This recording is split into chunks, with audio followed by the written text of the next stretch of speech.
Sonntag series. Pick your starting lineup. Look, it's betting me. I'm back, everybody. Actually, my camera probably... Oh. Wait, what? Local file. My camera probably works now. Let's try it out. What? Oh, geez. It's running on the wrong monitor. Well, it's gonna... My camera's gonna have to wait a minute. I imagine you guys are just staring at my desktop right now. Because it is running on the monitor that I usually use to monitor the stream. Which ironically means not only can you see nothing, but also I can see nothing. Here we go.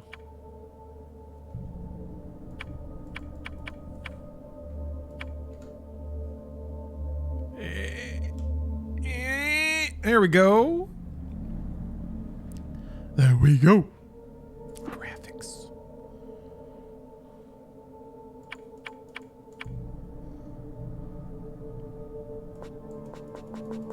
I'm glad they have FOV. That's kind of shocking. I'm gonna leave it on for now. Just because, I'm curious how it'll look. I think it'll look nostalgic, but I could be very wrong. If it looks like doo-doo, we'll turn it off. There I am.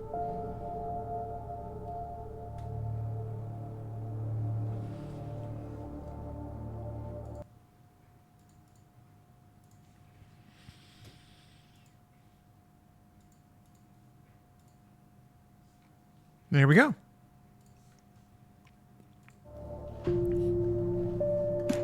Alan Wake, more like Alan Woke? We'll see.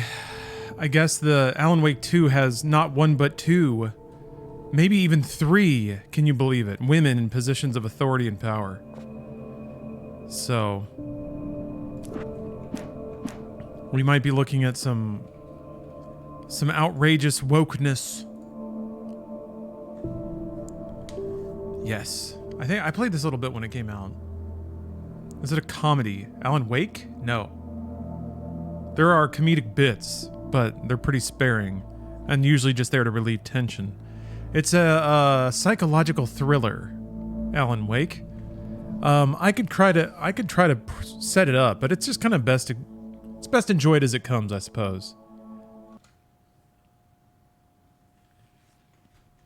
Stephen King once wrote that nightmares exist outside of logic, and there's little fun to be had in explanations. They're antithetical to the poetry of fear. In a horror story, the victim keeps asking why, but there can be no explanation, and there shouldn't be one. The unanswered mystery is what stays with us the longest, and it's what we'll remember in the end. My name is Alan Wake. I'm a writer.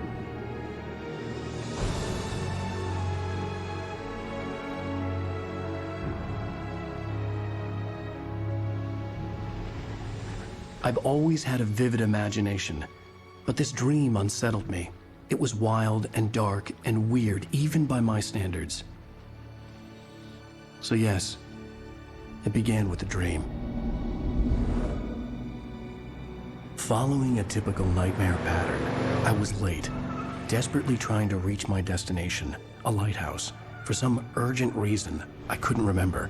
I'd been driving too fast down a coastal road to get there.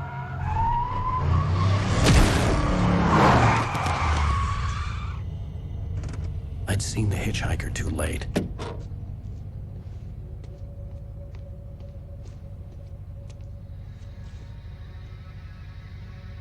He was dead.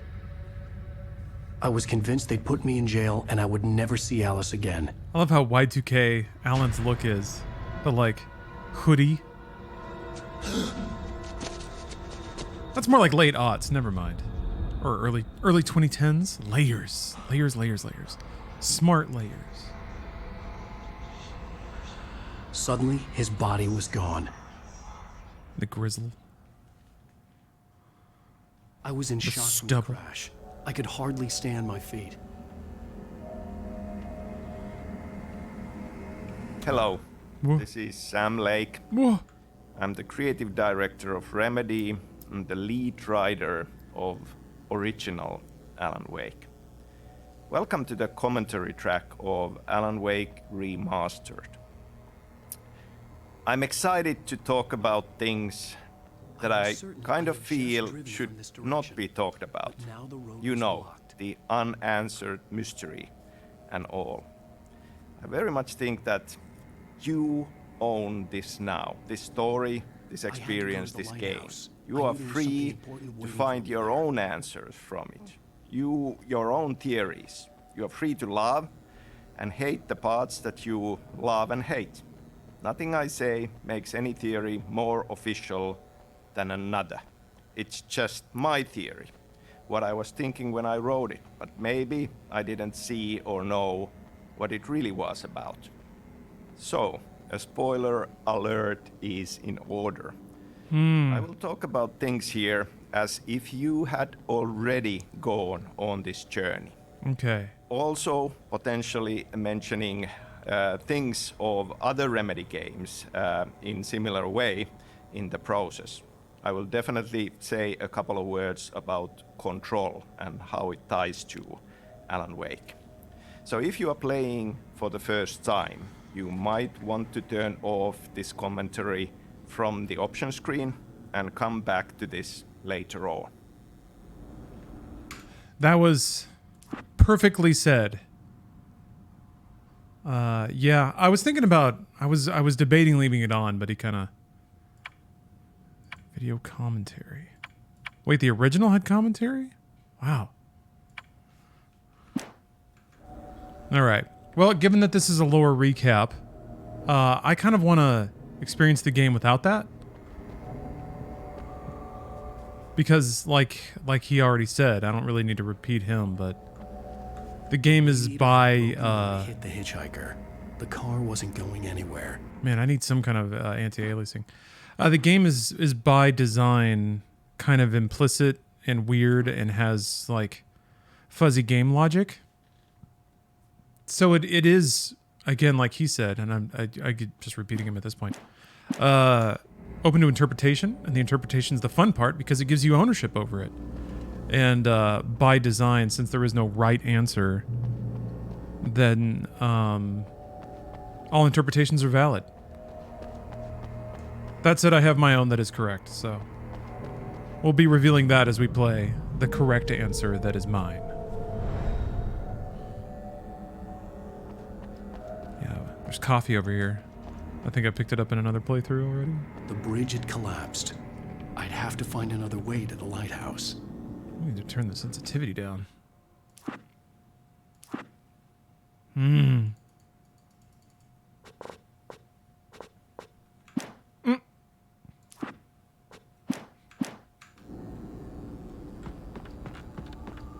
Okay, maybe one.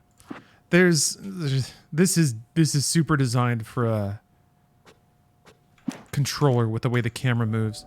They basically force cinematic camera on you, so even if you have a mouse, the camera still accelerates and decelerates. The wide FOV is nice though. Makes it look more video gamey. Oh. You don't even recognize me, do you, Ryder? You think you're God? You think you can just make up stuff? Play with people's lives and kill them when you think it adds to the drama? You're in this story now, and I'll make you suffer. You're a joke. There wouldn't be a single readable sentence in your books if it wasn't for your editor. You'll never publish another one of your shitty stories, 'cause I'm gonna kill you. It's not like your stories are any good. Not like they have any artistic merit. You're a lousy writer. Cheap thrills and pretentious shit. That's all you're good for. Just look at me. Look at your work. It occurred to me, I think yesterday morning, that, and this is a very fart-sniffing take, so prepare. Alan Wake is the Barton Fink of video games. Breathe it in. You know it's true.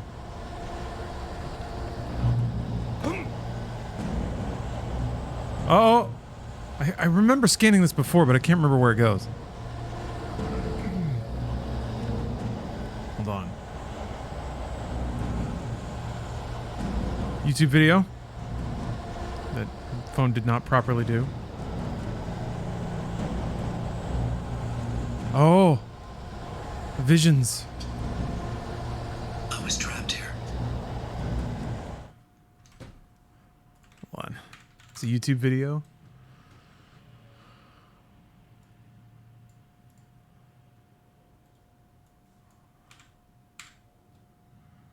Unlisted. I was trapped here. Had been for what felt like years. Outside reality. What we count as real. I wrote to find a way out. I wrote to master this place. To learn its secrets. Use that knowledge to rewrite my reality. Once upon a time, I had written hard-boiled crime books set in New York City. Till I was sick of it. The Alex Casey books.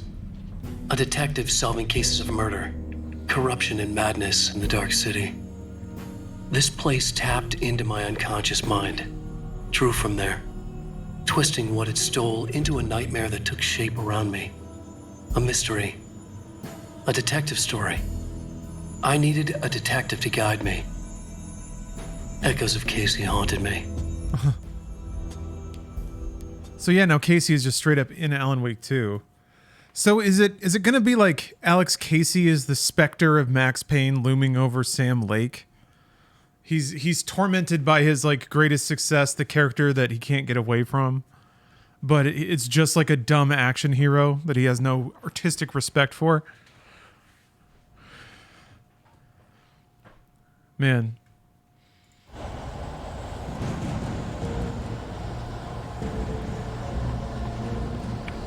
Sam is Remedy in itself? Oh, maybe. I don't know.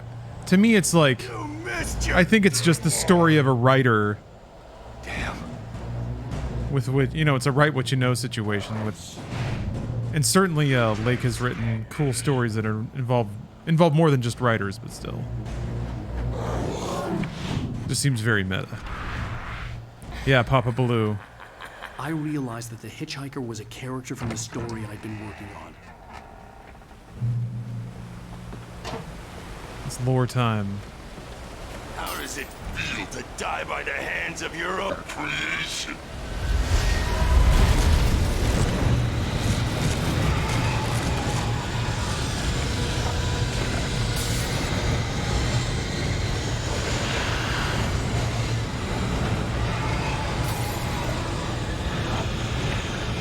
Oh, he's all tuckered out.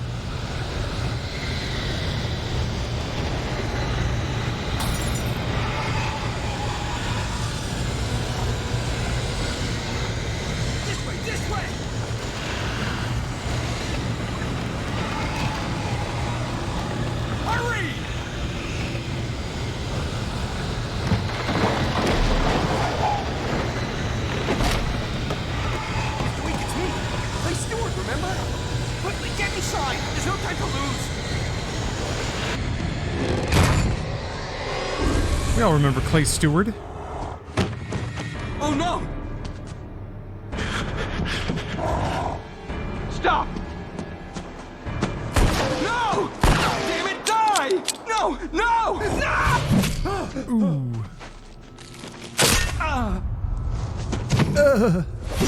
I hope I make a cooler sound if I'm chopped up by a dude with an axe. I was trapped. There was no way out. Probably won't, though.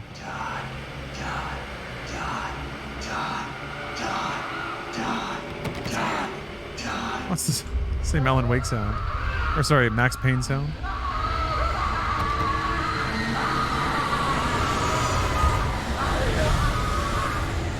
Does Cure You Like a Dragon game come out this year? Yeah. A Man with No Name. Cabin was a death trap. Like a Dragon Gaiden. And then I think Infinite Wealth comes out early next year?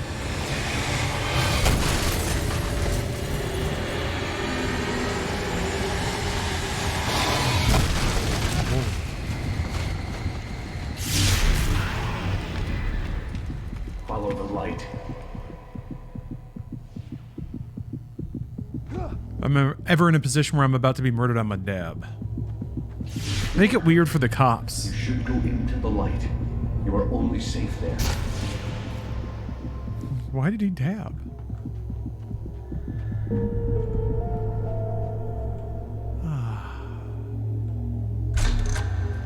Well done. I have something important to tell you. It goes like this. For he did not know that beyond the lake he called home lies a deeper, darker ocean green, where waves are both wilder and more serene. To its ports I've been. To its ports I've been. Do you understand? No. Follow my light. I used to wonder how I'd be judged by what was on my MP3 player.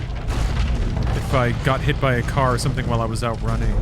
I entered your dream to teach you. The darkness is dangerous. It's sleeping now. When it feels you coming, it will wake up. There's no time. I can only show you the most important thing. The hitchhiker has been taken over by the dark presence. You can't hurt him now. The darkness protects him from all harm. Only light can drive the darkness away and make him vulnerable again. Here, take the light.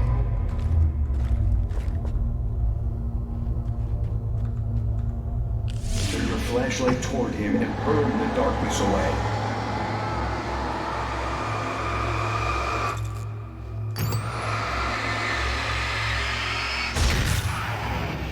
You did it. Now the darkness no longer protects him, but it's still inside, controlling him. He can't be saved. He's still a threat. He is still your enemy. Here, take the gun. Take gun. Now you'll die.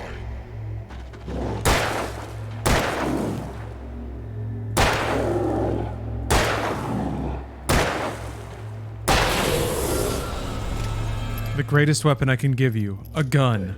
You've done well. Remember what I've taught you. That is all. I will give you back your dream now. In the nightmare, a terrible darkness was taking over the world. The lighthouse was the last safe place on Earth. Do I need to play this for Control to make sense, or is that beyond the realm of human possibility? No, I mean, like, Control has its own thing going on. Control is just kind of the meta, the larger world that Alan Wake takes place in. But it is like, it's basically an anything is possible world. I think parts of Alan Wake 2 are going to be more closely tied to Control. There's a character that's from the Bureau of Control that shows up.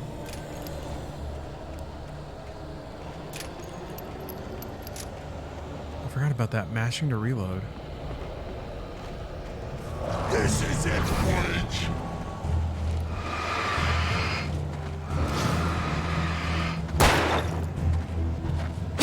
Ugh!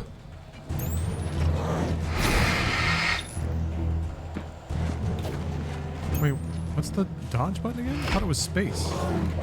Is it not space? It doesn't seem like it's space. Is it shift? It's shift. We got it. We got it, gamers.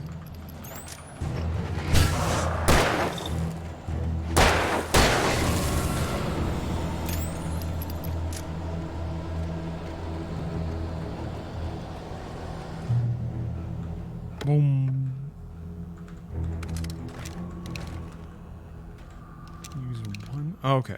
At least they have direct bindings. Oh, I gotta play El Paso Nowhere. Yeah, everything I've seen about that game looks awesome.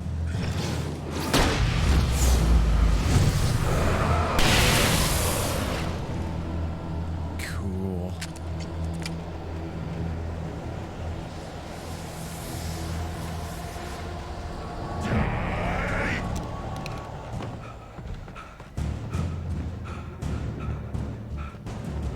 Well, visually, this game brushed up pretty well. Control-wise, this game is absolutely tuned for, like, laggy consoles and laggy displays. Which is a shame for Remedy, but it is what it is. I think they wanted to make the most, like, the smoothest most cinematic game for consoles. It had its fans.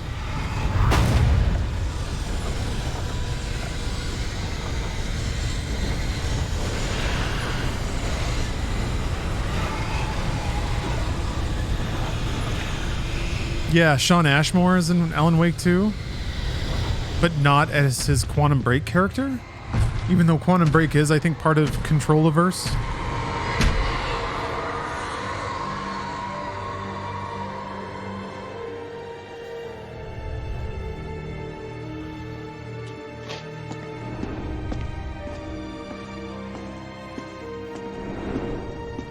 Yes, Doolard. American Nightmare is on there.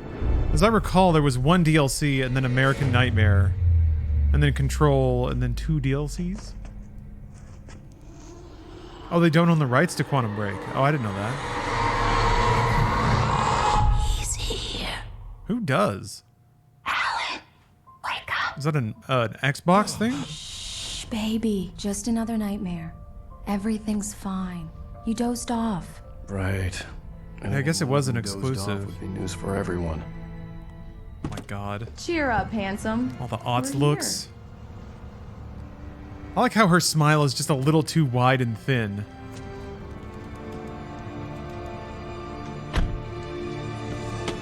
I do remember the design of Alan Wake's wife being very, like, very dialed in for 20... When did this game come out? Throwing around all these years, like I know what I'm talking about.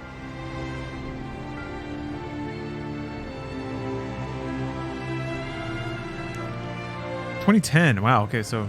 Dead on 2010. This was still a hopeful time for Gen 7. You don't like this game, Colorful Punk? It's not for everybody. Let's act like we're on vacation. Go stand next to that old gentleman there.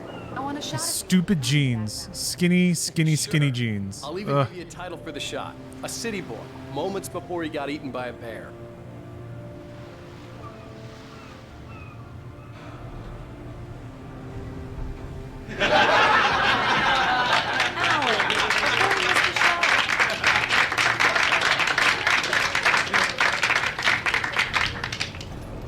Hi.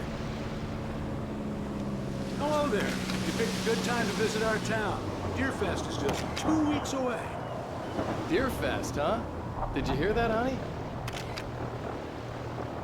You have a lovely wife, if you don't mind me saying. I'm Pat Maine, by the way. Nice to meet you. Yeah, I'm Alan Wake. I won't pretend I don't recognize a famous writer such as yourself, Mr. Wake. A pleasure. I'm an avid reader myself. I hope this isn't too presumptuous of me, but I'm the night host at the local radio station. Any chance I could get an interview? Look, Mr. Maine, I'm on vacation. In fact, I'd appreciate it if we could keep my being here just between the two of us. I'm sure you understand. Fair enough. You can trust me to be discreet. Not a hard man to track down if you change your mind, though. I hope you two have a lovely holiday. Well, that was pleasant. Very nice. I got a couple of really good ones. And I see you made a friend. That's cute. Right. Yeah? Hey, bestseller. How's my favorite writer? Oh yeah, his agent. Barry. Barry? Yeah, Barry. We just got him. Are the locals giving you trouble? I haven't seen Barry at all in Wake 2, Come make sure that you're left but I don't remember him dying. No, Don't spoil it. Fine. Great, great. Just want to make sure you can relax and recharge. So, how is the place? Has it gotten your creative juices flowing? Barry, we're just settling in. Okay, Al. I'll call back later to make sure you're doing okay. And you call me if there's a problem, okay? Okay.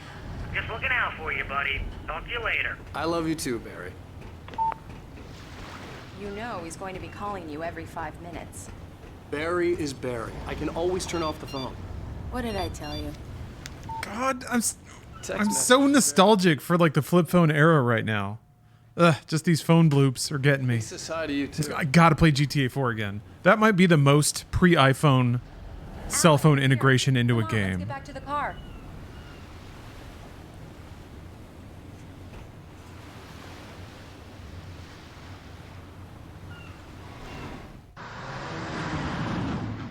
Oh, Old Bones, we just basically did the prologue and that's it.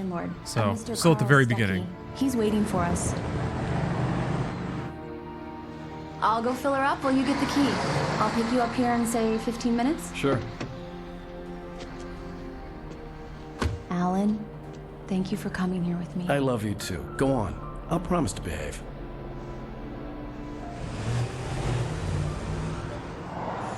The best catch you could land in 2010 was a blonde babe in a leather jacket. Towns where everybody knew everybody. Welcome to the Oh Dear Diner. Hi, I was wondering if you could help me. I'm looking for... Mr. Wake. Alan Wake. Oh, God! I am your biggest fan. I know people say that all the time, but I really am. I'm glad to hear that. Rose. Rose, I'm looking for Mr. Stuckey. Carl Stuckey? Carl? Oh, of course, Mr. Wake. He must have gone to visit the restroom. He'll be back in a moment. I can't believe it. I've got all of your books. I got the cutout from the bookstore when they took it out of the window. And you keep it here. Well, okay. Good for you. Right. So much for a quiet vacation. Try the coffee. Just don't blame me when you fall in love, 'cause it'll break your heart when you have to leave. Rusty here is no longer human. Nothing but black coffee under a thin layer of skin. Yeah, that makes two of us. We got coffee, we got Rusty, we got a diner. Now we just need some, like, smooth jazz. I can't believe it. I'm having a conversation with You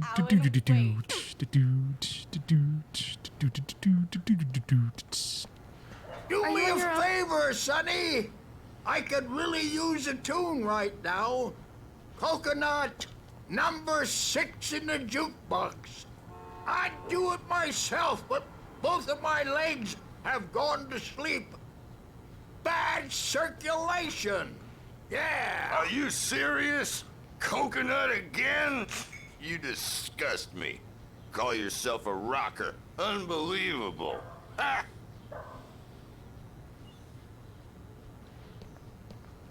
You put the lime in the coconut. Drink them both up. Just because we're brothers, don't think I won't murder you in your sleep. It does that. Get stuck. Yeah. You need to give it a good solid whack. Yes, that's my favorite tune. Coconut. Shut your mouth, you demented Now ass, that's what babe. I'm talking If I had my about. hammer, I'd Yes. shut it. This is it. I've died and gone to hell.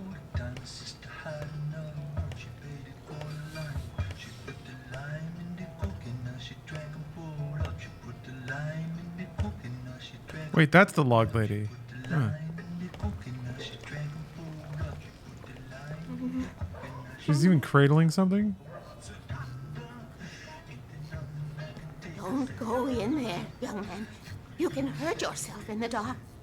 Oh, she has a lantern. I Lamp. didn't want to wait. I wanted to find You don't Stuckey, wanna die, to get the do key you? and get out as soon as Worse. possible. The waitress was giving me a headache. He Overeager didn't fans listen. always did.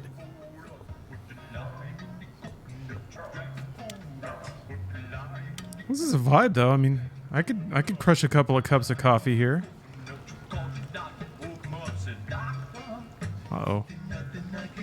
Nobody's watching the fryer. Fire might walk out with you. Whoa, I don't remember Coffee World being in the first game. No way.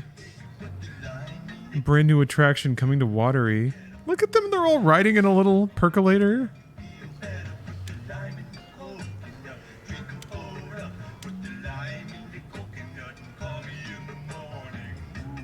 That's amazing.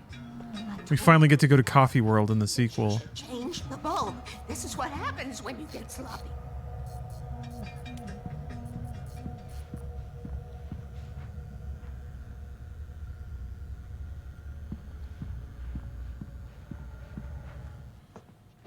What 14 starter job has the best story in your opinion? I have only played Conjurer. Mr. Stuckey? But I am a 1 IQ Final Fantasy 14 player. Carl couldn't make it. Unfortunately, he was taken ill. So I don't have any relative opinions. Instructions on how to get to the lake. Okay. I wish you a good stay in my cabin. I'll come by later to check how you've settled in. And to meet your wife. Why'd you say it like that? Oh, why? Thanks. Why did you say it like that? What does that mean? What?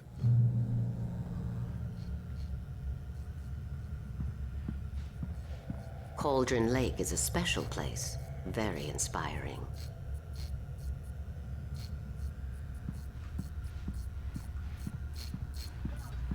You got lucky this time, young man.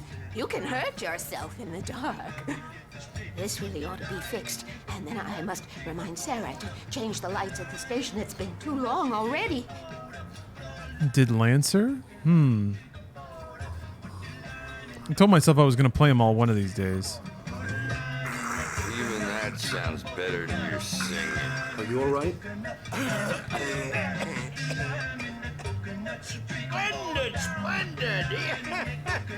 Damn hernia. It swells up like a balloon if I lift anything heavier than a spoon. Yeah, splendid, splendid. It's been a long time, Doc. Good to see you. Hey, you wouldn't happen to have a bottle on you, would you, Tom?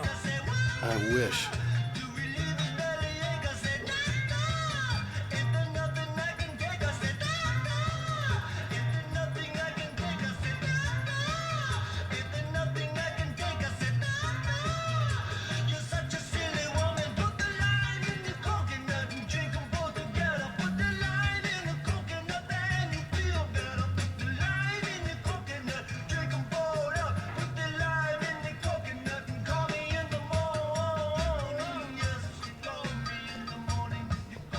The Andersons, they're, local musicians. We're waiting for Dr. Hartman to come pick them up. They wandered off from his clinic at the Cauldron Lake Lodge.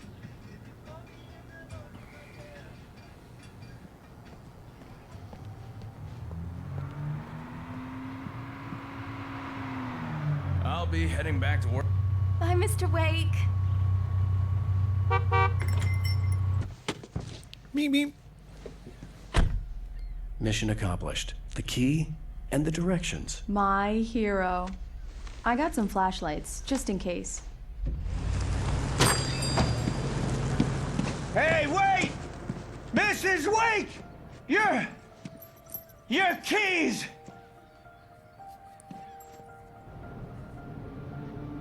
That diner was a real nut house.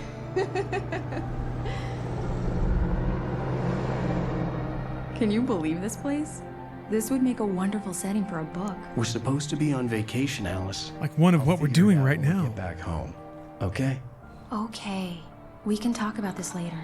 Bad man here on KBFF. I didn't want to talk about it. I wanted to bury my head in sand. Here's another one of my favorites to go with it. Once upon a time, I was a successful writer, but that was a long time ago. I hadn't been able to write a word in 2 years, not since my last book. And now the weather. It's gonna be a clear night, so you folks in the big city might want to look up every once in a while. See those stars winking down at you? It gets pretty dark out here, but they'll light your way.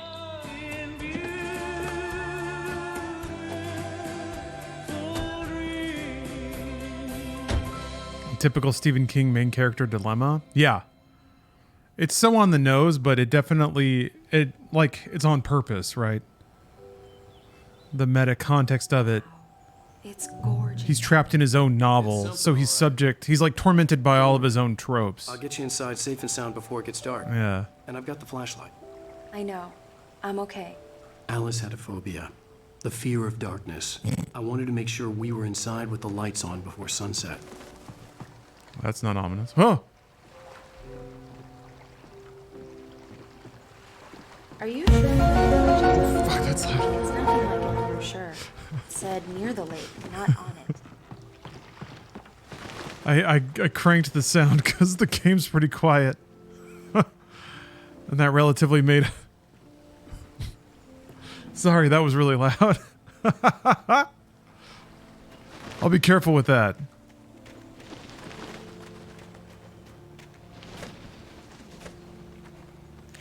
Hey, what am I apologizing for? It's spooky season. Surprise. All of my meme sounds are quadruple the volume during October.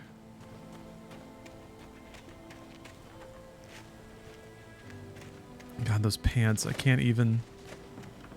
It's like, it feels like in every era, ladies pick one thing to absolutely torment themselves over. Whether that's like plucking eyebrows super thin, or just absolutely constricting every ounce of your legs in like the most constrictive denim. That's pretty.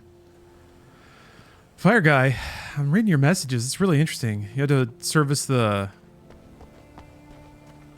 fire systems for server racks with like, what did you say, $100,000 a minute downtime fee? Had once been the site for a love story.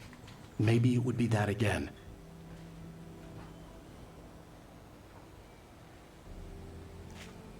What? Oh man.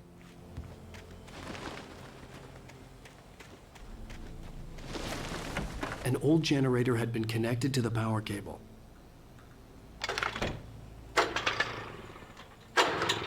Even though, like, the narrations from Alan Wake are themselves pretty king-like in their quality, he's very objective and cursory? No, that's not the word. Terse. Okay, I'll look around a bit. Sure thing. Have fun. There's a weird world of difference between, like, elementary writing where you're just making objective statements over and over again. I told myself and the flowing prose of King where he like sleep here and says things very directly but in a variety of ways. And it's very efficient at conveying information in subtext.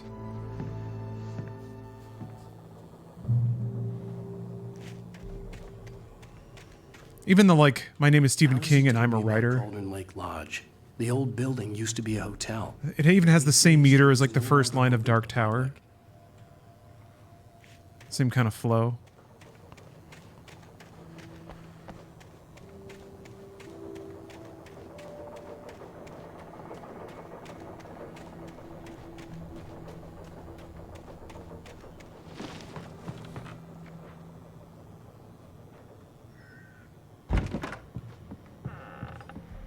Alice?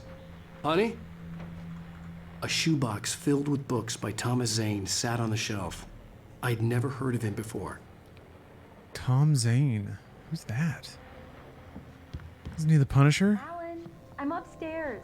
I have a surprise for you. Need to get back to the Dark Tower books. You're 2 away from finishing? Might as well. They get pretty out there. The Deerfest guests have already started to arrive. Just ran into one on the ferry. A famous artist, no less. We'll see if we can rope him into an interview later on. God damn now it. let's go to the phones, caller. You're on KBF-FM. Hi, Pat. It's Rose. This fucking jacket though, with the patches and the hoodie and the lapel layers. Wake, wasn't it? He's my favorite writer. Well, Rose, I just saw him at the diner. Oh, I am so excited he's here. I'm sure he's glad to be here, too. Well, folks, I guess the secret's out. This is Pat Maine on KBF. The very first call. Great. So much for keeping a low profile. Yeah, odd mystic beats. I'm still waiting for Alan Wake to have a giant enemy van boss fight. The water was black. I couldn't help but imagine all sorts of horrors lurking in the depths below.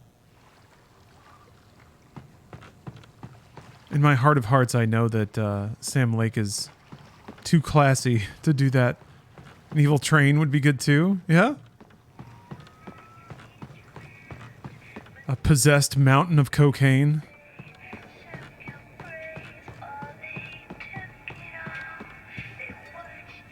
What is this music?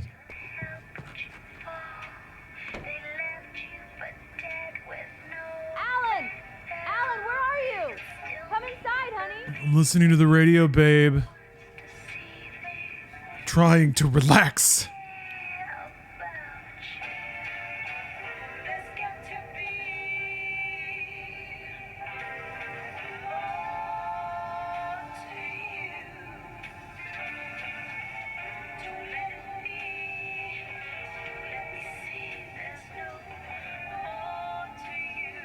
This is the song that would be at the episode of Twin Peaks, except it'd be like fucking Madonna singing it or something. And then it just jump around to conversations inside of the karaoke bar of just dudes being irrationally angry and upset about everything. There's something in the water in Twin Peaks. I'm waiting. Surprise! Alice? What is this?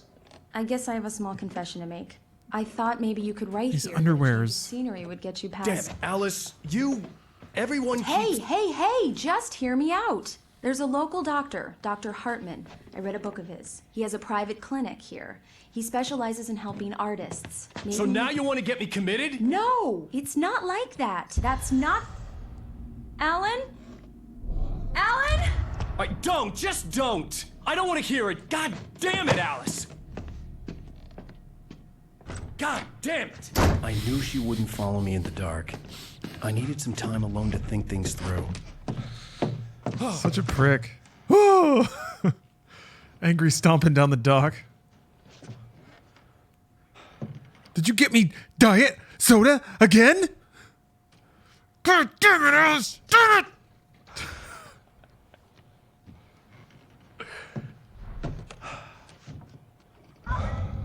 Alice? Alice? Alice! The cabin had gone dark. All the lights were out.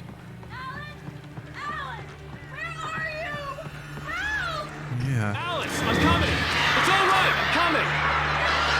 What? Hey, Dimmy! Ooh, thank you for the sub. 49 months. That's a long time, and I appreciate that. Been a lot of gaming in those 49 months. Stay away from me! A lot of gaming. Alice? Alice? And there will be many more gamings. Oh no!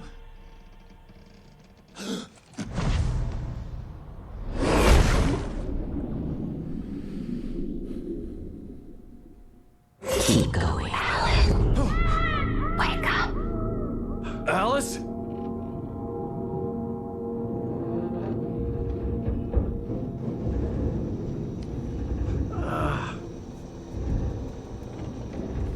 Waking up in the crashed car felt like I had woken from one nightmare and entered another. I couldn't remember how I got there. All I knew was that something terrible had happened to Alice.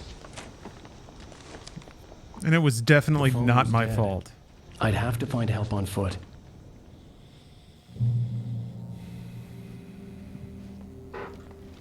Among Alice's things was a book, The Creator's Dilemma, by a Dr. Emil Hartman. Seeing the book brought back my fight with Alice.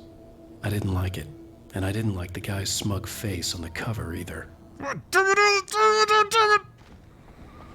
How dare you put a typewriter in this room and be thoughtful? I guess he felt like people only cared about him for his ability to write hit novels. The gas station was So my maybe best he was a little bet. sensitive. They'd have a phone I could use. It looked like a long hike through the forest to get there. Yeah, we hate Hartman. We'll get him eventually, but it'll take a while. It'll take a few games and DLCs.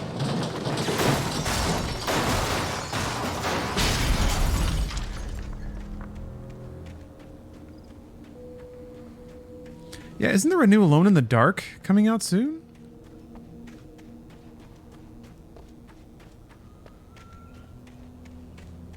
That might be interesting.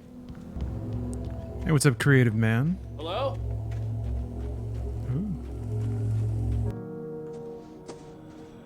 Oh, next Hello? year? Oh, okay. Someone there?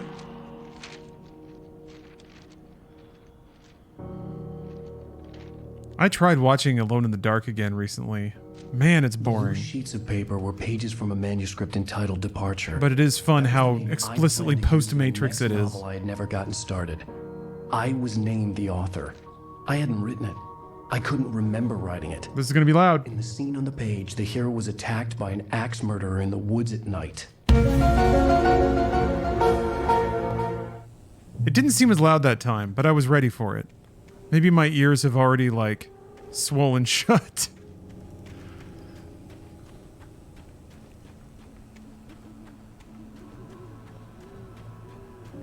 This does look nice. Very spooky. Anybody there? Please, I've been in an accident. Did you get into the RoboCop pre-release? No, but I didn't know there would be one. Or really, I wasn't up to date on the game coming out soon. So maybe I can reach out to somebody. I do love me some RoboCop. One person came through earlier and said that the game looked pretty good, but I haven't looked at it myself. Maybe I would. Looks great. All Awesome. the way down to the Fuck gas yeah. station to find a phone. Okay, I'll look into it. There's a demo? Well, I'll just play a demo. Dun dun dun dun dun. Dun dun dun dun. Yeah, RoboCop is like perfectly suited for video games. It's a bummer there hasn't been a really solid one yet. I mean, there's Halo. Bum bum bum bum bum bum. Deus Ex? Yeah, RoboCop on NES. Ugh. Please, I've been in an accident. I remember renting that game because I wanted to play a good RoboCop game. Hey! Hey, you! It's been years ever since, and I still Been in haven't. an accident. I need The arcade game is okay, I guess. I need to. Sprites look good. For rent in. Oh yeah, RoboCop versus Terminator is dope. That's right. That's the good RoboCop game. Thank you. Non-refundable reservation deposit required. Fair and square. Gravity Wave. Did you ever beat RoboCop on NES? I never understood any of the mechanics, like the scanner or anything like that when I was a kid. I'll just step over that guy. I was basically lucky to get to the third stage. You have to like punch down random walls and like free hostages in hidden rooms and shit. Maybe the manual spells all that stuff out, but most of the games I played when I was a kid, I would rent. So just had zero manual going on.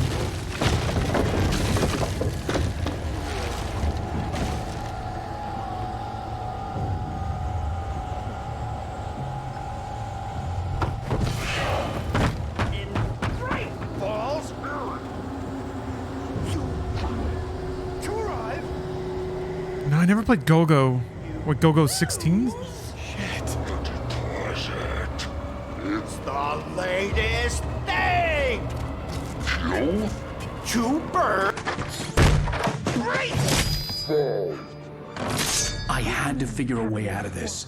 Any second now, and Stucky would be knocking on. Oh, that reminds me. I'm pretty sure there's a Demolition Man game for Sega CD that has like FMV sequences. I think it even has like Stallone recording some stuff just for the game, but I could be wrong. But I think it does. Some unbranded batteries. During your trying it's the latest thing in Yeah, his VO for Rambo was really good for MK11. I wasn't about to open the door, as long as I was liable to catch an axe with my forehead. one stone. You can see the sight. It was actually kind of adorable. Rambo in MK was very cute. He would just roll up on Barack and be like, "Hey, you look like a stabby dude." Like, oh, Rambo. Hello? Hello?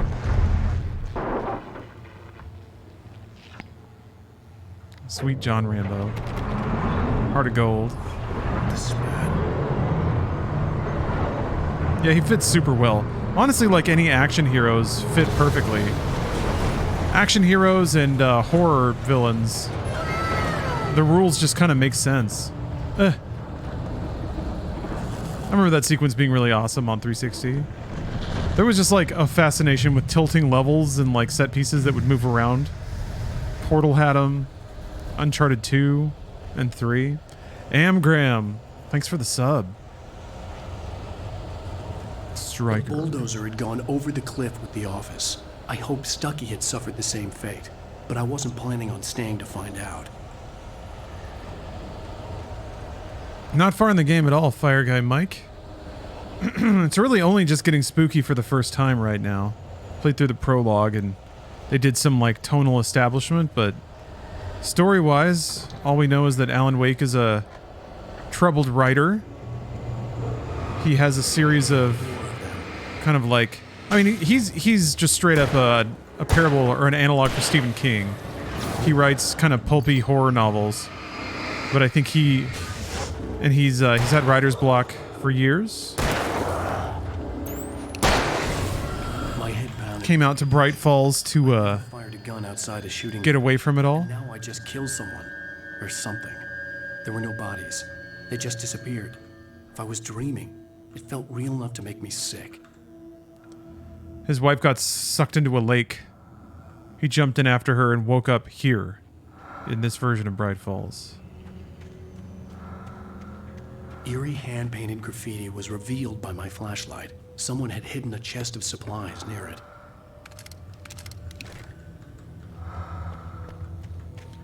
Off topic, but really jamming to AC Valhalla, worth of $50. Fun game.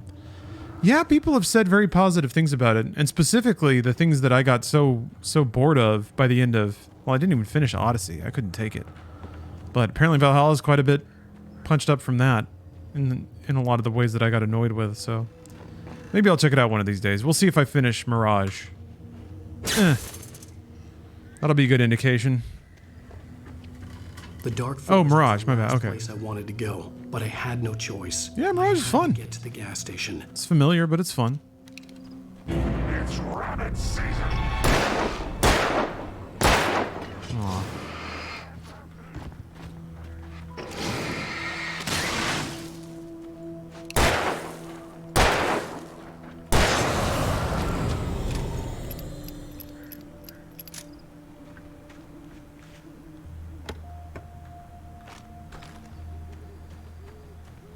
I guess enemies don't drop items, like, ever. But the reason... I remember wanting to poke around to find the manuscript pages. I remember Alan reading them, though.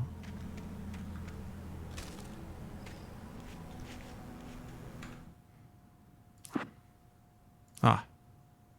Wait. Oh, I've already picked up some? Oh, okay. Departure by Alan Wake. The man turned to face me. His face was covered in shadows. It was hard to make him out in the darkness of the forest that surrounded us, but the axe he lifted was plain to see. It glistened with the blood of his victim. He grinned madly. The shadows were alive, distorting his features. It was a scene from a nightmare, but I was awake. The Taken stood before me. It was impossible to focus on it, as if it stood in a blind spot caused by a brain tumor and eye disease. It was bleeding shadows like ink underwater, like a cloud of blood from a shark bite. I was terrified. I squeezed the flashlight like my life depended on it, willing it to stop coming any closer. Suddenly something gave, and the light seemed to shine brighter. This game came out in 2010. I don't want to, I can't click ahead. I have to only read the manuscript up to the parts that we've played. But yeah, I think I played this game up through chapter 2 before, so I am operating under the specter of my past playthrough.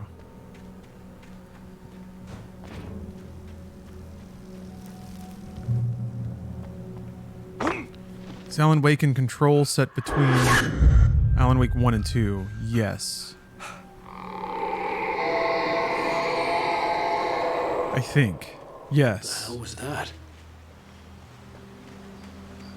I guess I couldn't say for sure about Alan Wake 2, but yeah. They talk about the events, or acknowledge the events of Alan Wake 1 in Control, so it had to be after. When I saw the river below, something uncoiled itself inside my head.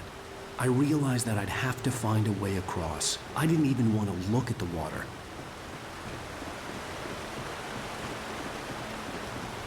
What is the big appeal about this game? Heard about it a lot through the years, but never what's good about it. What's good about it is largely its tone, its concept, and its story, although its story there's a bit of a caveat to it.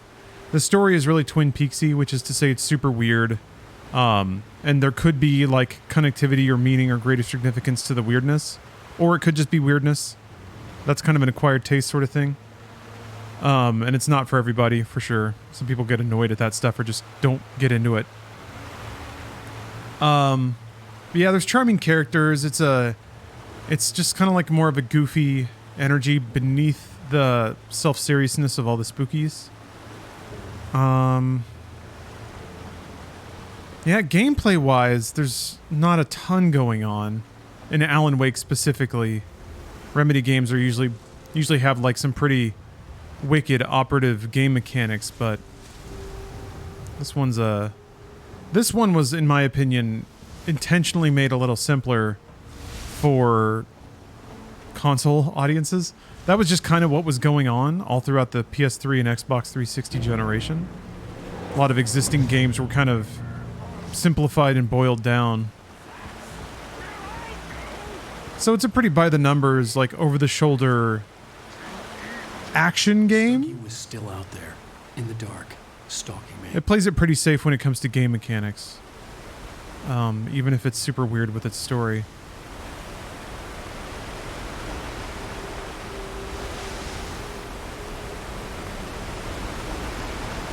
So yeah, it's a vibe game. Ow!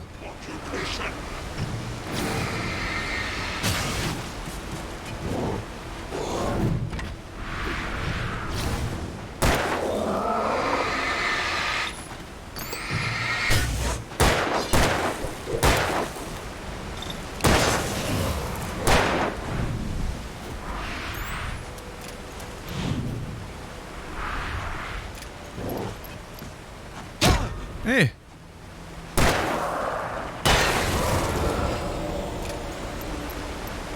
These death animations are a little odd. This game all about coffee. It's definitely a recurring element. The pick-upables you find are these thermoses of coffee. That's another Stephen King thing. Coffee, Maine. Dreary evergreen trees.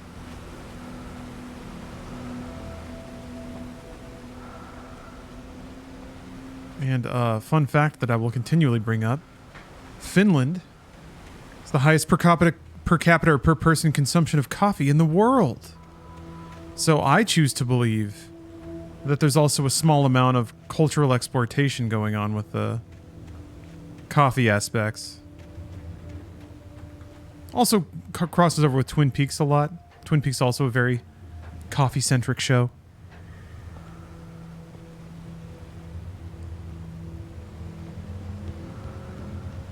So wait a minute. Well, the paintings... Oh, okay. This is not taking me to an objective. Taken. They're taken. Well, now I know they're called Taken. But I knew they were called Taken because of the manuscript page. But I don't know if I've picked that up yet.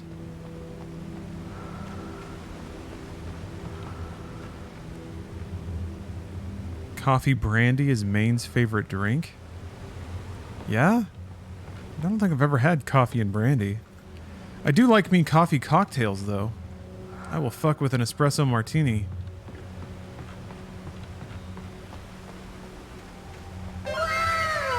Hey, Biotic Tea. Thank you very much for the sub.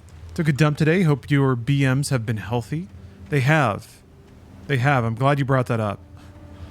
Because my BMs have been on another level lately. I've been eating a lot of vegetables.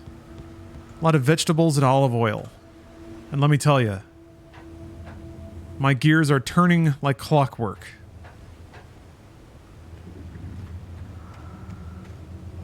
So don't worry. Your streamer shits.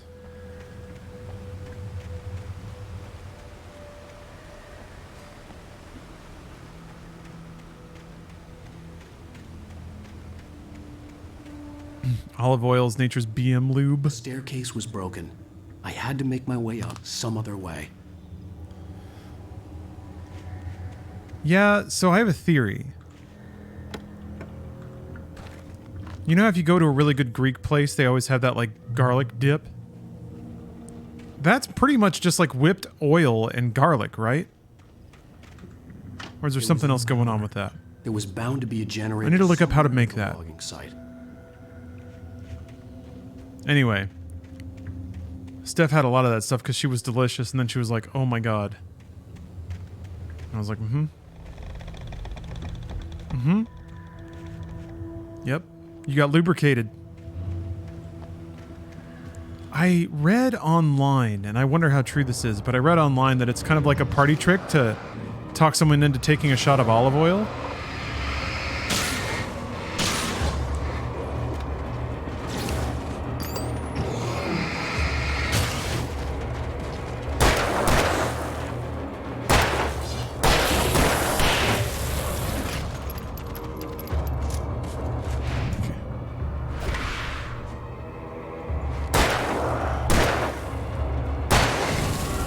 Oh, it's karaoke time? All right, real Mr. Payne. Nice. Have a good night. Maybe we'll still be streaming when you get back. You can let us know how it went.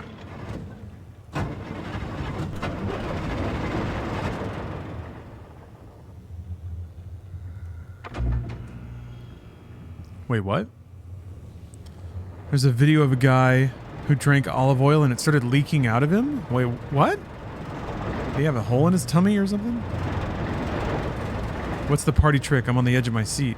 You talk someone into taking a shot of olive oil and then they poop. They have to, like, excuse themselves. Although I guess it's not really a trick if you're getting people to shit at your place, but... Oh, leaking out of his butt? Oh, that was fast. I don't understand that. You've got to have a weak butthole if it just starts oozing. I'll give TikTok any ideas? Hell yeah. TikTok challenge. Take a shot of olive oil at your friend's house. Oh, that was the whole thing with the olive oil drinks at Starbucks? Yeah, right? Was that a thing? Did they have those? And it just made people turbo crap? The leaky asshole TikTok challenge.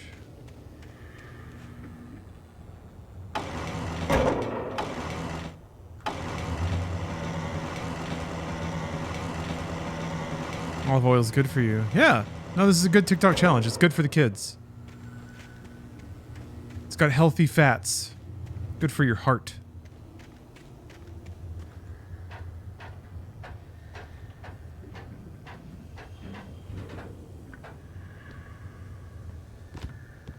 Put a tablespoon of olive oil in my protein shakes when I was bulking and trying to gain weight. Yeah. I guess that's a filling 120 calories. It's the staple oil I use when I cook.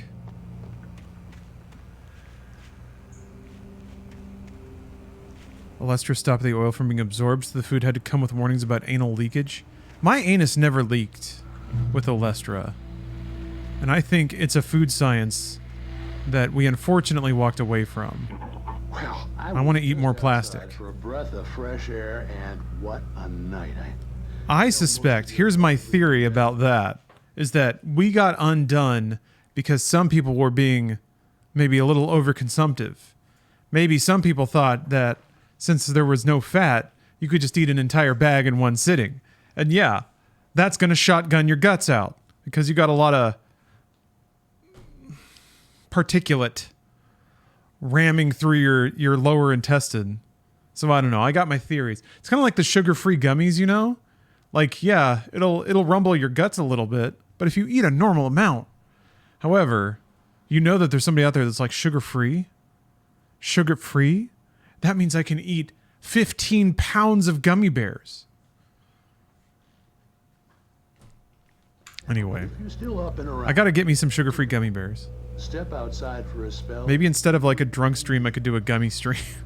The weather's absolutely Shotgun mic pointed directly at my chair. crystal clear. It's like the forest is Why hasn't Bruce done that? breathing along with you. As you listeners know, Okay, viewers, I need your help here. I wasn't cooped up in the studio. I've definitely watched some Bruce streams, but he doesn't seem to like rip farts like he used to. Or if he does, he doesn't really like play it up. Maybe he does? Am I missing out? Company all night long if I weren't. Has Bruce migrated his brand away from farting all the time? Late caller, you're on the air. Hey, Pat, it's Maurice Horton. Hello, Maurice. What are you up to? Well, I was just taking Toby on his walkies. Oh, isn't it beautiful out there? Sure, but Pat, the reason I called is that Toby heard something rustling in the undergrowth and took off after it, and I couldn't find it. Probably a rabbit. Sure. Toby loves rabbits. Well, Okay, yeah, I didn't think. Maybe he doesn't want to scare his baby. Yeah, maybe his guts, like, once he had a child, his guts just reorganized. He's got dad guts now. But that should mean that he farts more than ever. We were pretty far from home, and it sounds like he went pretty wild there. Great dog, but just too dumb for his own good. Well, Maurice. Anyway, Bruce should do a sugar-free gummy stream. Yeah, thanks, Pat. You have a good night now. He's got those girthers on his desk. I bet if he ate enough of those, it'd do something. But he's got to go and be responsible. Man, what's that like? I think, if anything, he should eat a bunch of sugar-free gummy bears and fart a lot for the sake of his child. I think she would want that. She would want it that way. Man, if that kid loves farts, though, that's going to be odd. Maybe he'll only fart for her. That's kind of sweet.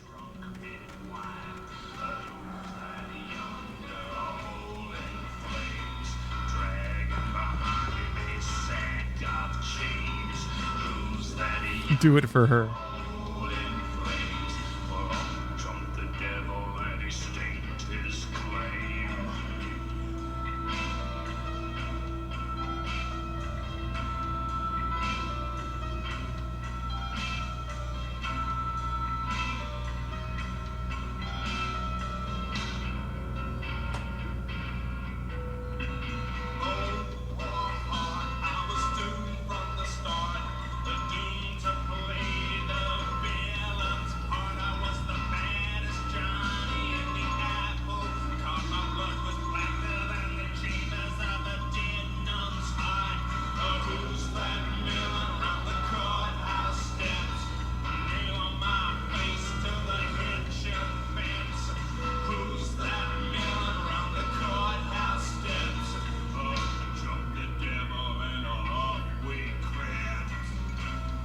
Yeah, pee pee poo poo monster. It is difficult to pin down the vibe of this game, isn't it?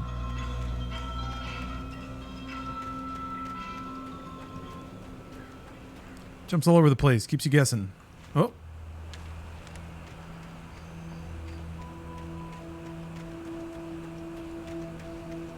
The gas station was closer now.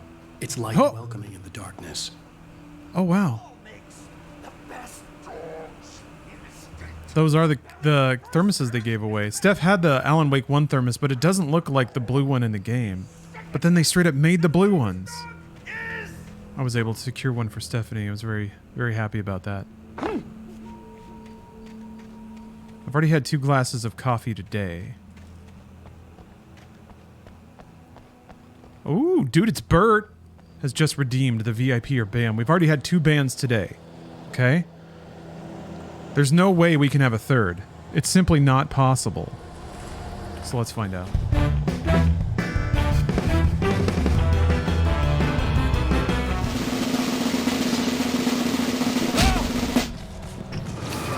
Ah! Ow! You see what you're doing? How could you do this to me?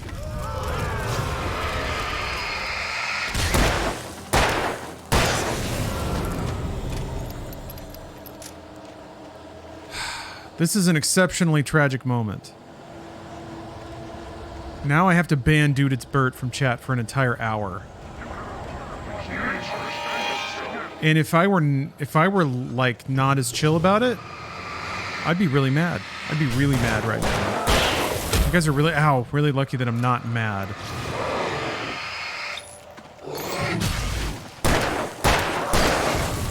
Those are the rules.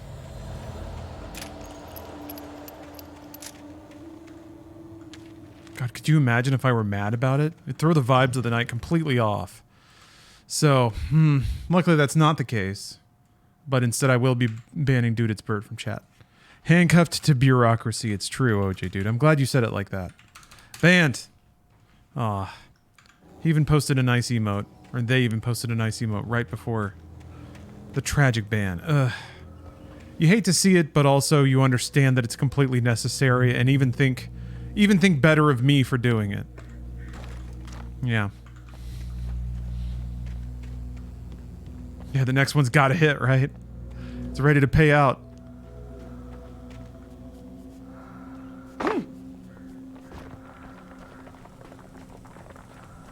That's a really clever way of doing the paint spatter. Saw that some nerds were being, or some nerd was being really huffy about putting highlight paint on stuff so that you know to do it.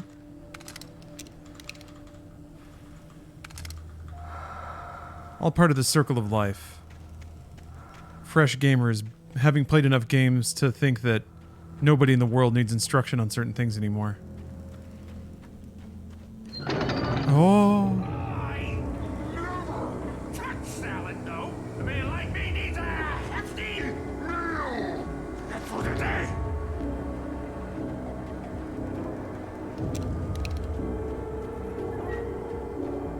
I've been eating a lot of salads lately. Not nearly as ripped as I should be for the amount of salads I've been eating. Pain in the ass. That's life, though.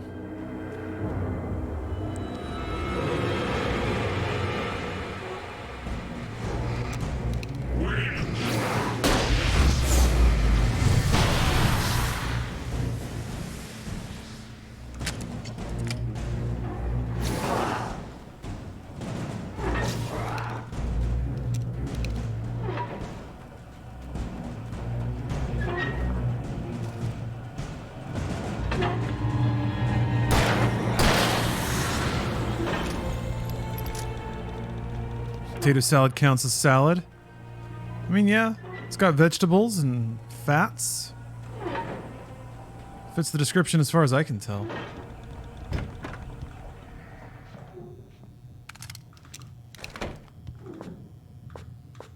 Ah. Maximum battery. Oh, hell yeah. Eh? Nope, nope. No, the TV. Oh, dude. Nothing on the TV? That's dumb.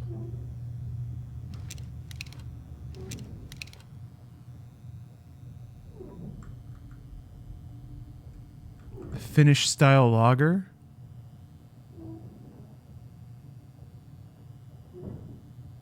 Buy your pass on reaction.gov? I want to watch TV, damn it! Cool stuff comes on TV. This is lame. Alright, fine.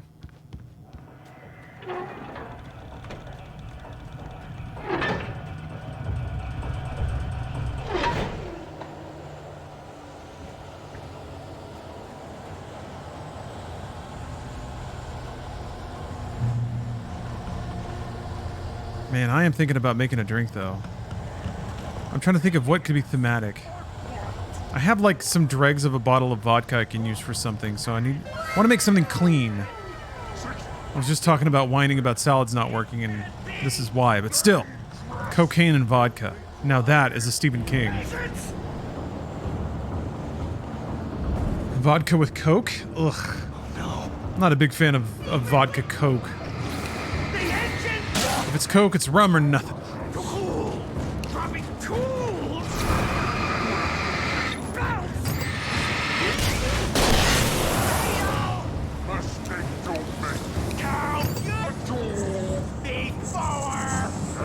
Bud Light is a good call. I was thinking about that.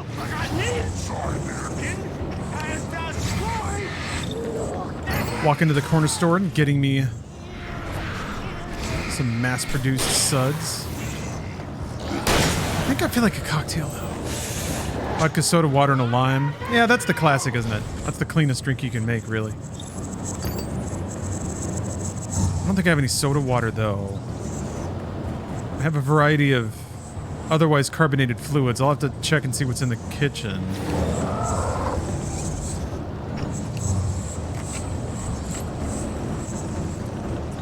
Why not vodka and vodka? I did that once. I got whiskey with vodka in it. The bartender looked at me weird and then did it.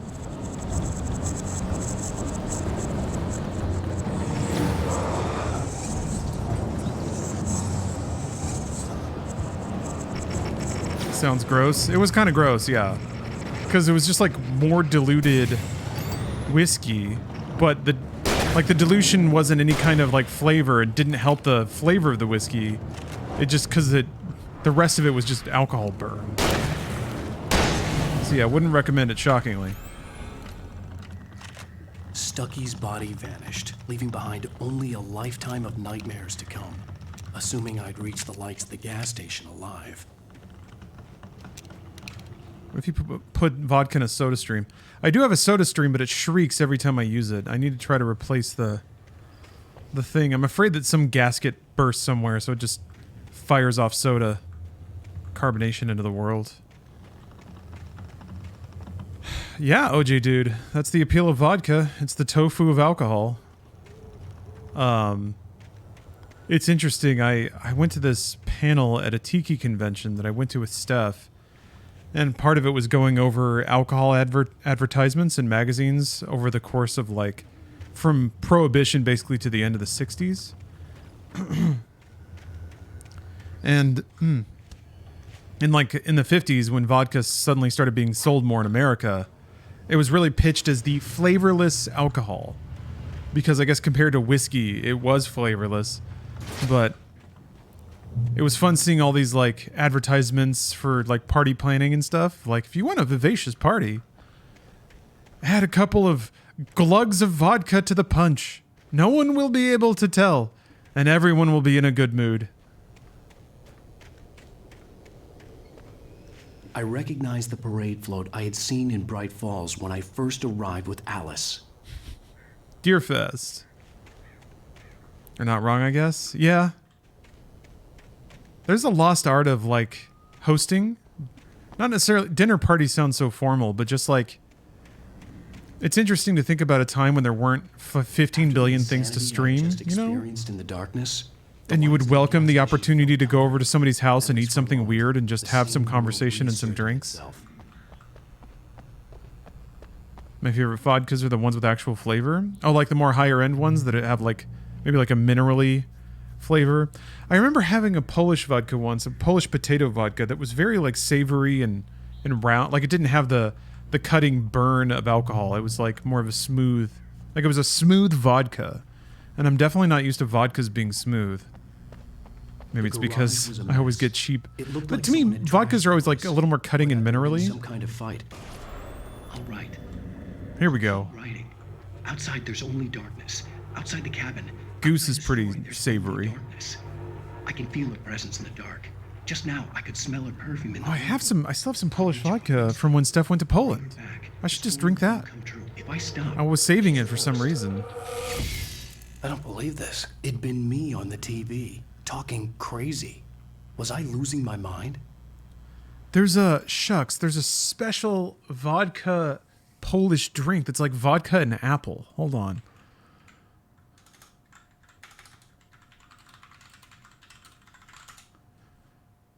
Yeah, here we go. The Zarlotka apple juice vodka, and then I think cinnamon. Yeah, I have a. Oh, it's like fall, right? There's no way. Oh, there's no. Does any? I'm trying to think if any store near me has. Yeah, I have this. I have bison grass vodka. It's awesome. I don't know if I have apple juice though. I have cinnamon.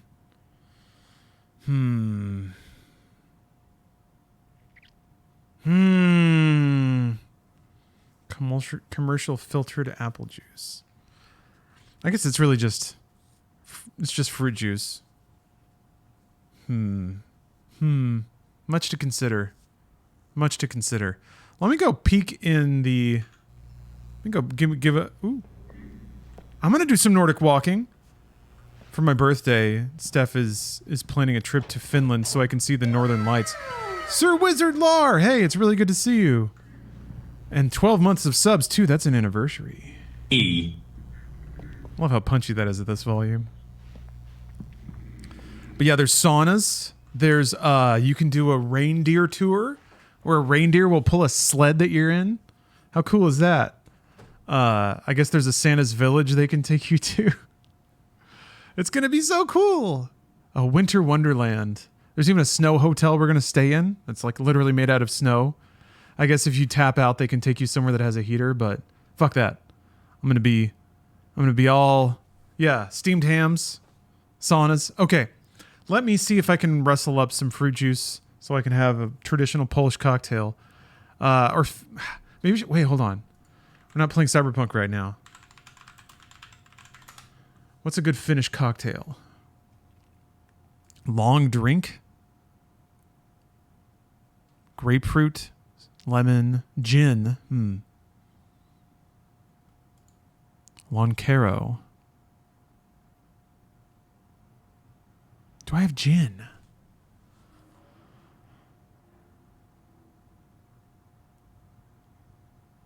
Grapefruit, lemon, lime, soda. Okay. Let me go see what I got. I'll be right back. See you soon. Thanks for watching. All right, we're back. Here's what I got. I dug around in my fridge a little bit and remembered that I had actually purchased some things before. So I have a teeny tiny little can. Slow and low. Rye whiskey. But it's just whiskey in a can. Union made with straight rye whiskey, raw honey, navel orange, rock candy, and bitters. So it's kind of like a really, really froofy old-fashioned, I guess. Yeah, it looks like a cute little coffee, doesn't it? Hey, Ghidorah. How was I playing DJ Hero a while back? It was console. I have my 360 and my physical copies of DJ Hero and my controller specifically so that I can keep playing DJ Hero. Deerfist. Bucktooth Charlie and Montgomery the Mystic's Amazing Phantasmagoria. Wow, I gotta see that.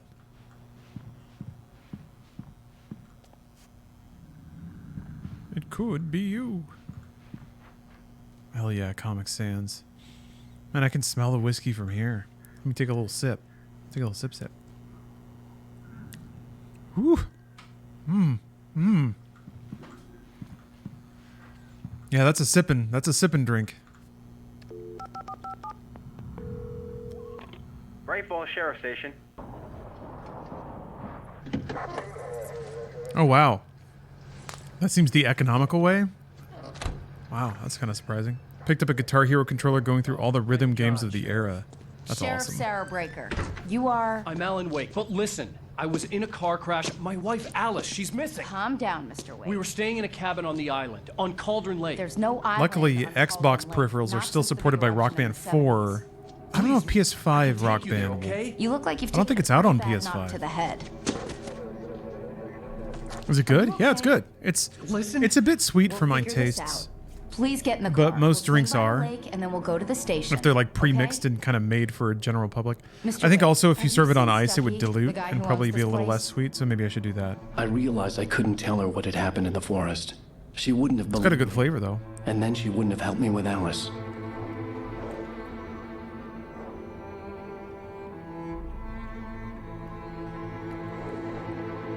Yeah.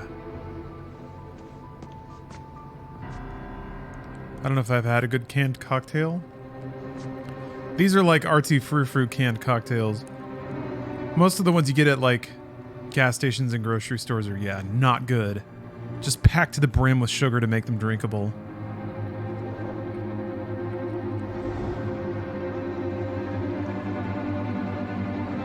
You feel it in your bones? Feel it rising up?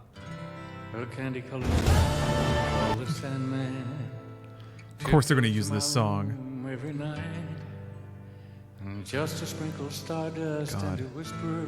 I had definitely not seen Blue Velvet when I played this game the first time. Everything is all right. I close my eyes, then I drift away into the magic night.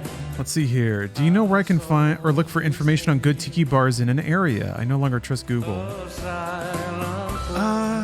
I mean, I would just like read the user reviews of bars and see what they talk about. What do the negative reviews call out? Because if they're in there complaining about like the lack of beer selection or something like that, might be a good sign. Or just, is it like you're traveling somewhere and you only have a few days? Because otherwise, you know, just pick a spot and go. But I think if you look up a place and like look at the photos of the interior, you can get a feel if it's like fully appointed tiki bar or just like a sports bar that calls itself a tiki bar. And then the drink menu will be a pretty good indicator too, I think. How many tiki drinks? Do they have their own custom drinks?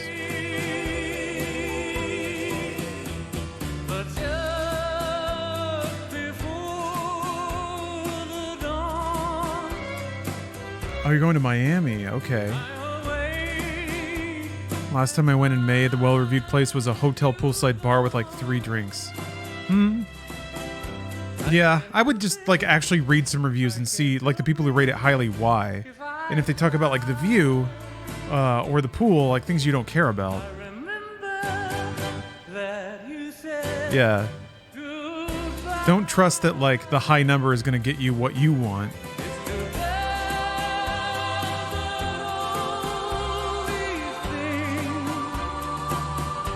But I imagine there have to be some really good spots in Miami. I've yet to visit Miami myself. But yeah, ideally, I mean, my favorite tiki bars have a pretty extensive drink menu. And you kind of like explore. Start in one spot, work your way around, see what seems good.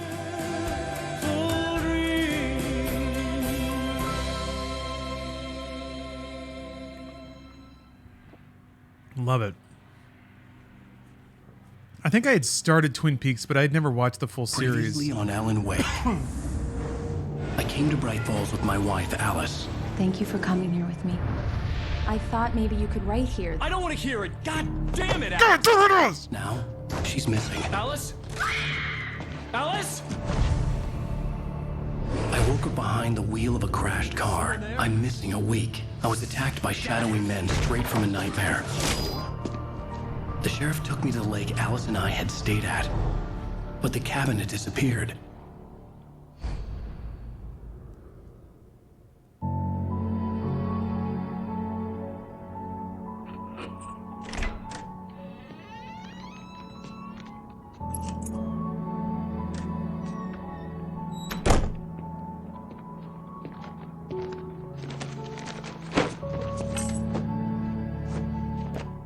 Is the hoodie and suit jacket a style choice, or was he just cold? Hoodies were everywhere in 2010. Look at this. Worst weather I've ever seen. You should put some coffee on. It'll warm you up. Ayo. My Prototype 2 jacket is a leather jacket with a hoodie stitched into the lining. Hoodies were cool. I'm trying to think of iconic hoodie looks from the 2010s. I remember Ryan Reynolds being in multiple hoodies. He was in, like in Blade Trinity, wasn't he wearing like a sleeveless hoodie?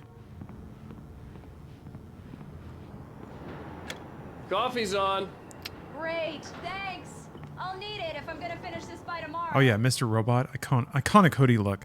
A little bit out of the... No, Mr. Robot was like mid-2010s.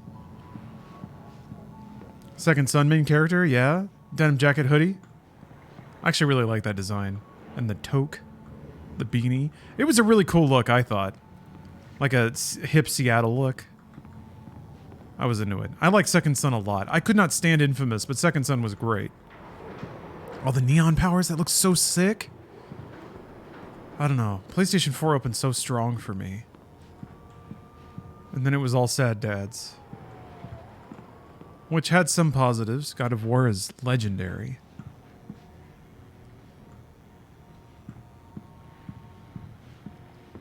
Oh, hey. I Hey, just finished babe. those cover mock-ups. They're on your desk. Tell me what you think.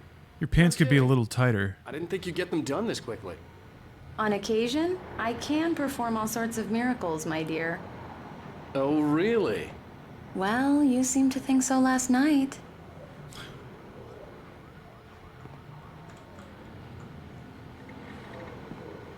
Made him come without taking his pants off. This writer fucks.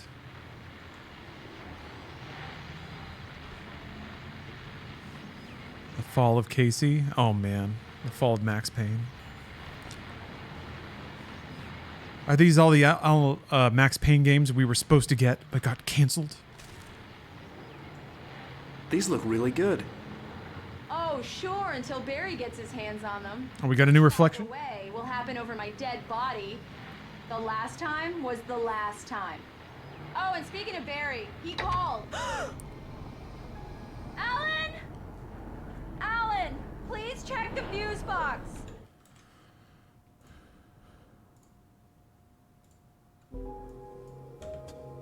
The dark place was an endless waking dream. I saw visions carried by the ebb and flow of different dream states. They seeped in from the reality beyond. Things I had a connection to, but also things I couldn't possibly know. I used them in my writing to make it real, so that the parts that weren't would become so. And there were visions that I knew were not real. Ideas I had lost, often of Casey. I had written about him for years. I used them as well. The lies had to feel true for them to become true. Had I always written this way? These reflections seem like they're leaning way more into Casey. Without realizing I was seeing them. I wonder if this was meant to set up the fact that Casey is going to be way more prominent in the sequel.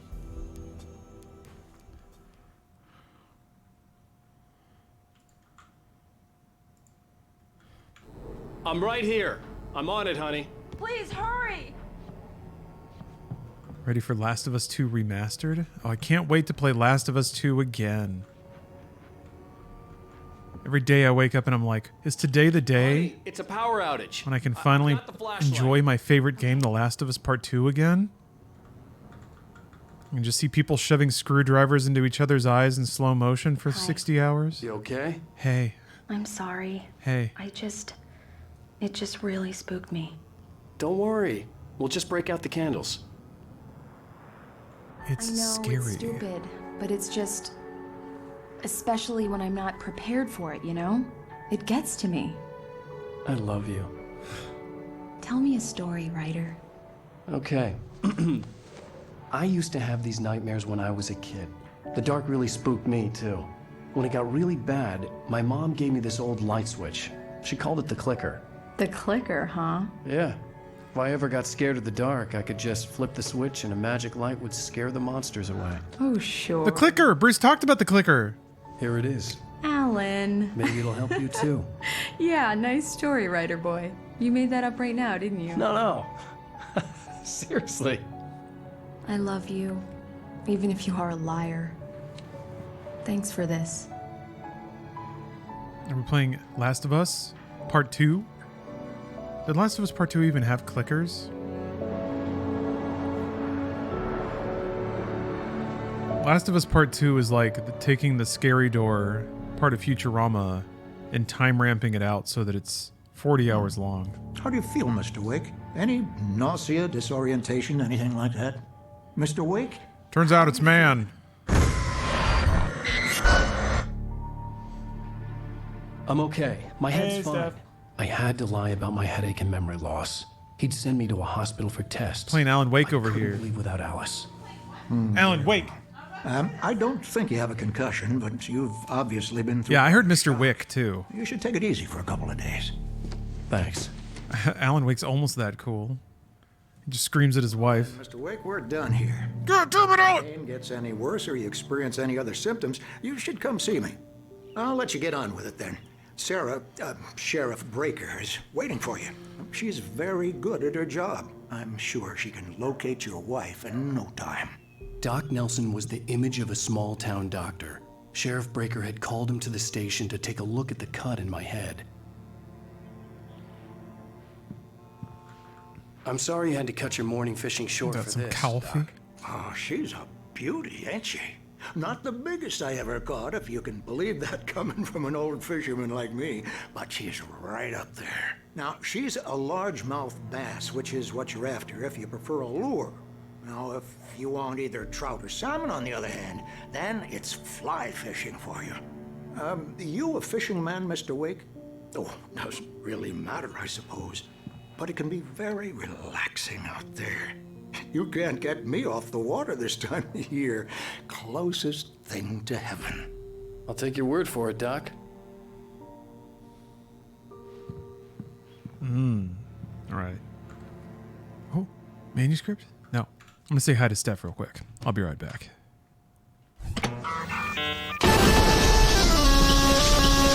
Back, everybody. I have a special guest. Steph has decided to join us. Hello, Steph. Hello. Hello. Well, the main thing that I wanted to come on here because I got shared a particular story about Abraham Lincoln. And I really, really feel like people need to hear this story about Abraham Lincoln. So I'm going to read the text that I got about Abraham Lincoln. Abraham Lincoln text. It's a very long series of things, but Your phone's on the desk. The battery was dead. yeah, I feel bad that like I mean really, if you haven't played Alan Wake by now, come on. Really? You should have played it by now. The second one's finally going to come out. My men are already on it. Now, can you tell me what happened? I'm not Okay. sure. I can't remember. So Abraham Lincoln was a bit of a troll in his youth against this politician named Shields. He wrote letters to the editor of a newspaper under the pen name of Rebecca. Should I wait until after the cutscene? Yeah, let's wait. Sorry. I'll wait till after the cutscene. I need to take this. We need to find a good exploration area. Yeah, right. Or combat, but it might be a while. The chapter just started. I do like all the little people feet. Yeah. He's so excited. Who is this? His little comfy snuggie. There's a hole in the fence on the left. Look inside the junker. I left a little something there to convince you we're all on the same page here. After you ditch the cops, you're gonna meet me in Elderwood National Yeah. Park. There's a spot called Lover's Peak. Midnight. Lover's Peak. Don't do nothing stupid, pal. We're watching you. He's so dark and brooding. Okay. They've got Well, my I'll start again. wife. So Lincoln was a bit of a troll in his youth against a politician named Shields. He wrote letters to the editor of a newspaper under a pen name of Rebecca, Cool. talking about how Shields' policy was shitty. Nice. He showed his letters to Mary Todd, and she thought it was funny. So when Lincoln stopped trolling this dude, she and a friend picked up the pen name and kept it up. Awesome. In fact, Mary Todd went way harder, calling this dude names and stuff. Nice. So this dude gets angry and asks the newspaper who is behind this, and I guess the newspaper guy finally like admitted that it was like Abraham Lincoln because they figured it out. So this sort of idiot politician calls Abe out for a duel. He's one of our regulars. I thought he quit drinking for good. Man, successfully trolled. Oh, no, So yeah, so he went on a bender this dude straight up wants to fight Abraham Lincoln. That's right. After getting He's gonna slap him trolled with hard. a little glove. And I then challenge you to a duel. And down the corridor, Mr. Wake. getting insulted in the newspaper. Yeah. Saw that Uh, shit you Go said. anywhere yet. And so the way that it works, Alice's life was at stake. guys still talk about Alice. Are you gonna turn on the light? Here, I'll just wait out here while you finish the The story. lot is through that door and down the corridor. Pay no attention to Walter Snyder on your way. I know they keep talking. Jesus, I forgot how much everybody's just talking. All right. So if you are challenged to a duel, now keep this in mind. You get to make the rules of the duel.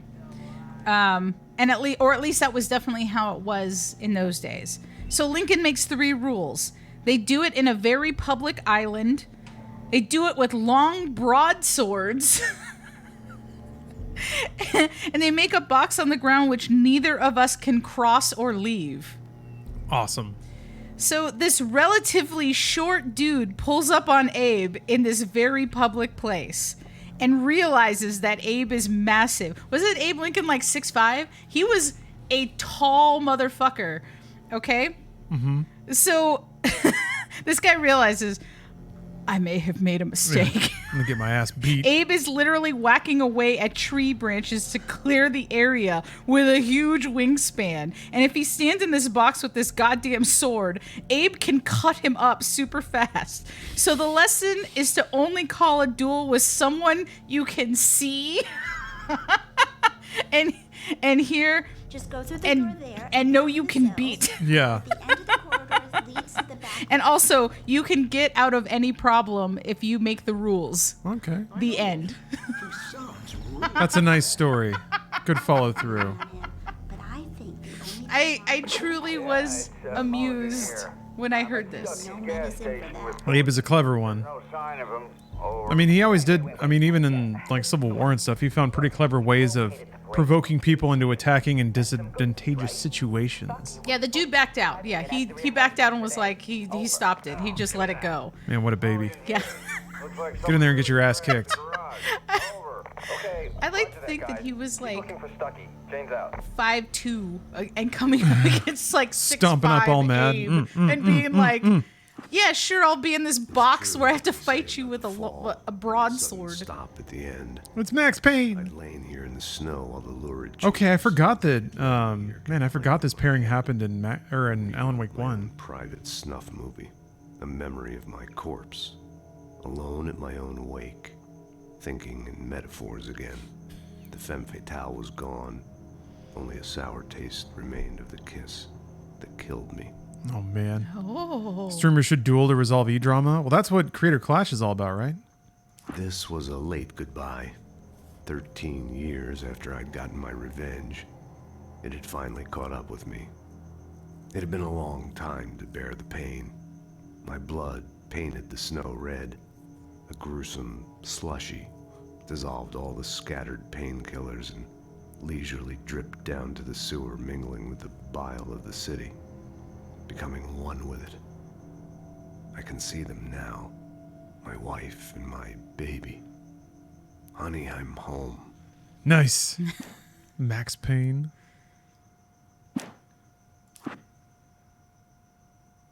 Yeah, I don't remember these. At first, I kept finding the pages as if by accident. The book I couldn't remember was either a terrible and true prophecy or an act of creation that had rewritten the world. I began to hunt the pages feverishly, for they held the answer to the mystery. With it, I could save myself. With it, I could save Alice. Okay. Could you? Maybe. Really, Alan? Let's see. This is the problem, is I played a little bit when it came out, and I picked up some pages the gas already. station's garage. It was dark and quiet. The place was a mess. It looked like someone trashed the place, or that there'd been some kind of fight. Why are there icons next to some of the door at the back, manuscript and I made pages? my way toward it.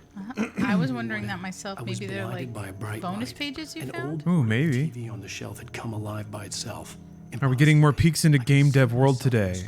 Talking like a madman. I don't know. I don't know. I don't know. Game dev is really sad right now. Cauldron Lake? Yeah, layoffs everywhere. The sheriff looked at me Sucks. suspiciously. The early morning light. There's 3 million games coming out, but people are getting laid off. Probably never have gotten out of the woods alive without her help. But I couldn't tell her the truth of what I'd faced the previous night. She'd think I was lying or crazy. She'd lock me up, and she wouldn't help me find Alice. Only available in Nightmare mode? Oh man. There's difficulty exclusive lore. The cabin on Cauldron Lake? Fuck that shit. I love it. The sheriff looked at me suspiciously. That's perfect. Yeah, for you. The early morning light flooded through the office windows. This drives value towards the the gamer. The previous night. She'd think I was lying. Yeah. That's the really cozy people. Thank you for the sub, Halo Dudette. 98 months. That's a lot of months. That's a lot of months. You get a custom song dedicated when you get to 100. So I think I already know what it is. Rose knew she had been gushing, but right now she didn't care. As far as she was concerned, her brief meeting with Alan Wake was literally the high point of her life. She watched as he got in the car with his wife. She was pretty, confident, at ease with Wake. Not like Rose. They were perfect for each other. She'd have given anything to be called their friend. Oh. Barry. So I missed one that I could have gotten Barry otherwise. Wheeler was bouncing off the walls. He jumped on a plane. Sweet Barry. Barry seems like he shouldn't fit in this game at all, but he's still It awesome. mean that they were both on a second honeymoon. He's the bonus comic relief. Al had been Yeah, way too kinda. unstable for that. Not He makes it not as scary. Here we go again. He's your inner voice. with Alan Wake, Hmm. and he couldn't ignore it. Something was wrong.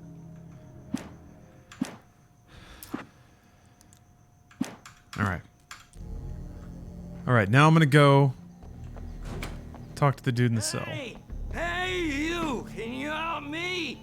Can you Turn the lights on! How much do you remember this game, Steph? Well, I mean, I played it last year. Remember? Did you play through the whole thing? Yeah. Oh, okay. I played through the...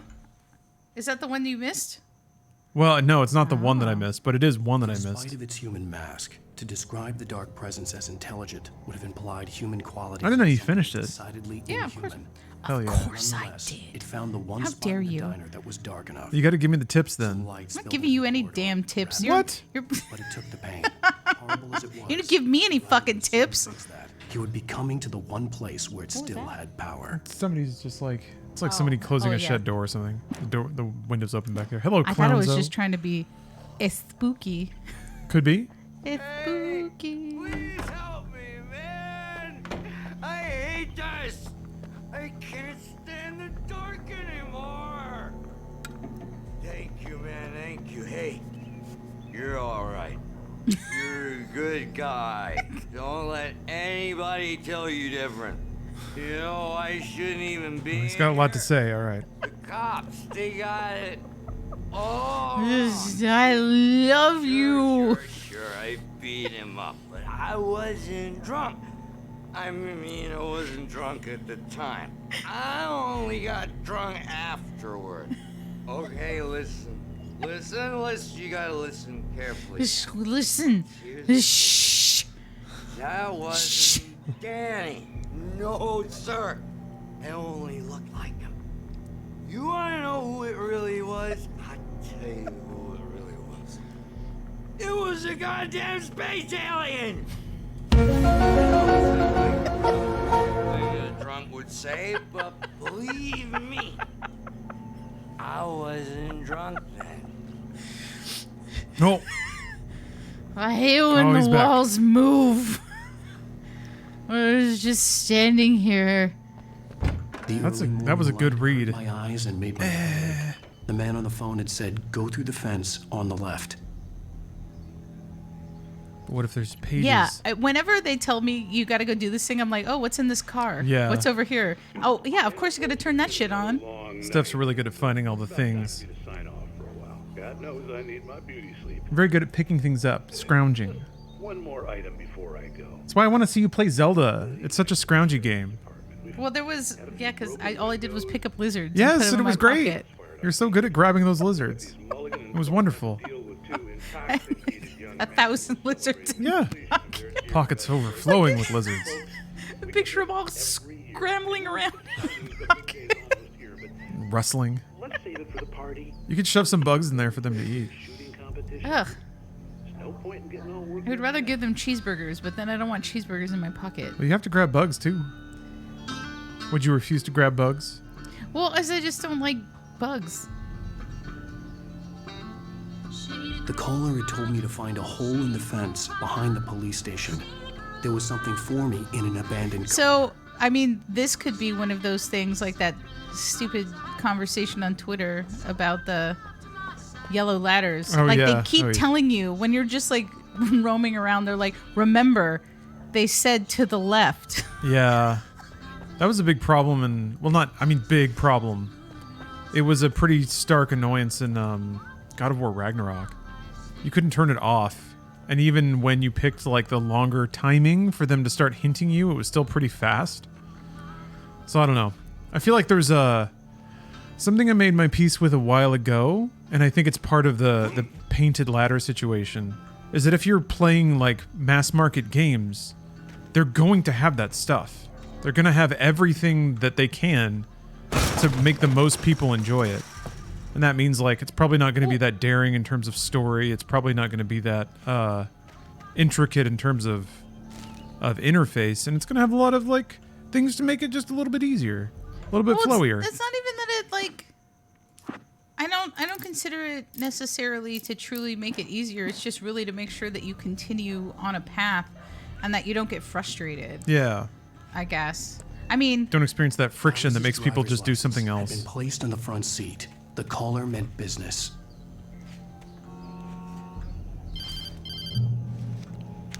Barry? Ow! Ow! Gosh, where the hell have you been? I've been trying to reach you for a week, you and Alice. Oh, I've been worried sick. I flew out yesterday. I'm here in Bright Falls. Barry, hell listen to yeah. me. I'm at the sheriff's Barry's station. here. Coming I don't know. in. It's also just kind of done in bad faith. There's my bro. Had to get the Anyone sheriff that's to played let me enough games to get annoyed at like Alice's platforms that have white paint on them, they had to have played a game at some point where they needed that or unconsciously used that to have fun with a game. They just don't remember that phase anymore. So, Or again, there's a lot of times that there's things that are confusing or that people don't realize that, like, people just won't get and won't understand unless it's very spelled out for them. There's some games that exist that are, oh look, he finally gave up. He passed out. Oh, yeah, the shapes it from TVs. nothingness. The way a sculptor carves a statue from a block of granite. If I stop yeah, they're pretty explicit in this game about like Alan Wake being a literalization of the creative process. Alice's life is at stake, but I can't. So I wonder how allegorical it is for Remedy and for Sam Lake's I'll push on. Anything experience being a writer for video games specifically. It actually is. I wonder if Alan Wake 2 will get in on that. Okay, did you see my tweet today about like Martin Scorsese? No. Apparently his daughter made him do a TikTok Nice. that has him trying to guess the definitions of words. And like, yeah, like if he understood what this slaps means. Oh, okay. And stuff like that. That sounds charming. It was charming, but what was really funny is there was, oh, here we go. I won't Are you interrupt feeling this. any better, Mr. Wake? Oh, this is the doctor, right? Hellman? Am I free to go? Well, we still need to talk about... Am I under arrest? Look at him with his stupid No, fucking hands. Of course not. But I need to know where you'll be staying. What a so turd. I can get in touch with you. Hartman, Avoid okay. the motel. The Majestic is known for its roaches. The cabins at Elderwood are pretty nice, though. That sounds perfect. I'm Dr. Emil Hartman. I'd like to invite you to stay at Cauldron Lake Lodge. Did you talk to my wife? I had the pleasure of discussing your situation. Challenge you to a with her duel, on several motherfucker. occasions. Did you set something up with her? I invited her here. My clinic is a place where... Son of a bitch! Take it easy. Hell yeah. Our hero's here. And his fucking extra long shorts. cargo shorts. Off of my It's client. like culottes. It's clam diggers. Barry Wheeler, his agent. Chonglers. Business with Mr. Wake, you talk to me. You yokels won't know what hit you once I sick my lawyers on your asses. No harm done. Barry's here throwing his weight around. I don't want to press charges. They gave him the Mr. doofiest Wake, jacket. My offer still stands. Look, it is his Get me out of winter in Washington jacket. What Got the his, hell like, was that hiking about, boots Al? on. We don't need a replay of that thing with the paparazzi. I thought they were gonna lock you up. God, Barry rules. I had to talk to someone. It's weird because I remember this He thought was I was similar to certifiable, but when he Infamous. heard about the manuscript I had. And The fact that I'd written something, even if I There was couldn't some, remember like, it, was enough for him. He smelled money. And he elbow to the believed ribs Alice had been side character in that kidnapped. game, Anything Zeke. beyond that There was we another go. story. Barry reminded me a lot of Zeke, but I couldn't stand Zeke, and I love Barry, so I don't know what the difference is. Elderwood National Park. I think because Alan Wake is trying to be I don't so like it, Al. serious. I don't like any of it. It's not good. In fact, it's Like the so absolute brooding. opposite of good. Yeah. Mr. Tortured. Yeah. Barry, you found him. Hi, Rose. Oh, wow. I was just thinking about you, too. Great. I was just bringing Rusty some coffee. He's on the balcony, looking after Max. Poor thing. I really need to go. Great to see you again, Mr. Wake. Later. Who's Max? God, he has tube socks on. You got better in 2? I don't know if I played enough of 2. I don't remember 2. Jeez, Mr. Takes a swing at everybody. This is not her fault. She's a very nice girl and, more importantly, a fan. She That's even a has good fan site manager. dedicated to you. Man. Okay, so anyway, the thing that was really funny about that Scorsese TikTok Oh, yes. Mhm. is that his daughter asked him if he knew what the term slept on meant. And Seriously, Al, what you were saying in the car, just listen to yourself. What, you shot a guy and his body just disappeared? When was the last time you slept? What, are you high? Have you been drinking? No! Look, Barry, I'm missing a week, and someone's got Alice. Do you and everything's understand just... what it sounds like when Cougar you see stuff Puma. like that? Don't get me wrong, It's a good story, could be a bestseller. But when you start confusing fiction with reality, you're buying yourself a ticket to the funny farm. Wait here. Okay. If there is a funny farm, does that mean that there is a sad farm? Wouldn't that just be like a mental institution? Where you live? I mean, a funny farm's supposed to be a mental institution. Yeah, home. Sad farm is just work every day. Yeah. Okay. Welcome to the so sad they said farm. slept on, and they were like, press slept on the kings of comedy. And he was like, oh yeah, he starts going into the fact that he remembered Entertainment Tonight, and the person who came out immediately to say that his film was bad, and it was, and I was like, that is some petty shit. I bet you Martin Scorsese's a fucking Scorpio. And I looked that shit up in November 17th. I thought it was funny because I understand that kind of petty. So his birthday is not too far off from mine. So I'll be like, when I'm 80, you're going to put me on a TikTok and I will name people full name, first and last. Hey, that person fucked with me and I didn't like it. Oh, Mr. Wake. Actually, yeah. Shake your hand, but mine are kind of. How many subs would it take, Steph, to get those stories now? Would you mind grabbing the registration form Which from the stories? desk? Any stories? Well, just your first name, last names, your tales of vengeance, the anecdotes of the people that have wronged you and how. Max here got his foot caught in a trap. They're illegal to use here. Hell, you're not supposed to hunt within the park at all. I was hoping we'd get some of this spice in the game dev stories, which, don't get me wrong, Steph, you told great stories and they were very educational and entertaining. Well, because I thought that at least those were fun. They were fun. They were a lot more fun because I have like angry stories. Sub goal for Steph's enemies list. Oh, it would be a lot. Boy, like we're almost done here. If I won the lottery. But you're in another industry now, right? You're safe. It doesn't matter. Yeah, I would it doesn't matter. because I don't necessarily Always end up in disaster. You gotta talk to I don't the want to cops. burn every She's my bridge wife. yet, It's my unless call. I'm Can we talk about so this later? filthy rich that it truly doesn't matter. Yeah, it's also just like, in general, not the best look to just rat people out, I mean, I'm in. even if they deserve it. If you're trying to And they deserve it. Yes, I guess I can talk about that a little bit more. I'm gonna finally announce it like next week. I'm not at Activision, and I haven't been at Activision now for about a month, because I work somewhere else.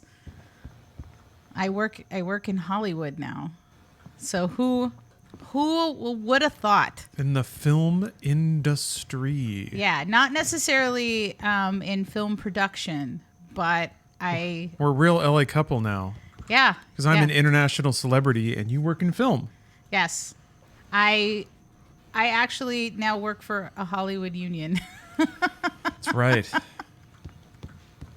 Power to the people. So who would have known This is now a that union that shop. would have been a thing? Also, if people had any idea, like my past history of union support, or like in my interviews, I told them about how I picketed my own elementary school because that is a true story. I picketed my elementary school when the teachers went on strike here in Los Angeles, since my mom was a teacher with the Los Angeles Unified School District. You're all set, Mr. Wake. Glad to have you staying here. I grew up in Texas and there was never a strike anywhere for any reason about anything. That's because they believe in that's the most individualist of all the individual, like America as an individualist country. I feel like Texas is the most like, we are our own people. You try to call yourselves the Republic of Texas. Well, because it was for 4 years. That's true. And then they gave up real fast. But then it turns into, but that's the thing, they gave up. But they still are like the Republic of Texas, and you're like, but you're not though. Yeah. You're Well, actually you're not. Here's a fun fact. Oh Lord. They negotiated some meaningless rights when they got annexed by by the United States, because they were like, we're our own country. Yeah. You have to do special stuff for us. Yeah. So here's the number of things. Here's the like special concessions that Texas has. Okay. One is that they can fly their flag at the same height as the American flag. Me to believe you shot a dude who went. I'm serious. It's the only state I think that's allowed to do that. It doesn't happen often. Sometimes at car dealerships, but spending time in What? past What? Truly American to their beds, wearing white shirts with blue It's just as good.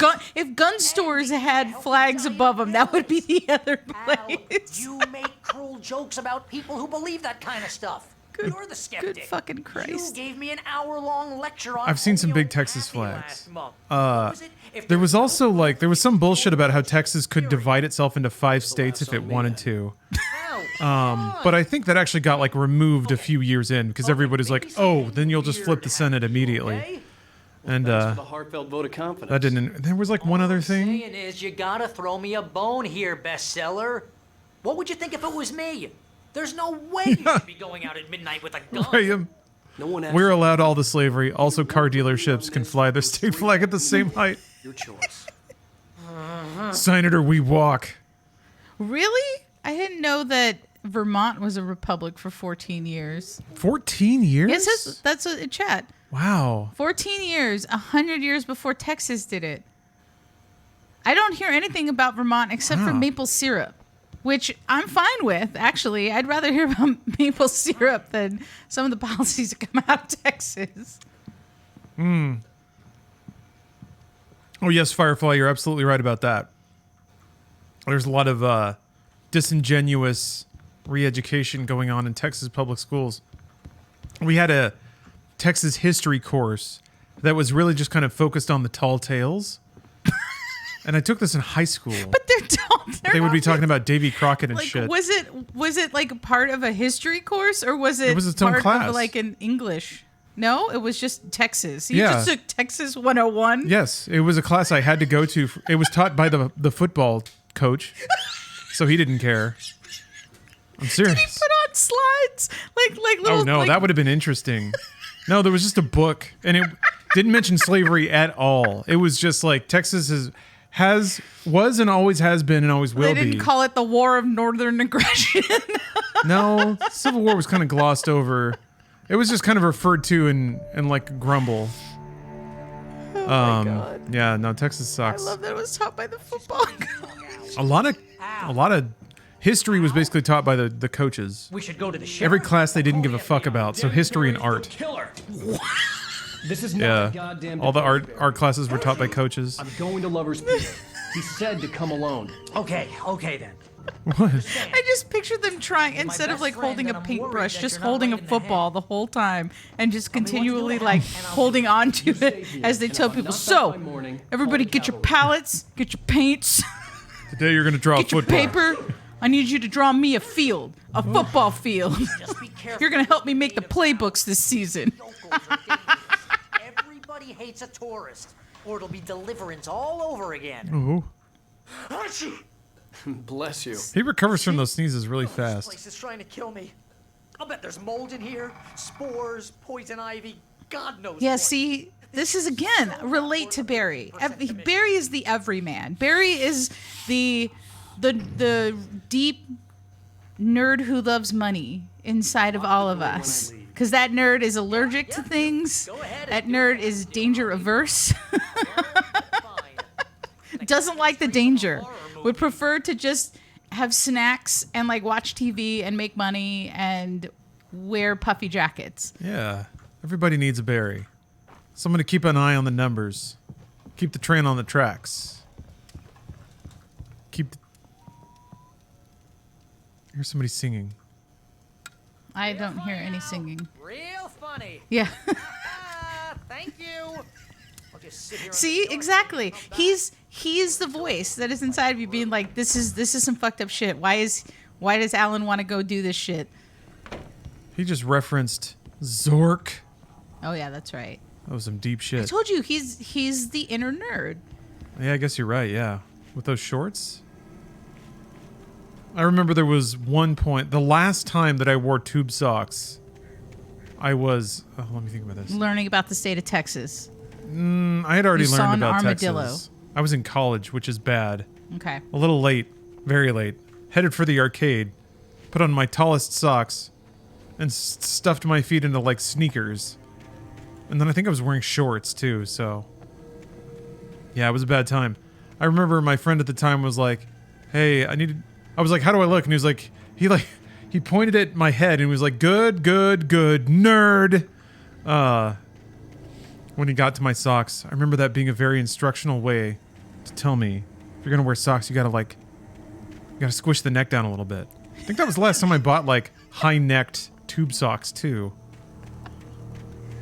Just didn't know. I didn't know any better. I thought that maybe in Texas, if you weren't purchasing them for the use of playing and or watching football, they wouldn't even allow the purchase to go through. Like they try to scan it. They would be good football socks. And then they would be like, "Sir, you plan on playing video games with these? You were not allowed to purchase these. You're going to have to buy some black short socks." The car he rented. It wasn't a long walk to the visitor center, and it wouldn't be any use to me in the forest. I knew I should have gone to the cops. This wasn't the smartest thing I'd ever done, but I was still angry with Barry for trying to talk me out of it. These people had called me right in the sheriff's station. The cops wouldn't scare them, and they had Alice. You gotta send mental bookmarks. The problem is when it scrolls off before you can acknowledge it and you forget who said it. Well, so my issues with Texas are because I lived there for a very brief amount of time. These are game dev stories. These are the spicy ones. Oh, stuff food's here. Oh, food is here. Damn, it's just getting into the good stuff though. I mean, you could grab it and leave it on the counter. We don't have to eat it right now. Okay, I'll be back. Those bowls are fine. Yeah, that's true. I'll go All right, grab it. well, I will explain this while you're gone. So, I lived in Texas for a tiny bit because I went to go work for BioWare on the Old Republic. So, I was at Neversoft. I had spent my entire life in California, and then I thought, I want to live somewhere else for a little bit, so I'm gonna go ahead and I'm gonna move somewhere else. And see, I can't tell the game dev story about it because that'll have to be like what happened with Neversoft and everything. But what I will say is that I did decide to go to BioWare. And when I interviewed with BioWare, this was before they had moved to their offices that they're still in now, which were the old Midway offices that apparently they had like a priest come in and try to cleanse the space. The BioWare folks hired a priest? This is what I was told. So who knows if it was true, but that is what I was told. Is that because like Midway went out of business so they didn't want... Yeah, Huh. they didn't want the bad vibes. Okay. So it was like I guess that's the Texas version of burning sage. Yeah, like I guess so. In California. Huh. Because they were like, well, we're gonna take over this building, so we don't want them bad vibes. We want good vibes. They should have hired a better priest. So I interviewed with them when they were still in their old building before they moved to the Midway building. And they put me up at this hotel, and I will never forget it because there were swans in the lobby. Ooh. Like, that's ritzy. Actual swans just swimming around in these like little well, I guess they were pretty big fountains like in the middle of the hotel. I wish that I really, really wish that I had photos of those. They're probably like on like an old, like my old iPhone, old original iPhone or some shit.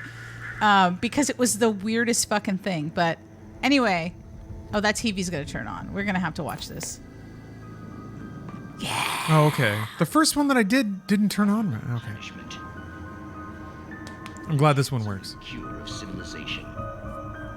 But some crimes Night Springs. Especially in Night Springs. Tonight's episode: The Man in the Mirror. The Man in the Mirror. I wish I could zoom in. That was one of Alan Wake's novels, though, right? He's a weird one. So, you're confessing to killing that guy, huh? Why? Had it coming? Yeah, but why would you do that? I mean, you're a nice guy. Normal. Took a kid to a soccer game. So how come at the game, you pick a guy and, quoting from the arresting officer's report here, assault the victim's head area repeatedly with the weapon of choice being a pair of bare fists? Wow, that sentence really flows, huh? Maybe you're not the literary type. Okay, so you mess him up. But why?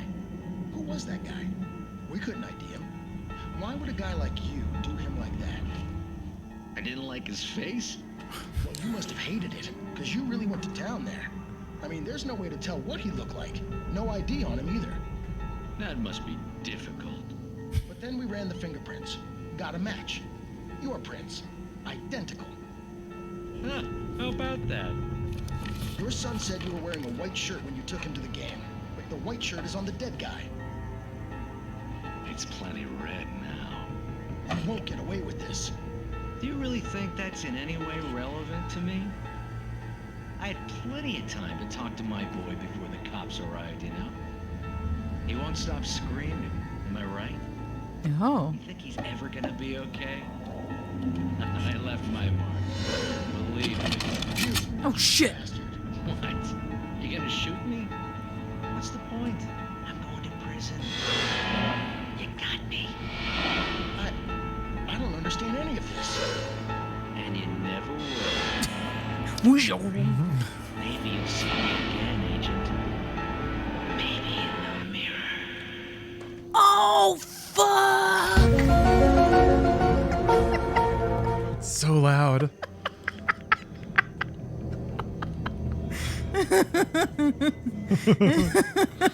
Night Springs! Yeah!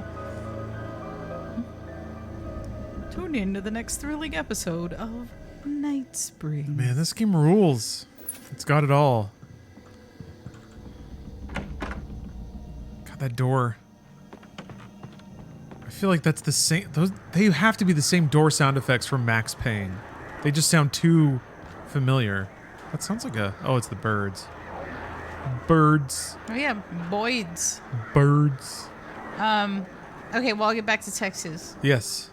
Texas. So I lived in Texas for a little bit. I won't share my game dev stories from when I worked at BioWare. That'll be for another night. But I didn't last that long in Texas because my house was robbed. I lived my whole life in Los Angeles and never a problem, anything.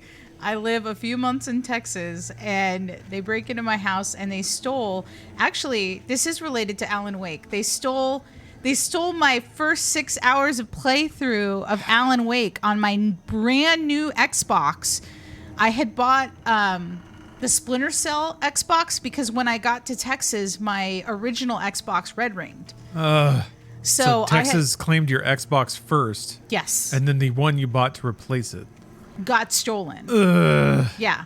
They didn't steal my PlayStation. I'm just gonna point that out though. They didn't steal the PlayStation. So at least I still had that, so I could like watch movies and stuff.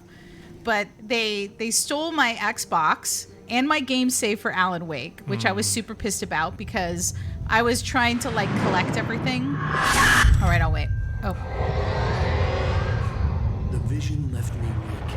This was no head injury.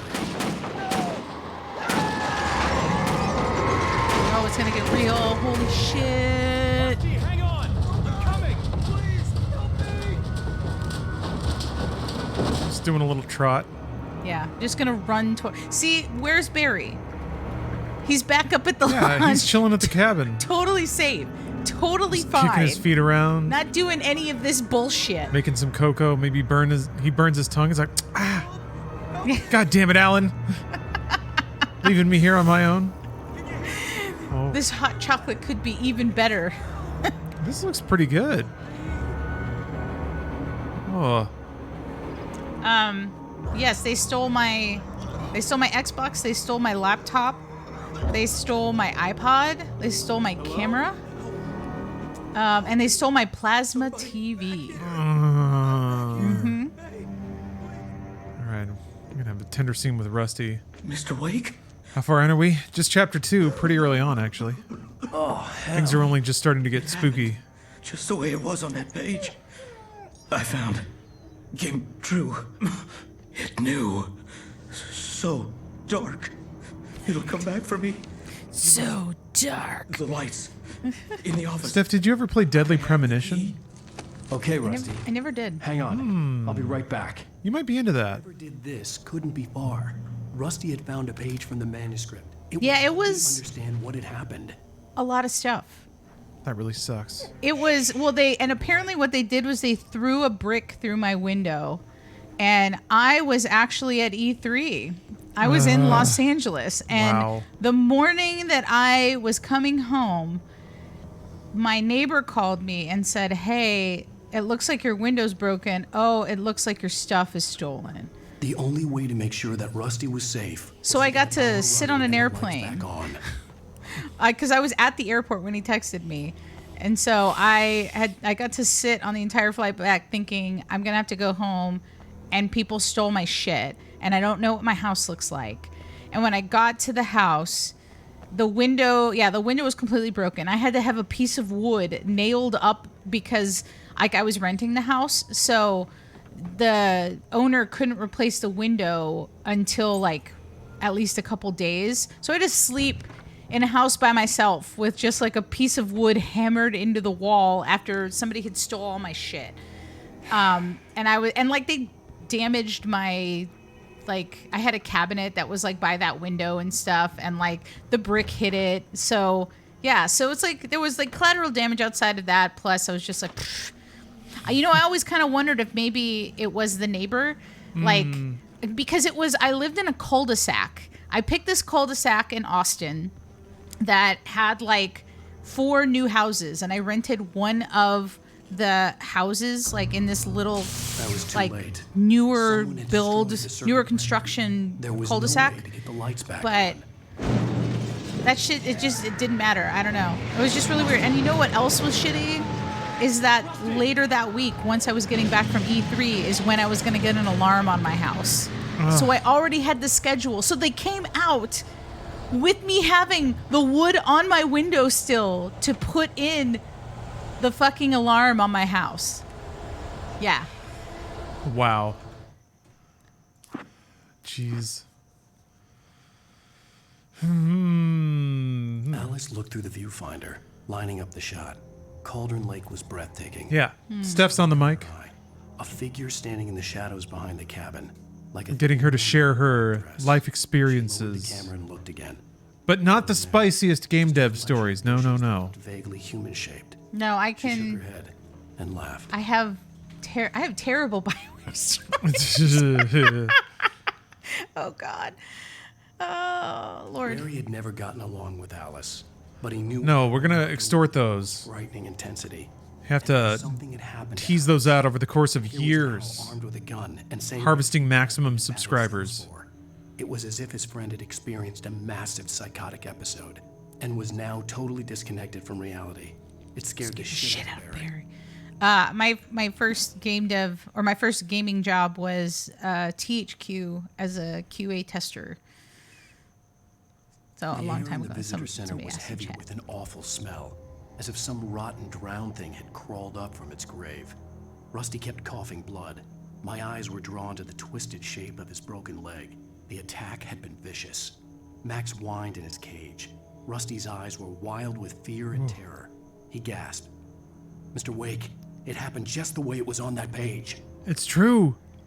Yeah, I didn't want to talk over it, but that's an interesting question. Does knowing some of Steph's story sour some games for you, Law Dog? I feel like no. I feel like you just understand that work sucks. I know. Yeah. Yeah, that is an interesting question.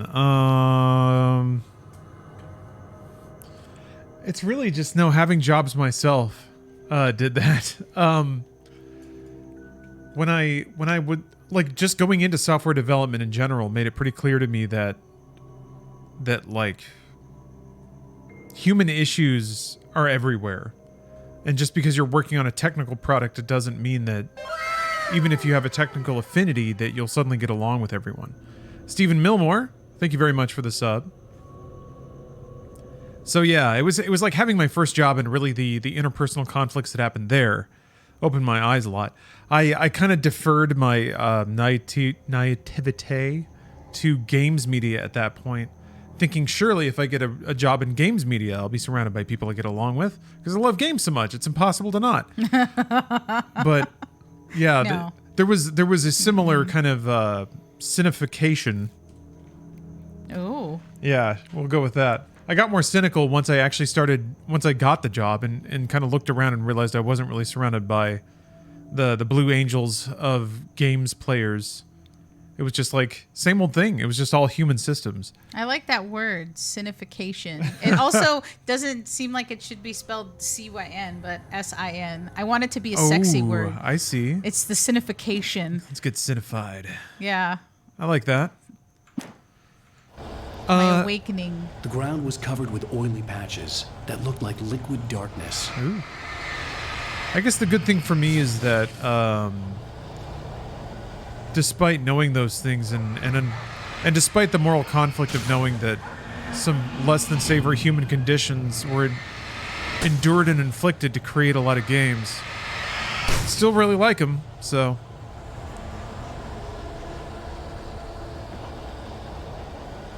I don't think it'll ever be as like... I remember how utterly magical it felt.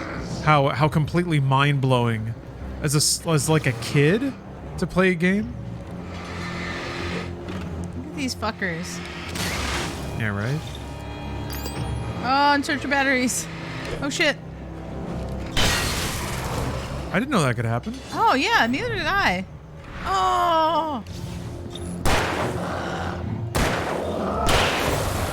Cool. Fuck that dude.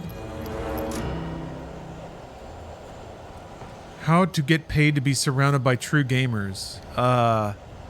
Become a Twitch streamer and only stream the classiest video games with the highest brow commentary and cosmically correct opinions. I think you have to own at least 2 video game themed monocles.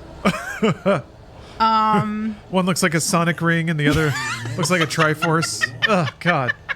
Thinking about this person strolling into a GameStop like they own the place. Yes. Wearing the berry shorts. With their gamer gloves, like in their hands, or wearing them, maybe wearing a pair of Gunners. On top of the no, monocles? it's a Gunner monocle. That's what it is. Fuck, it's a Gunner monocle. There's got to be one, right? Like somebody's made it. Hold on. I think I know. Found it. Oh, there we go. That's it. No, you're right. That's it. Although they have to be Gunners and not like sunglasses. The dude who walks in. Yeah. Excuse me. I love video games. How much content is in this video game? Let me see. It's like a jeweler appraising it, turning it over. Yeah. Oh, see, like the type of person that Microtransactions, I thought so. truly upset when they didn't have manuals anymore. I mean, yeah, I get it though. I mean, I told you how I feel about manuals. It really was magical seeing my name for the first time in one. Yeah. But I understood, like, when they stopped doing it because it, like, physical product just wasn't the same anymore. And also, the teams got so big that it would take... God, could you imagine a Call of Duty manual? That motherfucker wouldn't... It's like a phone book. It would be like... If it had the name of every dev and every studio and every publishing partner and every QA team and, like all the different regions who do all those jobs besides North America. Counterpart. It'd be a tome. Or counterpoint. COD makes a lot of money, so they can. They could if they wanted to. It's not not a question that of would be like... so much paper. That would be like Maybe I want half of the paper. Amazon every time that they launched a COD every year. I'm just saying that we would burn the earth. It would be scalded. Yeah, I wonder what the actual environmental overhead of that is. I mean, so the way that I justified in my head is like we've enjoyed the benefits of the decreased margins, or the increased margins on games for a while. If they're digital, you're right. There's less to produce. There's less to ship. You don't have a retail partner taking a cut of the profits. So games have kind of maintained price for like 20 years because of that, and still earned record profits. But I don't know. It's what I think is cool is that there are boutique outlets that are doing it in batches for, or like that scale with the audience for it. So like Limited Run does some of that stuff. Yeah. And it's not like AAA games are not going to be that because they're made to earn money.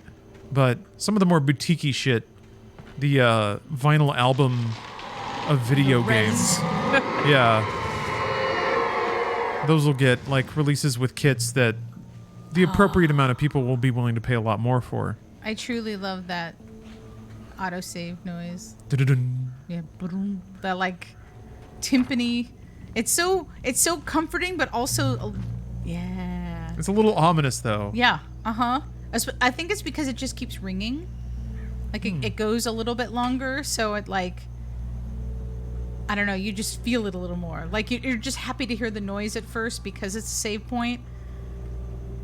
But then it goes on a little bit too long and like resonates a little bit too longer. Like, guess what though, motherfucker? You can't stand in this light the whole time. That's true. Huh? It's a very, very nice touch. What the hell was that? I saw from the window. Love that sound. Again, he's in a safe building. Forget Barry's on top of it though. Just me going crazy. He's aware, perceptive. Oh, jeez. You're not crazy. I wish you were crazy, but you're not crazy. Ow, be careful. Stay in the cabin. Don't open the door for anyone. I mean it. I feel like he probably didn't need to say that. Like, I mean it. Like, Barry's like, I'm not fucking opening the door for any fucking person. Like, absolutely not. Oh, Dying Panda, you're in a rural area with bad internet? Man, I feel so bad for that. Now, that's Texas for me. Like, Just that is dial-up. true. That's what sucks. I think because of that, there was for a while they wanted to make sure that they still had like physical box product and things like that. But I think at a certain point they were just like, nope, it's just too expensive. And like, because also when you're having to get manufacturing done, like it's like at least a year in advance. Like you have to start talking to them and like, here's what the product's gonna be, here's at least early specifications, when is it gonna fit into a calendar, because you know you're not the only game that's being made or would be using their services, so you have to get into those calendars early. And then there's all the meetings that you have to have with retail partners to even guarantee space on shelves, because a lot of times, especially now, it's like you look at like game racks at a Target, they've shrunk, you know, or they're like empty because nothing is being produced. So, and then at a certain point, they're just gonna make their departments even smaller to hold on to games because they don't really have the same like end cap shit like they used to do. They got rid of a lot of those jobs. Different world. Wow. We have more games than ever, but they're all ephemeral. Yeah, get him. I mean, pretty topical for Alan Wake. The sequel is digital only, published by Epic Games. Which is kind of weird because it's like Epic has the relationship and the money and the clout that they could have been able to do that, but more than likely I'm gonna make a physical disc, but this game isn't going to sell enough that would necessitate that cost. No, it's the only reason they're doing it is to move the needle on PC, I would assume, the Epic Game Store. Yeah. Maybe they think by doing digital only, and I'm going to assume Remedy is probably on the more economical side when it comes to developers that can publish a game for a budget. Just an assumption, but... well, I think that's why when you have a big publisher, you let them pay all those costs of marketing. Like you're not going to be covering any of that, so it really is any money they have is focused on just paying for the project and paying to keep the lights on. In terms of it being lean and not like spending a lot. Like Remedy's not looking into. I've heard terrible things about companies right now that are trying to be like, we want to get into publishing, and I want to be like, places are closing down. Like people are losing jobs. You need to make sure that you just have like projects lined up. And, you know, you can keep the lights on in your own place. You can buy sodas for people in the office. Like whatever is going to be the things that are the most important in that studio, that's what you should be focusing on and not necessarily expanding, because it's like you're going to be buying like dev projects and you're going to buy projects from these different or studios, or you want them to come to you and then like split revenue, and what if it doesn't sell, and then you've spent all this time doing that instead of just trying to line up your own dev for hire work. I don't know, because most studios would definitely look to those to make sure that they can either meet their like AAA timelines, because that's honestly what so much dev for hire stuff is, or like taking older games and 4K'ing them. So you're putting saying them through like, the washer so that they come out sparkly and new for a re-release. I would guess that if you're a passionate games lover and you're running a games company, your initial movement might be, I can make money bringing other games into existence, and that way I get to like the throughput of my company goes up, versus like I'm going to pinch hit for other people's development just to pay the bills. I can see how going the publishing route seems more attainable and more interesting. But not right now. Not in the current state of the market. I the current agree. state of the Doing market. HD remakes is the shit. Yeah, like make sure that you're reaching out to big publishers to be available for it. You need some extra skins made for Fortnite. You need us to program that. Yeah, fuck yeah. We will do whatever that you want and need to do, because we want to make sure that we're like taking care of the staff that we have, as opposed to absorbing projects and hoping that something's going to hit big so that they could just have more cash. Well, more time. Bright Falls seemed to know where Al was, but Rose, the waitress at the diner, had seen him. From what Barry could tell, Al pretty much fell off the face of the earth when he left the diner. Rose was just the kind of fan that Al hated, but she really tried to help. She was smart too, knew a lot about what was going on in the town, knew a lot about Al, even knew who Barry was. Barry liked her. That was no big surprise. When it came to women, Barry and Al rarely saw eye to eye. Because Barry has taste. He's a discerning man. That's right. Yeah, I guess if it might be one of those things where it's like, if you've worked with publishers in the past, it's tempting to think that I could just do that. We're giving these guys 20% of our profits for what? Yeah. So they just upload the images we send them, or something like that. I don't know. Yeah.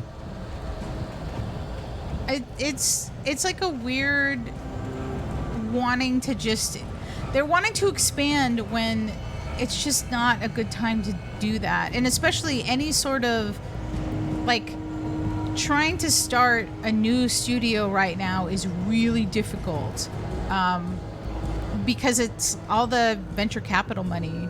It's all dried up. Yeah, a lot of it's dried up, and yeah, it was free for a couple of years there, huh? Yeah, it was super great. People were just throwing money around, and now they're getting a little bit too nervous. Like, well, I mean, the economy. It's Realms Deep. That thing had like 40 to 50 games in it, all like AA PC stuff. I mean, each one of them. I wonder what the budget of a game in that tier is like. If it's like 10 devs for a year and a half, maybe? Huh. Yeah, they sure did get to say yes to a lot of stuff. So much stuff. So it's good. I guess it's good.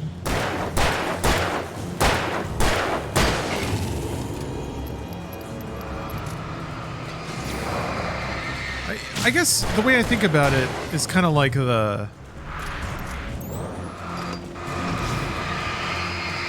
investment boom into new media. Ostensibly, I'm where I am because Machinima had a lot of investment money that they didn't know how to spend. Ooh. So I got a shot there and kind of found my way along the way. But maybe that's the case with a lot of these game devs. It's not like every studio is going to hit, and it's not like that's even the expectation, but yeah, you say yes to 40 games because one of them might be the next Fortnite. Or you're just a dork for games and they're cheap. You can say yes for like $250K, and you're sitting on $10 million? I don't know. Maybe? The aspect of the game's business is really interesting to me. Because on some level, it is a clean business. Like, it's it's budget for product, and then you sell that product on the market, and it makes money. So it is. I can see why like people that don't even care about games are interested in it as a business because it's kind of fascinating. I guess it's not really different than any other business at that point. But. Oh my god. That's right. No, space isn't dodge. It looks so weird. Oh, look at that! He flew. That was pretty good. These guys started to freak me out a little bit. Yeah. So it was because like I mean they're scary. I'm also a person that doesn't like the fucking woods. Why do I want to be here? Like I'm okay with being in a house with glass and TVs and toilets and everything in the woods for a short period of time. I'm not a person that can live in the woods because, as you can see, this is where the murders happen. These motherfuckers are hanging out in the goddamn woods with their axes. And that's just not a scene that I want to be a part of. And if I don't want to be axed, then I don't go into the woods. If I don't go to the lake, I'm not going to be drowned in the lake. I'm not going to be murdered. I'm not going to be like... It's hard to drown in a lake if you're not around a lake. Well, it's hard not to be murdered at a lake. Don't go to the lake. The lakes are bad. Lakes are where the murders happen too. And sometimes by supernatural beings around the lake. And again, don't fuck with it. Just don't go there. You don't need it. Why do we need it? For a Maybe podcast. You can kind of visit it. Although lakes, I don't know. Lakes do worry me. I prefer the ocean. I turned the corner, afraid of what the flashlight's beam might reveal. Suddenly, a roughly painted symbol of a torch glowed in the light. Behind it, hidden by a rock, sat a battered metal trunk. It was here for a reason. Packed with supplies, batteries, flares, We did that. Video things you games. need to make it through the darkness of the night. Something left behind by someone who knew what I knew, and more. So you're basically saying don't go out anywhere. No, beaches are okay. Cities are fine. Beaches? Oh, I guess, yeah, oceans. I mean, Well, like get caught by a shark or when I something. tell people my theories about lakes, and they're like, "Well, there's dead bodies in the ocean," and I was like, "Not next to me. I'm not gonna go into the fucking water with a dead body next to me." But like, You think for they're just real, way out there? Yeah, you're living probably on a place that people have died. Like, it probably happened, or animals, or things like that. Like, that is not nearly as scary. And like, also, just respect the ocean. Don't turn your back on it. Don't let the waves come and eat you. Don't try to like piss off the ocean. As long as you're like chill with the ocean, you're fine. But lakes are always haunted. Always? Yes, always. They're always spooky. It's always where the murders happen. You can't be sexy at a lake. You sure? Well, yeah, you're Well, right. because then you get murdered. Yeah, immediately. Oh, yeah, Ultimate Zane. I am familiar with Time Knife. I love games that have, like, crappy narratives baked into them. Remedy does that a lot. Time Knife is probably one of the best. There's, like, the... I'm trying to remember There was, like, the Starborn Chronicles or something. Oh god! Oh god! See? Do I have any flares? I don't have any flares. This is a lot of dudes. I'm trying to read chat too. So I'll tell you something. I like sharks. I'm not really like, I mean, sharks are scary, but again, like, I feel like, you know, they're just hungry. They're just swimming. Steph, I get it. I I'm think in their space. You feel like a shark would understand you and not eat you. Is that what I'm hearing? That's my hope. That dude did like a twist in the air. Yeah, some of the physics of the characters when they die is a little off. Okay. But what really scares me about ocean stuff is whales. Whales freak me out. Just because whales are so big. They're so long. They're so, like, not sure. Like, they could just be, like, trying to give you a high five and they will flip your little boat and then you're dead. Like, that's what freaks me out way more. They're just like swimming along, fucking around, jumping in the air and landing into the water. And you're like, look, calm down. Like, why is this happening? Don't do this. That scares me. Way more than sharks. I feel like, yeah, I'd like to think that sharks would be like, she's all right. Like, if they have to try to nibble me, I get it. But then I'd have to punch them, and then that's... You just boop them on the snoot. Yeah, a boop snoot. And then be like, no eating. I am a friend. Ow. I don't have any bullets. You can't, like, melee. Ah! Yeah. Some of these parts get a little rough. Weird. Yeah, look at that. Look at that in chat. That's the reenactment. Yes, exactly punch that. a shark? I wouldn't just punch it because it's there. I'd punch it if it tried to take a nibble.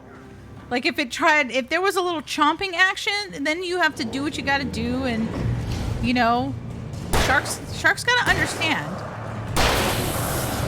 But whales, what are you gonna do? You can't punch a whale. That whale's gonna fucking take you out, and just moving. Anything you try to do to a whale is just going to hurt you instead. Yes, exactly. Try to, like, punch it, you just break your hand. Yeah. You can't, like I couldn't... How scary, the idea of, like, swimming under a whale. Like, you can't. Get your paper. They make weird sounds, man. Agent Nightingale didn't want to be in Bright Falls. These little communities revolted him, and he didn't like the trees or the coffee. He now knew that impossible horrors lurked behind the storefronts and smiles. He desperately wanted to turn the car around and just drive until he passed out or ran out of road and booze. But he had a job to do. He had a rider to catch, at any cost. I don't want to find out if they can swallow a man or not. I mean, maybe they couldn't swallow the man because he was in a kayak and he was a... it felt like a toothpick. Like, it's like, what the fuck is it? Man, what a story, though. To be like, I've been swallowed by a whale. Everybody's like, no, you haven't, you fucking liar. And you're just like, hold on a minute. Pull up the TikTok. See? That's me. That'd be cool. Whales sound like Ellen DeGeneres. Yeah, when she's... Is that a thing? You don't remember Finding Nemo? I mean, she wasn't a whale. She was trying to talk to the whales. Oh. Well, that reminds me, we have to watch the DVD edit of Finding Nemo. I think they were doing Magnolia, Steel Magnolia again. Oh, I forgot to share the best part of the Texas story. Yes. Oh. So after my house was robbed and the alarm people came to the house to put the alarm in, they told me... Oh. Cutscene, I'll wait.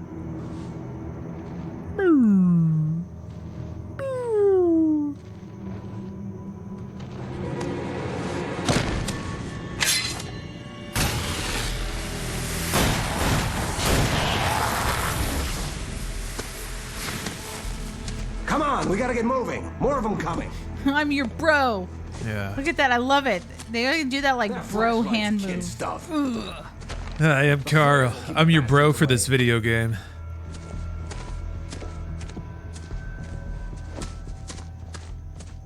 I don't like how conservative that feels. You can see them too? What do you mean? He's a good guy with a gun. That's right. Why? That's the Texas way of thinking. That's the way the story goes. Yeah, let's move. He's right. I lost my gun back there. Just keep that light. Before I finish stay my on. thing, I'm reading chat. I didn't know that whales could explode. And What? that's even more terrifying. Like dead whales that whales ferment? can explode, yes. Yeah. And then they pop.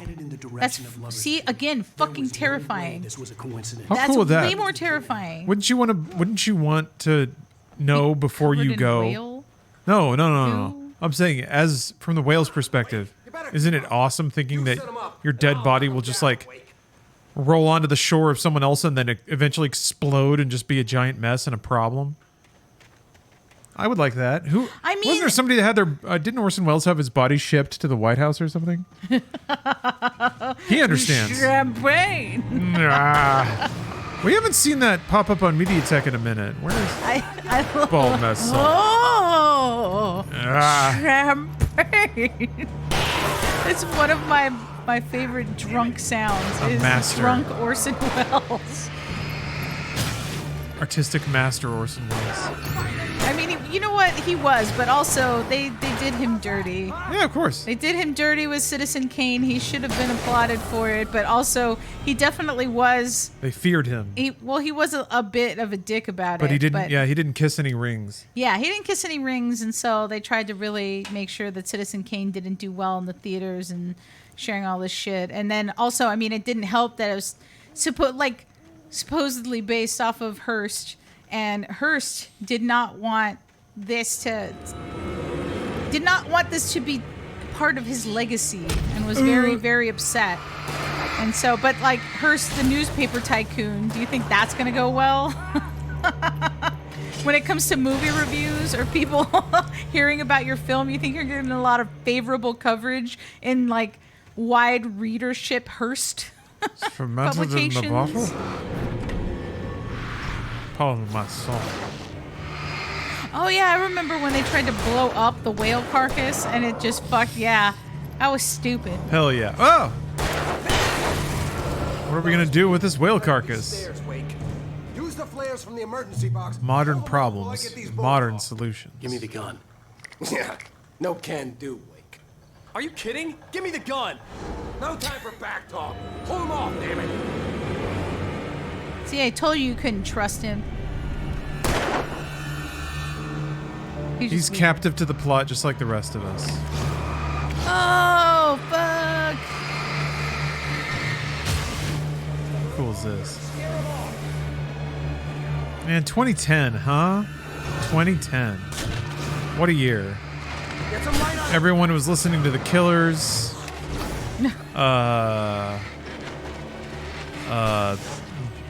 Let's see. Subway had breakfast sandwiches. Gross. Yeah, they weren't very good. But they There were was cheap. no problem with the McRib being available. I remember lamb they were milk like, and it was like McRib. $3 for 2 breakfast sandwiches at Subway. So, I was a contract writer at the time. I was doing contract web development and was doing contract writing, but I don't think the writing was paying at all yet. The McRib is supposed to come back. I just heard about it recently. McRib always comes back. Because my brother gets excited when the McRib comes back. And I'm always like, no. I'm glad you're excited for this, but no. Yeah, it was fun for a while, but I'm McRibbed out. I might get one. They just don't hit like they used to. The bread's too dry. There needs to be more onion. But I think the balance is still on point. The onion slivers and the pickle slices, it all works. It all works. They'll be on us soon. Oh, man. That would be interesting to hear what Orson Welles would have to say of Mr. Beast. What would Orson Welles say about the McRib? Influencers. I mean, well, he would order one. Oh, he would have He it- apparently oh, yelled man. at people during like the filming of, his last picture. Orson Welles would hate influencer media. So Oh, it's yeah, the he would- reflection of he humankind's id, Yeah. and he reviles that. He hates human nature so much. Oh man, that would be great to hear him he just would like go off. off. He'd be like drunk and just going off on Yeah, it. get this man some Parmesan, and show him a TikTok NPC video. The thing is, I feel like he would get it instantly. Anyone else would take a minute, and you'd have to walk them through what this is and who it's for and how it came about. But I feel like you'd be like, okay, there's the internet, and also there's these streams where people just like throw money to satiate their like Dimmy, thanks for gifting subs. Thank you very much. Champagne. Oh yes, the MediaTek counter. I can't help it. I've been so adding good. some spooky clips. But I think that he would eat a McRib, but he would hate influencers. Oh wait, so when they were filming his What did last he like film, to eat? I don't know. he ate like all these tapioca cups. But the thing is, he tried to blame the crew for eating all the tapioca. Oh, Orson. I mean, I like tapioca. It's okay. And like he would also really love. He made his own steak tartare, and he was very particular. No. But it would be like a pound of it. Like he would make it a lot. Like in the whole thing I was listening to about Polly Platt, It takes. He told her about how he wanted to make her dinner, and she was like, I'm kind of a tiny woman. And he put this giant mound of raw meat, and she was like, it was delicious. But the problem with Orson Welles is if you didn't eat all of your food in front of him, like, he would be offended, especially if he made it. So, could you imagine just eating like a ton of like raw meat? A pound of raw beef. So Orson wouldn't be grumpy. Oh, God. Yeah. We don't want Orson Welles grumpy. When he gets in one of his moods, stomping around, swatting all the framed photos off the end table. I love it. I would be fascinated to hear what he would have to say. I want to have a drink. I want to have a drink with Orson Welles. More than like, I mean, Hemingway would be fun. Hunter S. Thompson would be fun, sure. In terms of like legendary over-consumerism, I don't know where I'm going with that one, but. I mean, my problem with Hunter S. Thompson is that I think that Orson Welles. I want to hear him yell about things. Anyway, sorry. I think he would be way too much. He would want it. Oh, you're getting stabbed. He'd be too much about like kind of being insane. It'd be about him for sure. Yeah, too gonzo. Like too much drug. Like that's the only reason that he would like you is if you were just as unhinged as he was. Yeah, you just have to say yes to everything. Yeah. And like Even when play it gets along with uncomfortable. whatever shit that he comes up with. Well, that's the point, right? It's like one night where you get the full experience.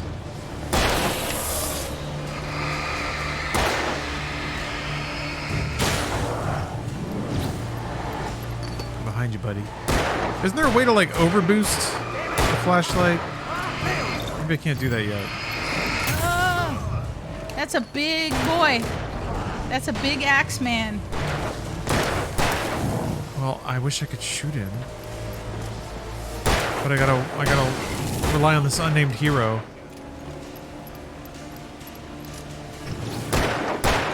Anyway, yeah, I want to watch YouTube videos with Orson Welles. Nothing to it. And just like get him his like pound of beef, so he can just chomp on that. Let's cut the act now. Well, that he could just be, he could be Where's my wife? satiated I so knew that you he were could gonna say just. that. I read But it he all did before. that. He apparently ate Writer. Congratulations. his tartar a lot and brandy. Terrible. Once I was about to say, proper. what if we soak his tartar in vodka? What the hell are you So he gets really drunk while he's eating his raw beef, The entire manuscript. and then he can yell at YouTube videos. Suffer bad. He'd have the biggest channel. Because he Orson would Welles be a true reacts. hater. But Yes, but a legendary hater. well, He would be so good hating on things. Spoken, well thought Yeah. hater. Oh, Orson Welles reacts to Michael Bay's Transformer films. Oh my God. The perfect commentary track. Damn. Now I'm sad that'll never exist. No! Come back here! I swear I'll kill you if you hurt Alice! Do you hear me? Come back here! All right. We're like, Give me back my go to son. The arrow.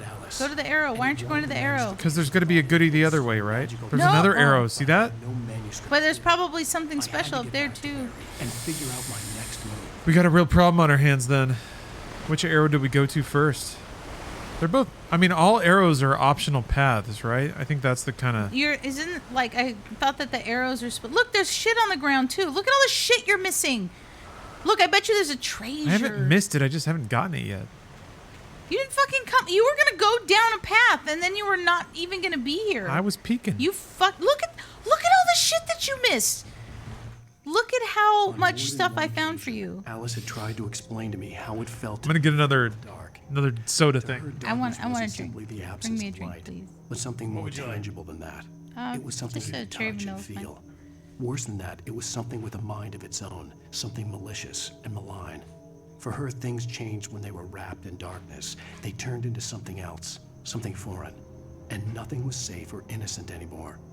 I'd never really understood what she meant, until now. None of your business. What? Lawrence is taking my backseat gaming in stride because he knows that this is just fun, and that I'm not mean, and that I love him, so it's fine. Thank you. It's taken like 4 years, but I think I'm finally built up 4 years? a resistance to backseating. It took 4 years? Probably longer? Hmm. I just mean in general. Let's see here. I got a Mike Capoferri's Tropipop. Oh, yeah, that's right. We didn't drink all those. Yeah, we have. I'm cracking into those sodas finally. Well, they're not sodas. They're booze. Soda boozes. How is it? Delightful. You I want want to to try try it? pop. A sip of pop. I want to try Soders. pop. It's a wine cooler soda. Oh. Mm-hmm. It's rum and pineapple and coconut. So this is some tropical shit. So with the... Here, take it. I'm not going to sit here and hold this. Thank you. You're wearing a tank top. You're having a tropical beverage. That's right. Well, it's hot. It was hot today. Yeah. I don't know if it's going to be hot tomorrow. Maybe the hot gaseous winds will finally back off. All right. I'm going to guess that this is just telling you to turn around then. I think. Because you could go across the logs and stuff. Which I will do. After I find this treasure. About it. Like just as hot as yesterday. Yesterday.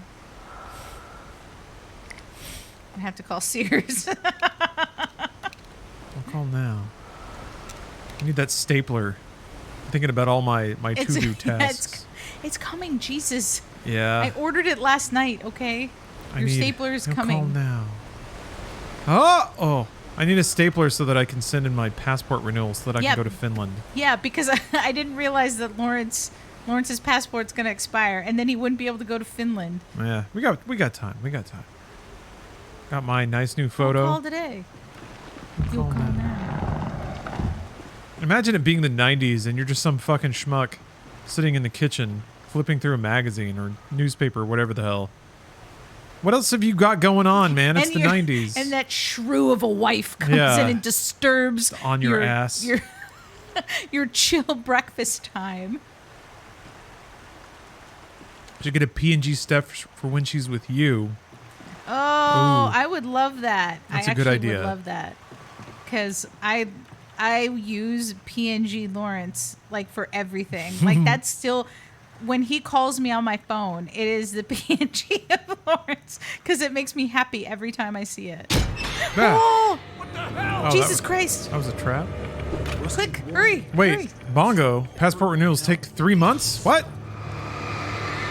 The freaking passport website said it would take like 2 weeks. No, I don't think that it's like that. I really think that you should go down there and go get it. Okay.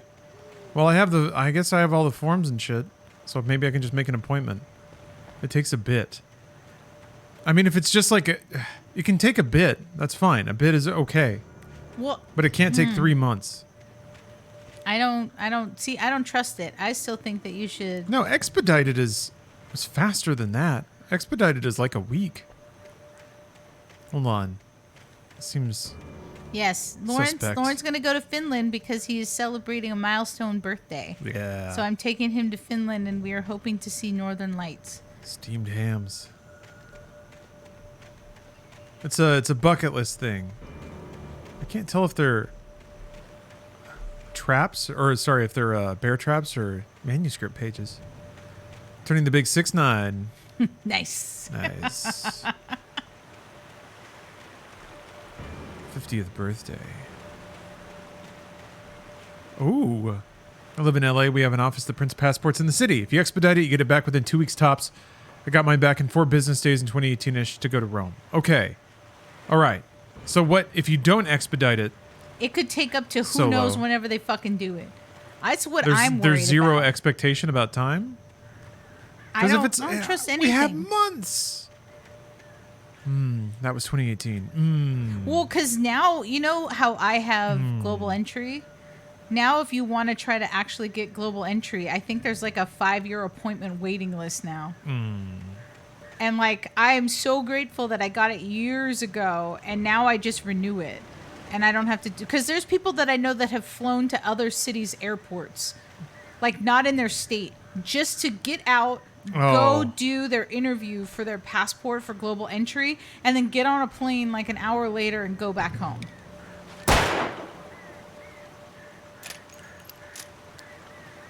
That kind of makes sense. I don't know. We haven't done a whole lot of international travel, but maybe now that we're in a air quotes post-quarantine world, maybe we're going to be a little more jet set. Whatever. What is Steph going to do? Leave the airport without me? 100%. I would go to this igloo. There's dogs that need to be mushed. Also, there's an ice hotel. If we're traveling international, you're going to be waiting at the like baggage carousel anyway. So fast tracking through customs doesn't really amount to much. I've flown back where it still was faster. Yeah, no, it is faster. She let Wick go without argument because there was something about him she couldn't quite put her finger on. Something that reminded her of her father. She didn't think Wick would hurt his wife. Then she thought about the way I still think about how terrible that hair trigger rage flaring the up wait was at Charles de Gaulle. I just looked at my recipes and my receipts. Submitted my application on February 2nd. Received my passport April 20th. So 2.5 months. You better not risk it. You're gonna cause me to be fucking Anxiety City. All right, fine. Oh my God, I would live there. I'd build a condo in Anxiety Town. I can just take in all my paperwork and they can just check it on the spot. So. Well, when I had to Don't get risk my, it. I did, and it sucked ass. Yeah, people are assholes about passports, huh? Mm-hmm. There was one time I was coming back from Mexico, and my passport was like 7 months away from expiring, and they all got in a big circle and grumped about it. And I'm like, it's not expired, bros. It's not even close to expiring. And they were like, well, I don't have. And they eventually waved me through, but I was like, what the fuck, man? Why are we getting all dramatic about it? Anyway, that's my passport story. You need to file ATF paperwork? Yeah, do that. Do that shit. Get on your paperwork. It's annoying because what I've learned, this is the weird thing I tell myself. All that bureaucratic shit, it always feels like it's going to take forever. And maybe it does because you have to move at a different pace. But really, at the end of it, it's like, not that bad. It doesn't... He's in the bush. It's an hour here, an hour there, but whatever. No, I had just started to say it about the time that we were coming back from France and the Charles de Gaulle wait, where we saw 2 women crying. Oof. Just over stress? Yeah, just because it was fucking ridiculous. It was like 3 hours. 3 hours just to get to the gate where they looked at your passport and were like, okay. And that was it. They didn't check anything. They just saw that you had one. They didn't even look for our tickets. And waved nothing. You forward. They just wanted to make sure passports were valid. And it was a line, like, we went early because I thought that I was going to have to potentially take a COVID test. Well, that's the trip where I may or may not have photoshopped your COVID results. Oh, God. Which is not to say she was negative. Or positive. She got it. Well, she got a faulty test. And we only had enough tests for each of us to take one because why would you need backup tests? So anyway, she took it. The exam, like, it was one of those where you had to like get on a webcam with somebody and show them the results. And something about the like testing card fucked up, so it didn't even have a result. So the result was like inconclusive. And we were like, "Ugh!" But that we didn't. There was no service in the area that could do a COVID test before that. Well, not only that, I did this test the night before the flight because that's when you were supposed to. Yeah, you're supposed to do it within like 48 hours. Yeah, it was like a 48-hour window. So there was no way to do it earlier than that, and there was no way to do it later than that. We had like missed the one window where we could have possibly tested and gotten approved. But I tested negative. She was asymptomatic. We didn't get COVID that trip. No, we got back. But anyway. And I tested, like, I was so paranoid. I tested, like, after I tested, I did like 3, like, CVS, like, multiple day tests. I was really God, freaked and out, that was like after I had food poisoning, like bad food poisoning for like 2.5 days. So I was on 4 hours of sleep. I'd also had to basically write a whole script for Inside Games in the hotel. But man, hell of a trip. That might be the most taxing trip we've been on. It was a good trip. I don't mean to make it sound bad, and I don't regret it. I'd gone for work, and Lawrence joined me. I was lucky enough to join. Yeah. So it was like, all right, well, yeah, I'm gonna be in Paris because I'm gonna be working. So who knows when we're gonna go back to France? Because France is all right. It's not a place that was like high on my list to go to The night to had been visit. one desperate situation after another. I was exhausted, and my body felt as though it had been chewed up and spat out. The flashlight was heavy in my hand, and each pull of the trigger sent a painful shock up my arm.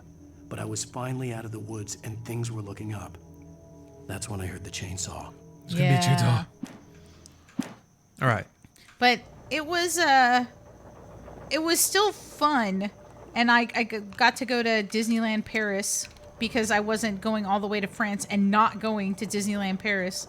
Because absolutely not. And Lawrence had to deal with, he was a trooper of, but I also had told him, I'm like, you can just stay in the hotel room. I really don't care. I'm going to go inside Disneyland. Yeah. I wanted to see it too. I will be at the Disneyland. You can find me inside the Disneyland. Yes, doing the Disney things. Yeah, it was a nice park. And Disneyland Paris is really pretty. That whole area and Phantom Manor is really, really cool. Yeah, Phantom Manor was awesome.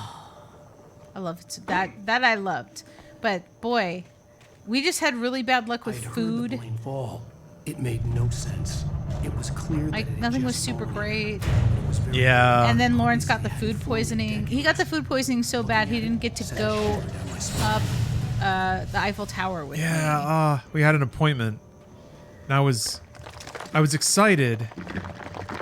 Ooh. I had just kind of evacuated before leaving the hotel, and I had like taken some Pepto-Bismol and medicated up, and I was like, all right, I got this. And then we got on the train because actually I have to admit the public transit in Paris is the metro? Awesome. Yeah. Super easy to get anywhere, super cheap. Anyway. Yeah, well, and also way faster most of the time. If you wanted to take buses weren't great. But taking like lifts and taxis is really expensive because everything is crowded because they're tiny streets for when people had fucking horses and carriages and that shit didn't expand. They didn't make it bigger for a car. It's still a fucking horse and buggy bullshit lane with cobblestones. Those cobblestones, which is not great when you have an upset stomach. Makes the ride a little bumpy, but yeah, we were on the train. It was like rocking. I thought I had it under control. Like it would come in waves, right? And that's the emotional roller coaster is like it'll hit you, and then your knees wobble, and you're like, oh no, I'm gonna die. I'm gonna die right here. I'm gonna die right now, vomiting on myself in the on the Paris metro. And then it passes, and you're like, no, I got this. Everything's fine. But yeah, it's when we were at the base of the Eiffel Tower, just standing in line. So I had nothing to do but kind of focus on how I felt. And then there was like I was keeping it together, lying to myself basically, until there was definitely a point where I swayed on my feet. I was like, I kind of tilted, and I was like, nah, that's it. I'm just gonna fall over if I don't sit down. That's when I had to excuse myself. I do remember the like power Pokemon Go players in front of us though. Yeah, they had like 3 phones with batteries attached because they were going to catch them all. They came to France to do specifically that. And I was like, holy shit, that was intense. But we did get to go do things like the catacombs and the Louvre and stuff like that. So it was I'm glad for that. I got to go into the like Paris Opera House. I did the tour there. Like Lawrence was hanging out elsewhere, and I was hanging out with my coworker, and we decided to like take the 5-minute walk and go over to this mall where you basically can just look at the Eiffel Tower. Like, that's just what's there. And I'm like, this is wild. And it was like right across the street from the Paris Opera House. And she's like, we should go see if it's open and do a tour. And I was like, fuck yeah, let's go. Let's go, sister. I agree. It's the most Europe thing. Yeah. Oh, there's an opera right over there. With like the most gilded halls. But Yeah. it's like inside It's 3 times it's like as a old as little your beat up country. still, because it's not as if it's like brand new maintained. It still has that like that Oh, it's been lived in. aura, yeah, the aura of experience and All the like wood is look. like worn down. Yeah, you can see the like tiny Handrails are cracks. smooth. Yeah. Like it's one of those things that it's opulent from afar, but when you get up close, you can see just how old it is. Interesting. Which is was really cool.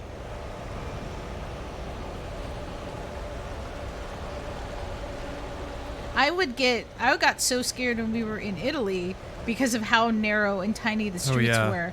I would like be like, oh my god, there's no way I could ever drive here because Cab drivers hauling ass. Yeah, we watched. Yeah, like Mercedes Benzes like round the corner and go through places, and I'm all, that car is gonna fucking get squeezed. Like there's no way. The alleyways that like narrow out. We finally saw it, a clip online of like a car that wedged itself in between European buildings that just like narrowed up too much. Ugh. Beer me up, Scotty. Hey, amen. Amen to that. We gotta watch more Star Trek stuff. She's not a fan, but she is. That's the problem. Again, all the ladies with their scarves, like dancing around with their heels and their bright eyeshadow. I need a theremin.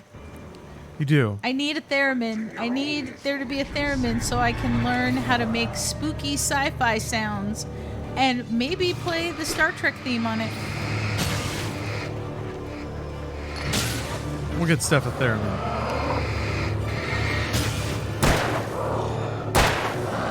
I want a theremin and bongos. I want like hot pink bongos. That's a good combo. Ooh.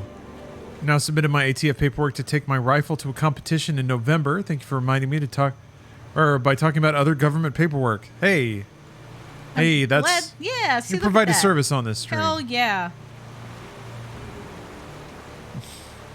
Oh, the original Exorcist in 4K. Yeah. Yeah, that movie's so good. Yeah. There's so much intentional showing of just the weight and the toll that whole experience takes on everyone. And it's told so naturally. I don't know, it's great. 808 and a theremin. Well, we got one of those. Well, Wait, yeah. Oh, it's not. Well, that's what I mean, though. We could start our own weird band. Yeah, I can make the beats. You can make the synths. I do have quite the fondness. I've seen The Exorcist in theaters, I think, like 3 times. Not when it came out, but like, you know, when they've shown it, either restored versions or things like that. Because my brother and I, that's like one of our like movies that we really enjoyed. And our mom is pretty religious. Yeah. Like not like overly religious, but I grew up Seventh-day Adventist, and so she. That's pretty religious. Yeah, and like if there was no way I could ever bring like a Ouija board, no Ouija boards in the house, there'd be no fucking way. She would. Oh, I could imagine my mom like burning it. Like she would just be upset, and it would have to be like cleansed. 1 second. We're gonna do some spooky streams, like Christmas. Whenever Halloween rolls around, I'm just gonna leave MediaTek rolling for a couple of days. You have like a little pumpkin with a little light. Oh yeah, maybe we flickering. can get pumpkin cam. Yeah, that's a good idea. Oh yeah, so maybe that'll be the sneak peek of the new stream logo, which I still have to get to you. Yes, but. you have to get it to me so I can print it out so I can carve it on a pumpkin. We got some artworks and projects going on right now. Lore. The logging site was a mess. The modular office had been pushed off the cliff. Deputy Thornton climbed up from the wreckage excited, breathing hard from the exertion. Nobody there. It's weird. Don't you think that's weird? Bored, Mulligan. Did you think that's weird? Hell, it's always weird, Thornton. Just a question of sorting out what kind of weird it is this time around. Only good writers can write 2 different kinds of dialogue. I am not a talented pumpkin carver, pee-pee poo-poo monster, but Steph is. Steph has done some very intricate pumpkins in the past. Very impressive. Yeah, I don't get to carve as much anymore because the problem is what am I gonna do with all of them? Like, we already have a lot of custom pumpkins that I've done. Do we have them still? Oh yeah. Oh! You shouldn't have gone there. Yeah, that was a whoopsie. I didn't know you could fall off stuff. So wait, you still have like funhouse pumpkins and stuff? I think I don't know if we still have the funhouse pumpkin. We might. Oh man, the old logo? I have I carved the old logo on the black pumpkin, and then I Rooster did Teeth is gonna serve the us with ornaments. papers. I Yeah. painted the like funhouse ornaments. Yeah, those were really good. There we go. I use fake pumpkins. Yeah, they're like foam. Yeah, they're foam pumpkins that you can carve. When So Barry saw the darkness attack the visitor center, it made him a believer. The men Al said he'd shot, they hadn't been just locals on crank. Somehow the world had changed, like the channel had been switched without warning. You think you're watching a sitcom, and you're really watching a horror show. When the birds They're gonna take that pumpkin and make it exclusive to RT first. just terrified. Carving pumpkins just isn't profitable anymore. We have to. was it ever profitable? We have to put our pumpkins on our own private network. Now, YouTube sucks, though. Lest it sound like I'm snarking. I'm in the game. It sucks. Shit sucks ass. Oh!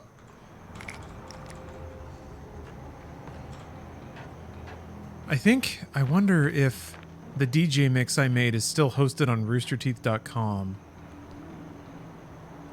Nobody knows about it, but it is a copyright time bomb.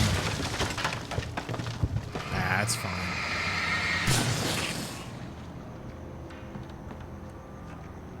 I mean, I would play Pumpkin Carver Simulator. Yeah, Power Wash was awesome. That, but a pumpkin, sold. Like, You just, you gotta follow like a pattern. yeah, you gotta like erase the pumpkin flesh. You gotta clean it out. Yeah, what if they made, would pumpkin cleaning be a mechanic? How do you simulate reaching in and yanking out a bunch of pumpkin guts with your hands? That's probably the closest it gets in the vegetable world to digging around in animal guts. Pumpkin guts? It's all slimy and gross and there's like bits and chunks. That or probably And it's well, fibrous? yeah, I think that one is the grossest because it has the fibers and pretty big seeds. But like, I mean, pomegranates are kind of violent. Oh yeah, they're kind of gory, huh? Yeah. I remember seeing a screenshot of a post. Somebody was commenting that there wasn't a content warning on a photo of a pomegranate because they were like, if you're gonna post gore, oh dear. Oh, you're dead. Like if you're gonna post gore, you need to censor it. And other people were like, no, it's a pomegranate. And then the person replied, and they're like, it doesn't matter. It looked gross to me, so it deserved a warning, a label. Ow! Oh, space is not dodge. I keep thinking it's space. Oh shit. Ooh, got him in the air. That doesn't seem right. The way that they just kind of pop around. Oh yeah, figs. Yeah.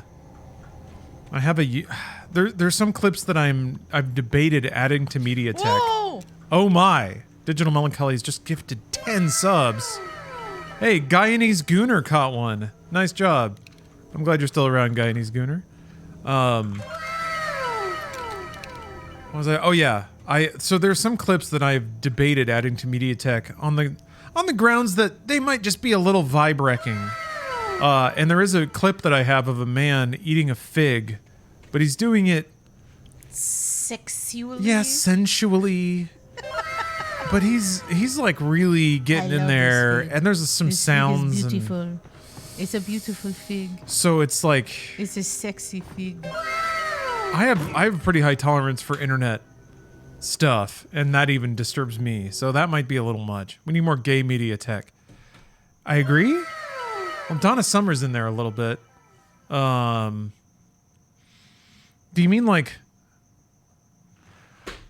What? I could add clips from the 1313 series to MediaTek. That would be pretty homoerotic. Well, that's what was requested. Hold on.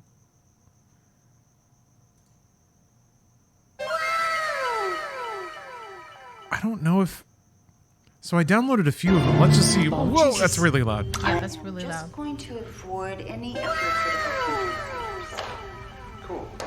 Thanks. See, but like, it has See? to Could only be like that. It has to only be the like parts where they're just rubbing themselves in Oh, loose yeah. underwear.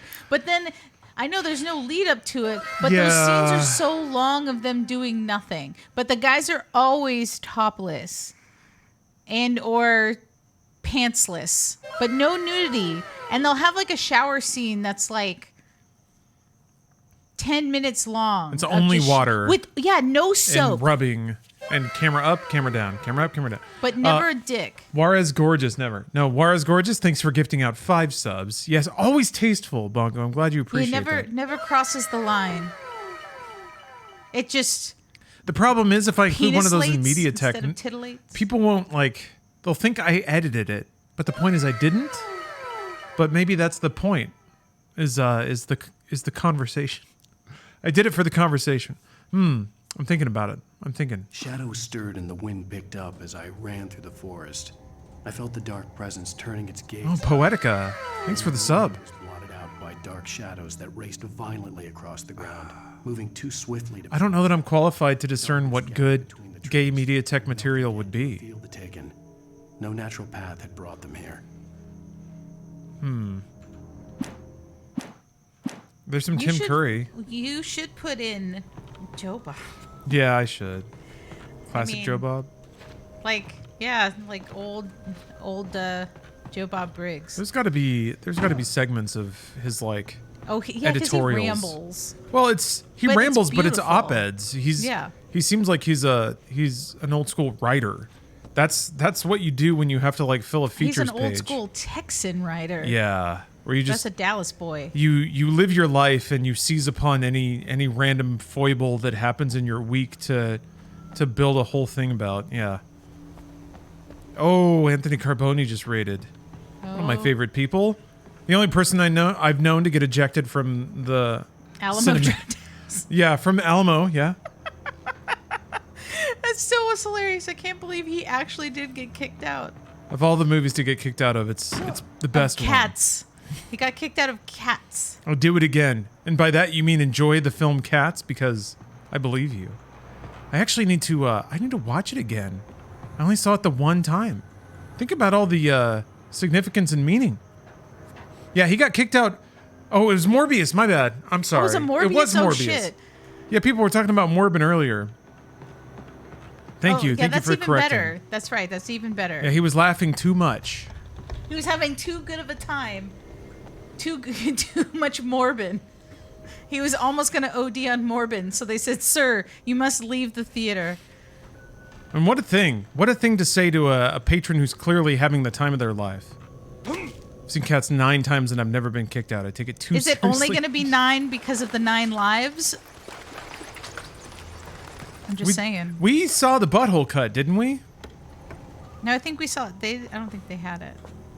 Man, he wasn't even a Morbius? So wait, did you ever actually end up watching all of Morbius? Or have you only seen the first, like, third? I mean, that's when all the character work is. That's when Leto's putting on another masterclass. He's a true method actor. Imagine Leto demanding that the staff of Morbius wheel him into the bathroom between takes. I think about that often. Ugh. But for real though, he was great in House of Gucci. Ow. Yeah, he was. Although I realized he was basically just playing, he was playing the, like, brother from Godfather. Fredo. Maybe that's who he was in real life. The Gucci brother. You remember Fredo, right? Yeah. Okay. I guess Fredo gets shittier in part 2, but still. Yeah, but he's he's like comically sad in a newer kind of way. Yeah, like him in his corduroy suit. He has ideas. Important, good ideas. Wasn't it like a dusty rose? Like, it was something. Corduroy suits. Imagine it like walking down a hall. The arms are making noise that normally only the thighs make. Yeah, whoop, whoop. Your hair starts like just raising. Every doorknob shocks you senseless. That's how you become a supervillain. Like an electronic supervillain. It's a corduroy fucking suit. How could you do this to Paolo? I want to be that guy. Well, maybe someday. The Paolo, shit, who was the dude in Rocky 3? Adrian's brother. Legendary, like, hanger-on. That dude is awesome. He made it through most of the Rocky films.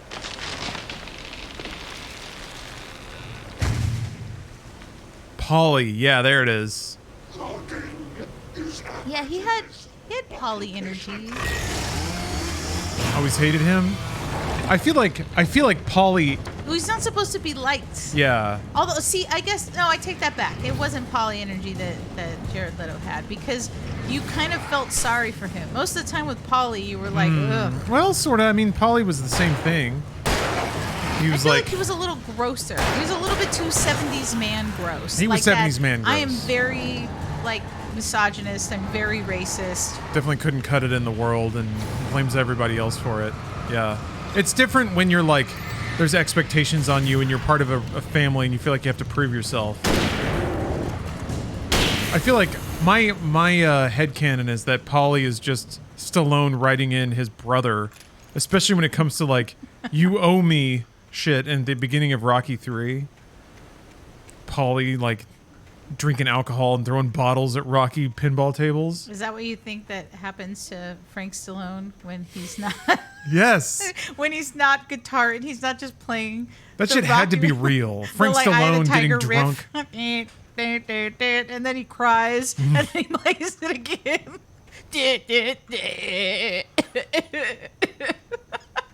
Survivor is gonna come back any. It's the name. It's the name of the group. Wait, was Frank Stallone in Survivor? I don't remember. His barbershop quartet was in Rocky 1. He was the guy singing "Take It Back" next to the flame barrel. Hey, whatever you gotta do to get a credit. And then hopefully you get a speaking part next time. Ow! The porch is covered. Family you owe. Stay out of sight. I'm on my way. Don't open the door. I think that's topical because Alan Wake is, in my eyes, it's all about writers writing themselves into what they're doing. So if Stallone was writing in his weird brother getting pissed off about Stallone's sudden success, that's pretty Alan Wakey. Yeah, his brother did some music for the films. I thought so. I didn't know if he would. I don't know if Frank Stallone was responsible for Hearts on Fire or Eye of the Tiger. It's Eye of the Tiger. 5 has a banger soundtrack though. It's like nothing but 90s pop hits. They wanted so much to be relevant in Rocky 5, and that's what makes it so great. There's a part where Sage Stallone has like a dangly earring because he's a street tough now. We still haven't continued to watch The Family Stallone. Oh yeah, we only got one episode in. I don't know if we'd be able to do. We love a lot of real like trash television, like Man. very bad. What pranks could they involve their dad in this episode? Oh, but that show is when the drama is one of the daughters like plays a joke on Stallone that she's pregnant on his birthday. Pranks. At his birthday dinner. Pranks. That's what they do. Ooh. Yeah, that keeps happening. Imagine being Stallone and your daughters keep bringing it up every time you have dinner with them. Dad, we really want our own TV show. We should do a reality show. Wouldn't that be so fun? And you could be on it, and we could be on it, but it'd be about us, but you could be on it. Well, you could be on it because you would help secure the deal. I mean, because we love you. Because we love being around you all the time. We just have so many fun ideas, and we have so much fun, and we're so fun. I love it. I need to watch more of it. Is did they make a whole season? I think they made a season, but we only could get through the first episode. Oh. So I know that there's more. Anthony, do you want to do a Stallone watch party? A family Stallone. Yeah. An event. We can make themed drinks. Find the key to the garage. Yeah, all right. I'll be in touch. Let's make this shit happen. I love watching garbage, communally. Especially, it's going to require people to talk about it and make fun of it because it really, them on the show, it's not, they're not that interesting. They seem very nice. They're all very pretty, but they're just, Well, all we can hope for is that their increasing desire to be popular will drive them to act out more and more. And then we get to see that fun spiral where the less relevant they become, where suddenly it's like, the more desperate they are. Wouldn't it be funny if, like, Dad found out that I stole a car and and used bear spray on a stranger? Maybe that's what we'll do today. They play a little interlude, and then like B-roll goes of to Los commercial. Angeles. Yeah, and then it just like goes into them being arrested. That's fun. The FBI agent's command froze me in place. I considered surrender. It was all falling apart anyway. I could give in. FBI agent. Deal with it. But it felt all wrong. Call it instinct. His posture. The way he held the gun. He was no friend. Shots ringing in my ears. Alan Wake did not write Control. The events of Alan Wake are kind of under the world of Control. Control establishes the sort of overarching premise of the Remedy-verse, I suppose, which is that weird shit happens. That's essentially what it boils down to. Control was all about the Federal Bureau of Control, which is a clandestine government organization that is deployed to sort of contain and suppress knowledge of altered world events. Yeah, catalog. So it turns out that the fabric of reality is... The key had to be somewhere nearby. Yep. Is way more tenuous than we would think. Weird shit happens all the time. It's just that we and our frail brains need some expectation of normalcy to live our lives happily. So the Federal Bureau of Control's out there to make sure when weird shit happens, nobody really catches on and that the deaths are kept to a minimum. So the events of Alan Wake are an altered world event. Many of which happen in the world in general. A story is a beast with a life of its own. You can create it, shape it. Oh, Candles, thank you very much for the raid. It starts wanting things of its own. Thank you. One thing and you set off a chain reaction of events that spreads through the whole thing. The characters have to be true to themselves. The events need to follow a logic that fits the story. A single flaw and the magic is gone. The story dies. Alice dies. Oh, I didn't remember that being the stakes. That, like, Alan has to finish the story properly for Alice to escape. He has to get out of writer's block to be reunited with his muse. I feel like that's not the first time that you've shot something in a men's room.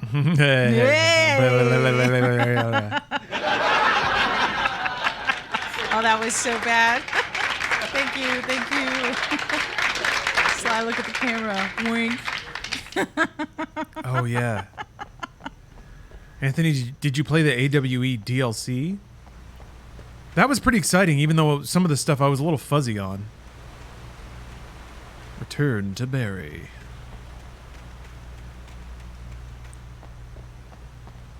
Why did I get 4 ads? Because they're each 15 seconds.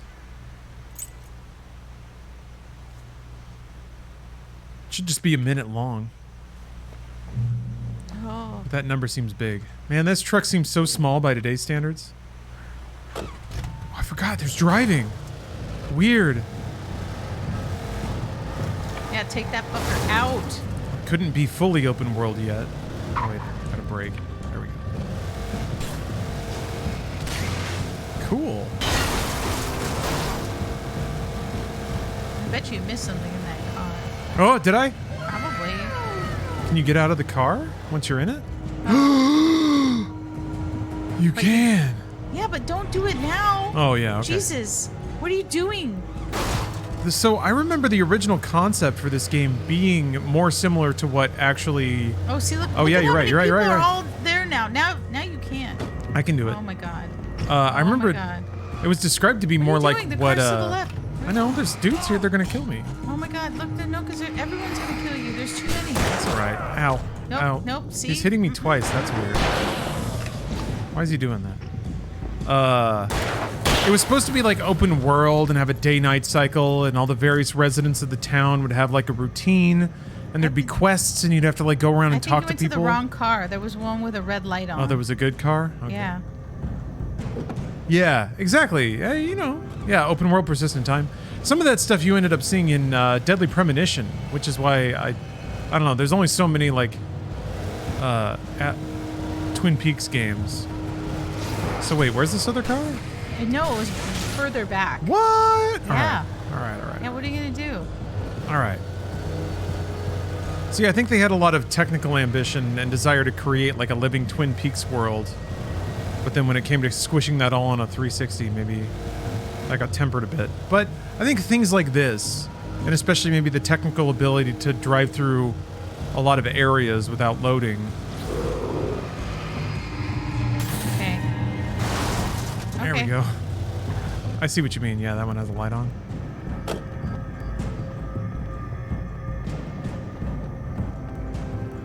Oh, it's just another car Different you can car? drive. Boo! Boo! That sucks. Should I take the truck or the station wagon? Well, the station wagon has no damage to it. Excellent point. All right. All right. Yeah, Anthony, I agree.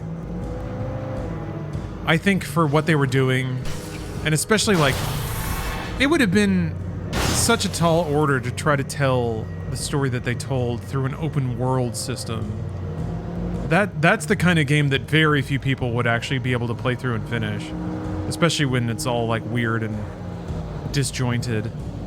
I get that the grand goal is to basically make a DB Cooper simulator where you're an agent that gets to sweep into this small town and you have your open reign of an investigation to go around and talk to and meet all these quirky people.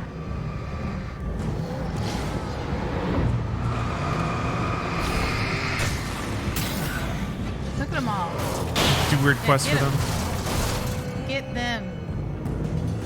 Deadly them Premonition fools lands. I feel like you should play Deadly Premonition stuff. It's on the Switch.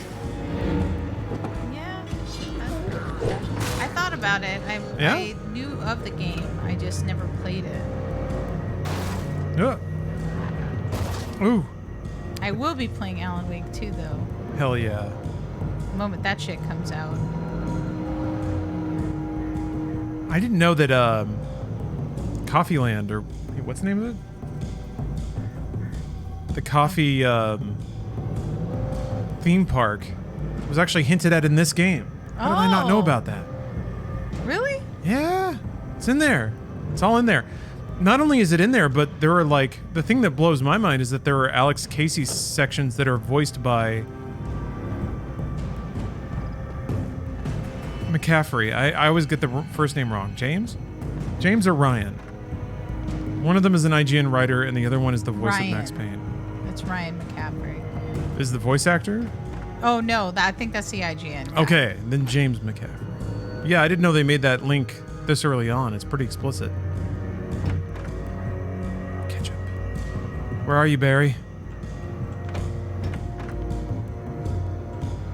Can we get a gaming? We'll have to wait for a gaming moment. Otherwise, the gaming council is going to be on my ass.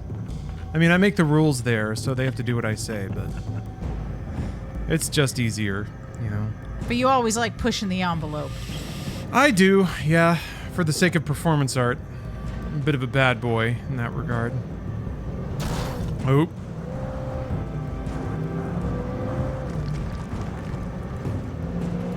Yeah, checks and balances and all that.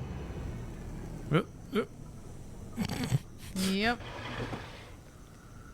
kind of bullshit is this when people have to crash that way? Look at that bird. That bird was just like hovering. Oh no, it flew. Yeah, the birds just kind of stick in the air. That's a weird thing. That's a weird sound. Yeah, none of that sounds good. Is that the birds? The flare gun was probably for the best birds? weapon I could imagine Birds. against the dark things I was facing. Birds. Oh no, look at them all. Oh yeah, that's satisfying. Fuck them shadows. They just Fuck gave me a 'em. flare gun for a reason.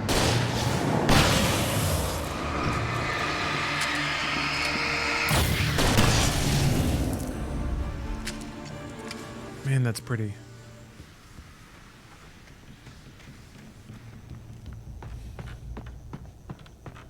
Pretty been in here. Yeah. I guess we're just backtracking at this point. Just making sure that you got all the things that you need to. Mm-hmm. Collecting, gathering. Yeah, there weren't really a lot of games that could handle in open environments like this. I mean, open. It is sort of closed in, but still driving across all that terrain without a load. That's pretty cool. You son of a For bitch. 2010. Where's my wife? Son of a bitch. Wick, you deliver the manuscript, and you can have your woman back. Simple as that. I don't... Listen. I'm gonna need time to finish it. I still need to write the ending. I need a week. It's not done. I need a week.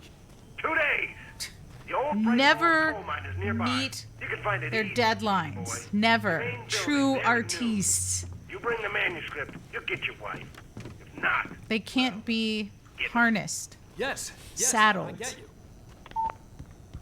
They must be themselves. Be free. Yes. Open. Welcome back to the show. You know, As promised, our very I've been reiterating my theory that we're coming off of a wave of like too smart for its own good media, or media that has to have some clever twist. This was actually really early in that cycle. I ever seem to manage. One of those like too smart for its own good kind of games.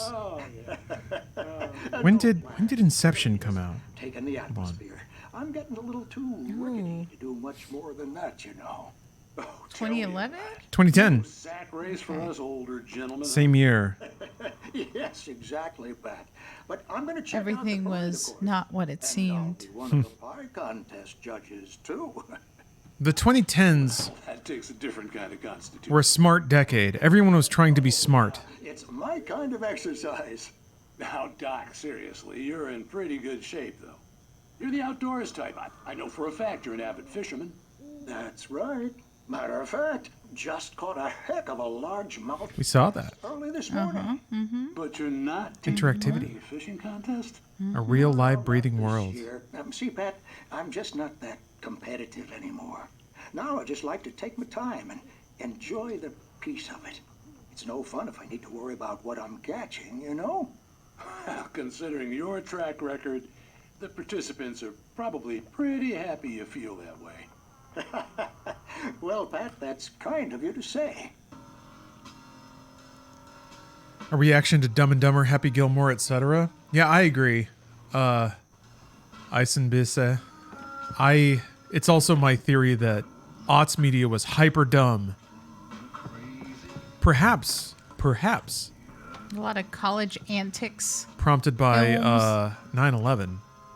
Oh, yeah. I feel like, yeah, because people just wanted to laugh, Lawrence. Yeah, They just wanted wanna- to laugh at dick jokes and fart jokes. Eat barbecue, drink beer, be free. Stick it to the terrorists. Yeah, the terrorists wouldn't like all those fart jokes. They would be offended. Yeah, and they you know hate what we us. think about people who are offended? We fucking do it louder and we do it bigger. Don't give a And we shit. just That's why the and we terrorists show hate us. ourselves. Make multiple G.I. Joe films. G.I. Joe.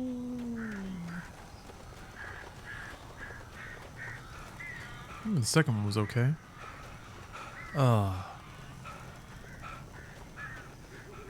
We fly our flag at the same height as the American Birds over flag. the phone.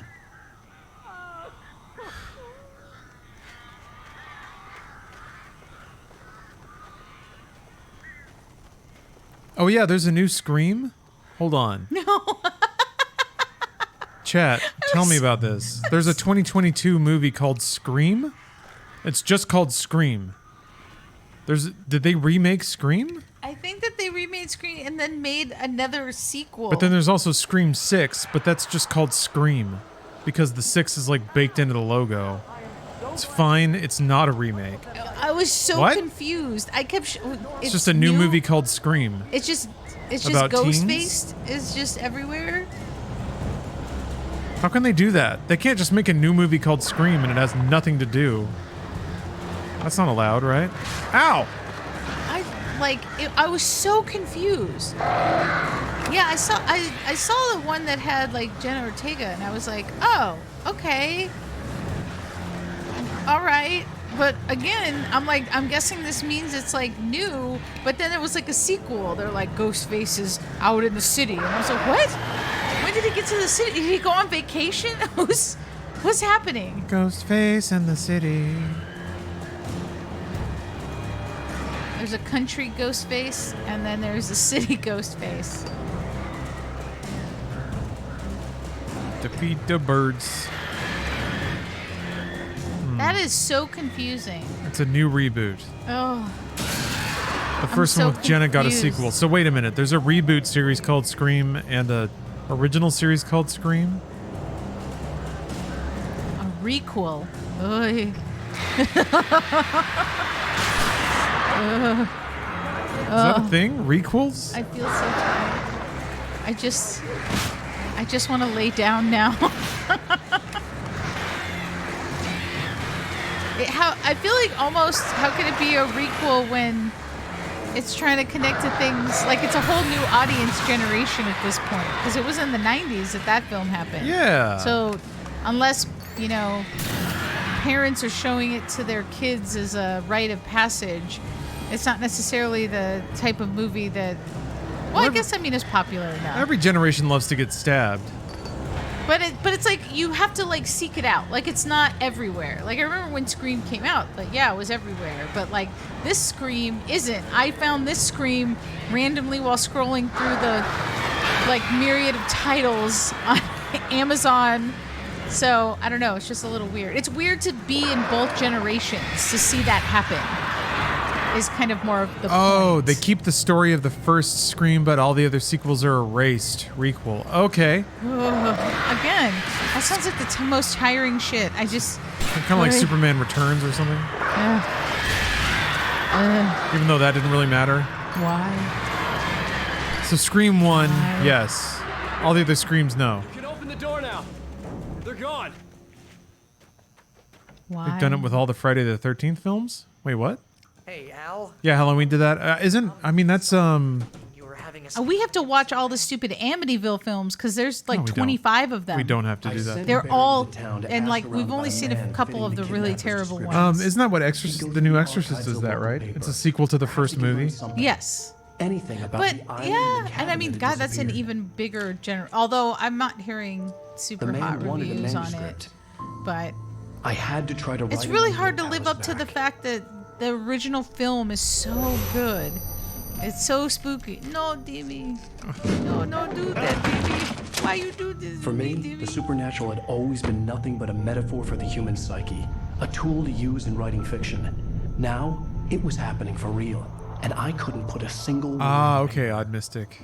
Every Friday movie, they only reference the first film, but never mention the 13 other movies. So it's just kind of like having an origin that you reference, but each tale is its own thing. It's weird to see canon be a part of Like Bond. Wait. There it is. Is Canon back? Do you and Mr. Wick come get them? I live in the trailer park outside the town. We'll be there in less than an hour. See you soon. There's a Scream universe. Have a great day. Hope you come back soon. Welcome to the Old Dear Diner. Good girl. Spooky as fuck.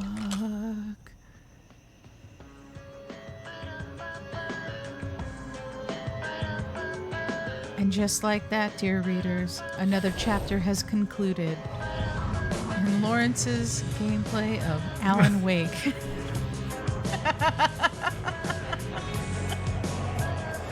We've made it to another bright morning. We weren't sure that we were going to, but we did it. Thanks all for watching. We did it. We're not done. Are we done? No, you're not done. I didn't think you were done. Decide Discord notifications. What could that be about?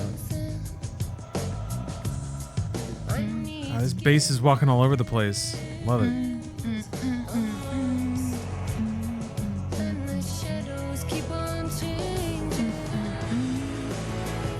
Yeah, this is some smooth jams right here.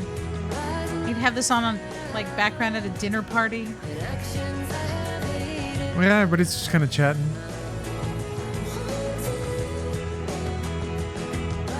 Smooth synth rock that doesn't really exist. Well, I'm sure it exists. Everything exists now, but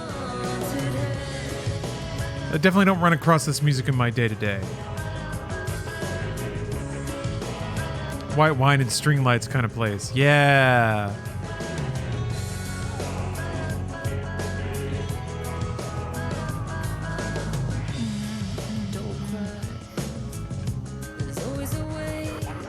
Did you know that Poe wrote this album to go along with her brother's book, The House of Leaves? I did not.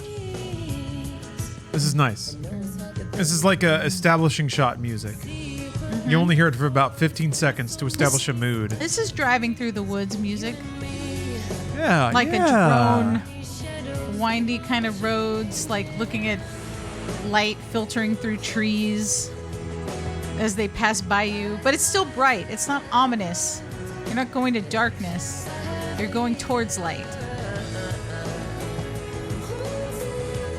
I don't camp. Again, I will only be going to a place that has doors and bathroom and Wi-Fi. I can't. Is that a bug? A little bug dancing? Yeah. A little bug dancing and some dance lights. I like it. Friends Rachel haircut style music. It's a little I can hear the 2000s in it, which is a little past. That's the right dance. There it is. Frog. Yeah, that frog. That frog is doing the right groove. It's got the right vibe. It is Friday. We love Friday our Friday vibes. frogs. Yeah. There's Wednesday frogs, but there's Friday frogs. Yeah, I just don't like dirt. I don't mind getting dirty, but knowing that I can like wash off and then be clean and have soft spaces to sit is more of the thing. Like when you're camping, you never really escape it. You're just dirty. Like you get dirt under your fingernails. You get used You're to gonna be it, dirty. though. Like you try to scrub. You learn how no, to like see? live in No. in I don't want harmony to with eat dirt. I don't want that. Needs restroom. You want to hold? Oh, You can pause it. I thought about bringing it's fading out. my Uh-oh. food over here. You so could that bring I your can- food over here. I can eat, but I won't eat near the mic. Previously on Alan Wake. Shit, it's just Alice. starting. Well, I just saw this. I'll be right. Please help me. Alice? You'll do exactly what I say if you ever want to see your wife again. I can't tell anyone except my agent Barry. Damn it, Barry, they'll kill her. You're my best friend, and I'm worried that you're not right in the head. The ransom is a manuscript I supposedly wrote that's coming true before my eyes. It happened just the way it was on that page. So dark. I have found I only a few can't do it. scattered I can't do pages. the dirt. The entire manuscript. The deadline is in 2 days. I found Mr. Wake's pages. Good. How the hell did she get her hands on the manuscript anyway? I don't know. She's resourceful. I told you were too hard on her. Listen, I found out all sorts of interesting stuff while I was digging around. Yeah. Mr. Wake, it's Sheriff Breaker. We have an FBI agent here, Agent Nightingale. FBI. Oh. Anxious to see you. You'd better come to the station. Okay, I'll be right over, Sheriff. Let's make this quick, huh? Help you folks? Name's Randolph. I'm the manager. We're looking for Rose. Works as a waitress down at the diner. Rose, sure. We're having a little Nice girl. fire walk with me Who moment. wants to know? I'm Alan Wake. The writer, huh? I heard on the radio you were visiting. Well, I'll show you her trailer. That Rose, she's a nice girl. Uh-oh. Always pays her rent Lawrence on isn't time. here to As I to was move saying, things along. I found all sorts of weird stuff from the local newspaper's archives. This place is crazy. Disappearances, mysterious deaths, urban legends come true. It's always the woods. It's because the woods are haunted. Most of this stuff takes place spooky. around Cauldron Lake. Well, you ain't wrong, mister. The Indians Indians thought the lake was a doorway to the underworld. And no one listened, and what did they do? All the people took all the land, and then they built their houses, and then they're like, oh, it's haunted. Whoops. Owned by a guy called Thomas. Someone's haunted? Now, some of the Lore, you're missing lore. I'm missing one lore. famous writer, but I ran a bunch of searches, couldn't find a single thing he wrote. Zane was heavily into diving, so much so that the place came to be called Diver's Isle. But the volcano under the lake erupted in 1970, Dude, Barry's such a nerd. and Zane I love went it. down with the island. That's what he was doing in the lodge, was like on the internet researching shit about Cauldron Lake, while Alan is like running around and like shooting shadows. Barry's like, I read this really interesting website about Cauldron Lake. Let me tell you about it, Alan. I guess that's what's confusing is like, is Alan in the dark place now? Or does that happen later? Maybe Also, he's asleep in the dark I'm gonna place. drink this now. Heartbreaker. Vodka Oh with yeah, look at it with the little devil. kumquat. Listen, I got things to do. This place don't run itself. Or Blanco grapefruit, jasmine, and ginger. What's an Or Blanco grapefruit? Oh yeah, there's Yeah, that devil's pretty cool. Oh, give me a break, mister. Can we just get a move it's got buns. Yeah, this guy's not nearly as cool as Harry Dean Stanton in Firewalk In with Me. anything? True. Man, what a legend. I was thinking about that the other day. Cigarettes. A lot of the times I think about the Harry Dean Stanton interview clip that we saw in that Racer Trash compilation. Yeah. Where he's essentially like talking about acting in his own career and just being horrifically depressed. I don't know. I mean, he really was very good. Yes. Good at playing he had a particular vibe. I don't know. There's some like lived in performances where you don't really know if it's the performance of the person, but it doesn't also really matter because it contributes so well to the whole of the film or the show or whatever. He was one of those performers. I don't feel like I see a lot of those now. It's like I think that because most people are trying to be really Yeah, how about pretty, that? the only It was people there in the who are morning, as if it had older, fallen from the lived sky. in, or like, But it would take a or tornado to lift interesting, something I like guess, that. they're still pretty. We're damn lucky it didn't crush any of the trailers. yeah. I haven't noticed anyone like it's only older actors who are, I mean, showing their age, have I guess more of that look. I mean, and not to say that it's bad or that's what makes it that way, but it's like it seems like they are allowing themselves to transform more, where it's just them. Yeah. I don't know how to elocute this. No, I feel like I agree. A lot of the younger generation of actors are all like pristinely beautiful, but there's something that gets lost when a movie is routinely stalked by like models. Yeah, Harry Dean Stanton was a very like, this guy would change the oil in your car kind of guy. You don't really see that from younger generations. But also like of performers cigarettes and like Yeah. alcohol in a bar. Yeah, like an maybe abused when ashtray he was man. younger, but still is trying to figure out a way to navigate that. Like loaded up with trauma, just trying to work through the day with aches and pains and broken bones. I don't know. Yeah, Steve He had Buscemi's. life on his face. I feel like Adam Driver was the one actor that was a little like distinct and maybe like normal looking, but he's also like just fucking jacked. So It gets better. A local girl, Barbara Jagger. that's people were seizing on that one actor from what was that one? There was the Olsen in it, and it was about like a Texas drama about a pastor that had an affair. I don't think that's real. You saw it. Was it? Candy? Is that what I'm talking about? Meth Damon. Yes, thank you. There's a performer who's very good, but Love and Death.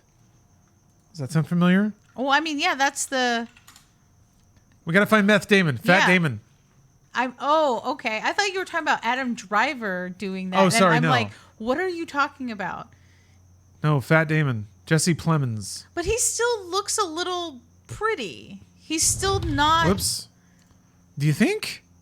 He's not. He doesn't have that weariness of life. Well, okay, yeah. No, he's not ground down by life in the way that a Harry Dean Stanton But is. even in his face, he doesn't look like he doesn't look like he's had like experience. Harry Dean Stanton, even when he was a younger Looks performer, worn. still kind of had that like, I have dragged some shit around and it wasn't pretty and it was heavy. Do you think it's because people don't want to see that, or like casting agents aren't looking?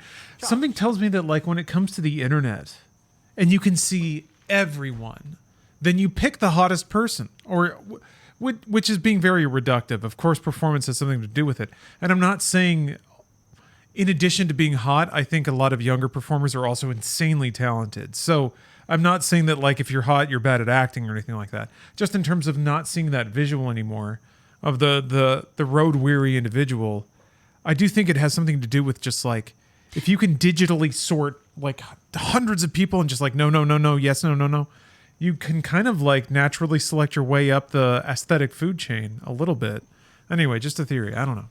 The only show that we've seen recently that had really great actors that just aren't getting picked for roles because they're not in the pretty and young category was Poker Face. Oh yeah, where it was like some really, really great episodes with great character actors, and it was like, well, I haven't seen that person in so long, and it's probably because they're older and those parts just don't, the kind of parts that are interesting or that our character work. Yeah. There's a magic there too. There's a magic there beyond just methoding a character. There's a particular flourish to theatric acting that is appropriate for serialized dramas like that older actors are much better at. I haven't seen like Walter. there's some scenery chewing happening in Poker Face, and it's good. And there's not a lot of space for that in like modern productions or even modern scripts, I feel like. Anyway, Walter sorry, what Goggins. were you about to say? No, I just yeah. I was like, I'm reminded of how we're watching Striptease. Yeah. Striptease. Walton Goggins is the better Burt Reynolds. We've leveled up everyone. He should have been in that film. I was so mad when you said his name because then I was like, God damn it. This is his role. This was who this should have been. Because he couldn't play that role, and it wasn't good. And also, Striptease is not a good movie. No. It really is just an excuse. I mean, bless her. Demi Moore looked fucking great. Yeah, she went for it. It's in terms of like. But she also was dancing to Annie Lennox. There's, Maybe bless Annie Lennox. There's nothing sexy about the Annie Lennox dancing. I wonder if they picked that, or if the decision was made for those songs because it lightens the tone. Well, mister, this here's... Everything about that movie was trying to convince you that dudes being lecherous was just like fun, lighthearted boy shit. So, yeah, when it's not like masturbating thump grooves while Demi Moore is like gyrating. That's true. I think maybe the director was trying to like lighten the tone of the film, make it it's fun. It's about fun. But yeah, I don't know. But yeah, Demi Moore was getting it. That's for sure. Like in a way that a lot of male actors that get shredded for action films don't get it. Like she got it. She worked hard for that and looked really good. So yeah, I'm like, I'm good for her. Mm-hmm. The thing that annoyed me more was that she talked for 2 minutes and then they had 10 minutes of dancing. And I was like, there's nothing built up about her character other than she dances really hot to Annie Lennox. And I'm like, she's doing it for her kid. Are we okay? She's actually really smart. Like that's the like triangle of the film. She's dancing for 10 minutes. She's doing it for her kid, 30 seconds. She's actually really smart. 90 seconds, back to dancing. Yeah, back to another 10 minutes of dancing. And the engine keeps turning. Like and we got a film on our hands. If they cut out all the dancing, that film would be like 60 minutes. Maybe not even that, maybe 45. I mean, the thing is, the name of the film is Striptease. Oh dear. So it's not lying to you about what it is. I know it's not lying to you about what it is, but that would mean that they would have to actually draw out the story more interesting. Oh, yes. They're teasing you with a tail, but there was no tail. It was just vagina. Hey, and some titties. This is really good. Oscillating vagina. Rose, Yes, my manuscript. I really need it. I understand. I know what you need. A muse to inspire you. Oh, for Barry. She doesn't have anything. Yeah, hey, Al, what's... Oh... What? Time to get a little misery. Oh shit.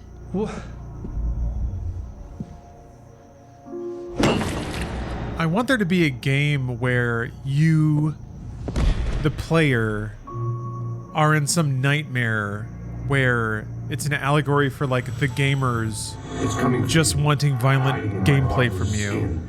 I'm too weak to stop it. So it's like you're constantly compelled to just beat everybody up, but you don't want to. I promise. Oh, Ed Harris? I mean, yeah, but he's But ancient. he's still handsome.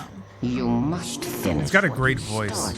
He has a good voice, and I still think that he has a handsome face.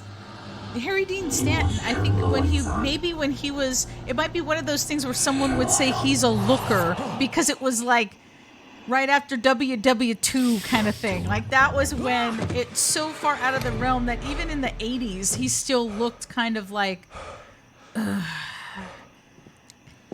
yellow tinged fingertips from all the cigarettes he smokes. I felt nauseous, hungover. Here, okay. The anger kept me going. Let me throw a theory out there. I can't tell reality from dream anymore, but it seems I have an imaginary editor to help me. She's an old woman in a funeral dress. I call her Barbara Jagger. I'm thinking about it. Yeah, we don't have any Harry Dean Stantons. My manuscript is being heavily revised. One thing that I feel like we haven't had in a while is like each day there's less of me and more of her.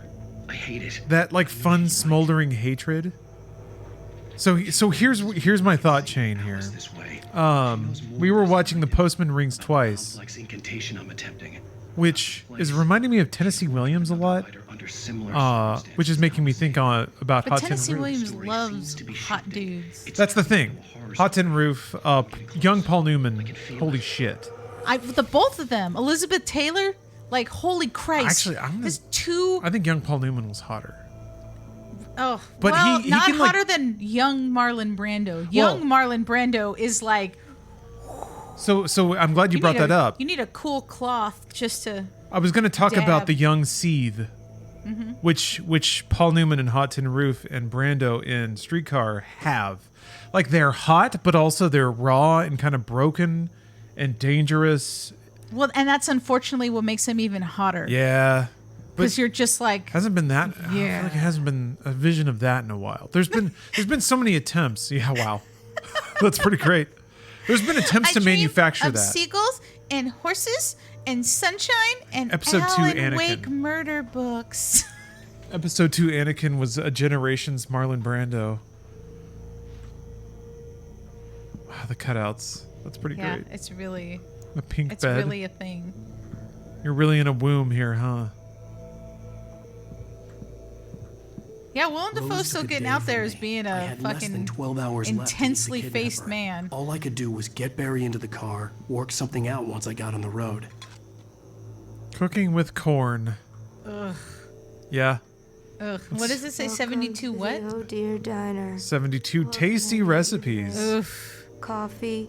I couldn't work up much hate for Rose. Something had used her to get to me. Yeah, he can be handsome, but he can also be terrifying, which is Milk and sugar on the interesting counter because there. he Would you has like the to rubber hear face to today's do specials? Thank you. There was hold on. I'm going to tab out for a second. There's the shot of him like in Spider-Man 1 when he's gobbing out. And like it's just all the veins. He's got a carved face but it can be handsome. I don't think that. Yeah, he still doesn't have quite that Harry Dean Stanton. Okay, we're getting somewhere here. But like he's got the rubber face to make himself look terrifying. I think that there's some Look at the scenes of him, ripples. like he has like chiseled cheekbones. It's not necessarily my style, but like he's not unattractive. That though is like, look at that. That man has rubber face. God bless. God bless. Oh my God. Why are you making it? Don't make it even bigger. Look at how many things. How? He's like, he could be interesting, attractive. I think that there's some people that are interesting. Oh man. But then he makes those faces and you're like, Or wait a minute. Oh yeah. Hold on.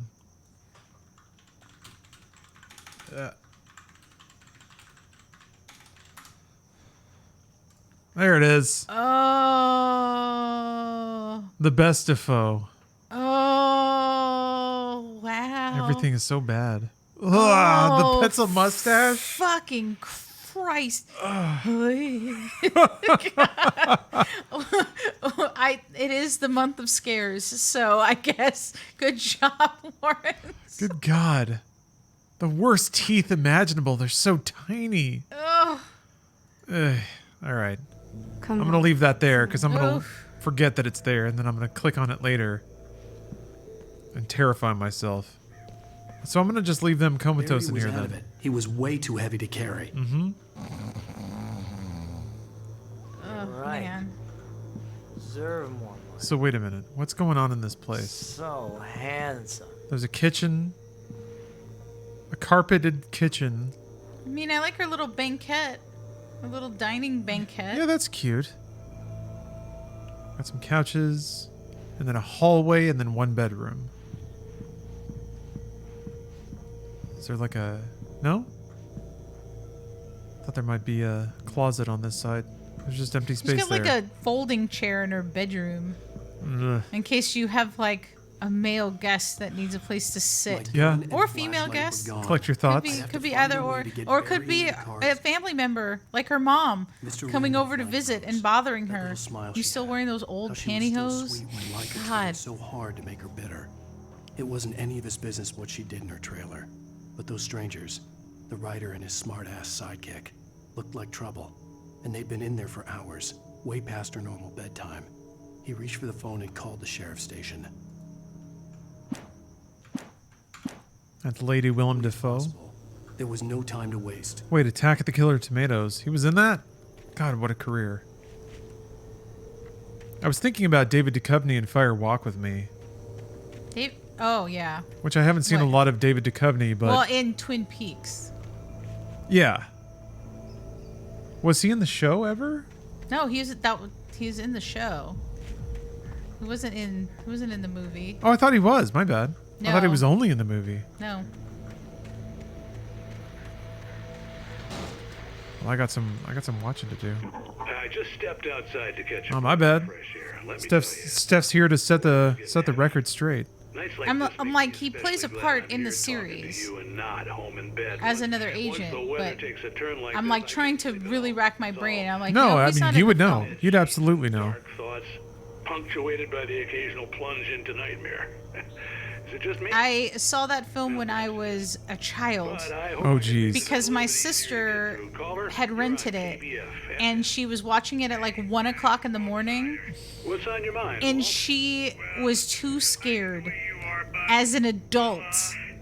So she woke me up, the child, 12 years younger than her, to watch the movie with her at like 1:30 in the morning. I was asleep, and she made me watch it with her because she was too scared to watch it, and she fell asleep. So I watched the whole thing.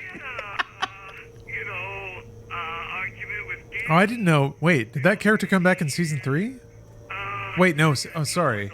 The Return was the new one, right? Oh, for Twin Peaks Fire Walk With Me. That's the movie. Yeah, that's the one we're talking about. Really good movie. It took me a while to come around to Lynch's style of directing. I was just outside looking up at the sky above our broadcast tower thinking the Just same. like thinking about him yelling and talking about the weather. Hello, Los Angeles. Yeah. Hold on, let's check his The weather? forecast.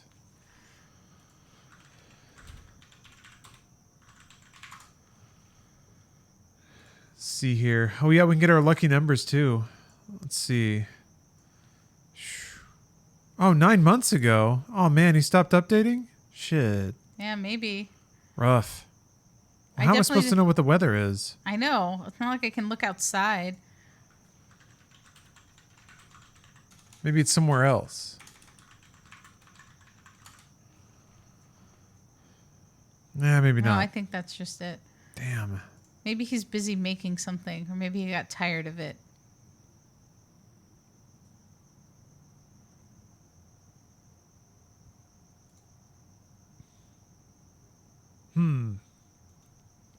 Rough times. All right, well.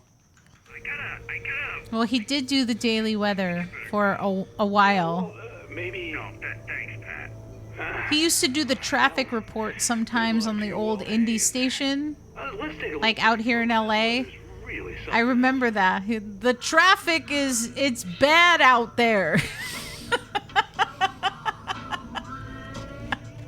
That's so surreal. It was a dumb, just like also Dickie Barrett and his morning show that I used to listen to on like Indie 103.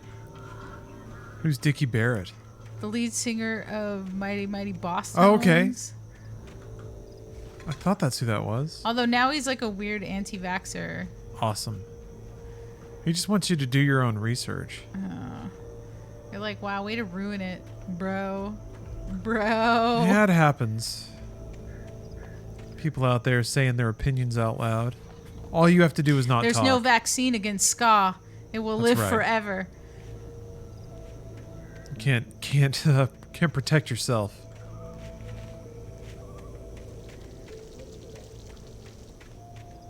I mean, when I was listening to K-Rock back in the day, Jimmy Kimmel was the sports guy. Huh. He was a sports guy and like a K-Rock. That was before Man Show? Yeah, it was before. And well, also Adam Carolla, he used to play a part on the Kevin and Bean morning show where he was Really? this like, he played like a math teacher and then he also played like a handyman, like a weird, like, yeah, because he has that weird, he could do that kind of voice. So he would go and do that stuff. So I Interesting. remember going to like, Would he just like improv characters and... yeah, like they would do bits on Okay. like Kevin and Bean in the morning. Oh, you're That's gonna interesting. Get it now. I remember going to like get the Kevin and Bean Christmas CD because they would do like a charity one, and I got it signed by like Kevin and Bean and Jimmy Kimmel. Hemingway, you're under arrest. You move a muscle. Call me Hemingway. Goddamn. He talked about how he liked the Islanders, and I told him they sucked. Whoa. Whoa, Matrix! The audio's all off. Or is it? What? What are? I'm standing right here, you goddamn maniac. Alright, we got an FBI agent I now. hated to leave Just Barry like the alone, manuscript. But there was no way I'd miss my appointment with the kidnapper. I'm still trying to make that? I thought the kidnapper was the guy with the gun. Let him get away.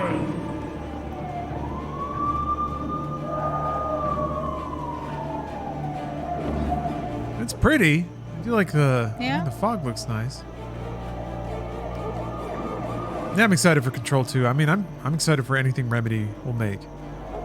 There's some studios that are in that place, like Remedy, Housemarque, From Software.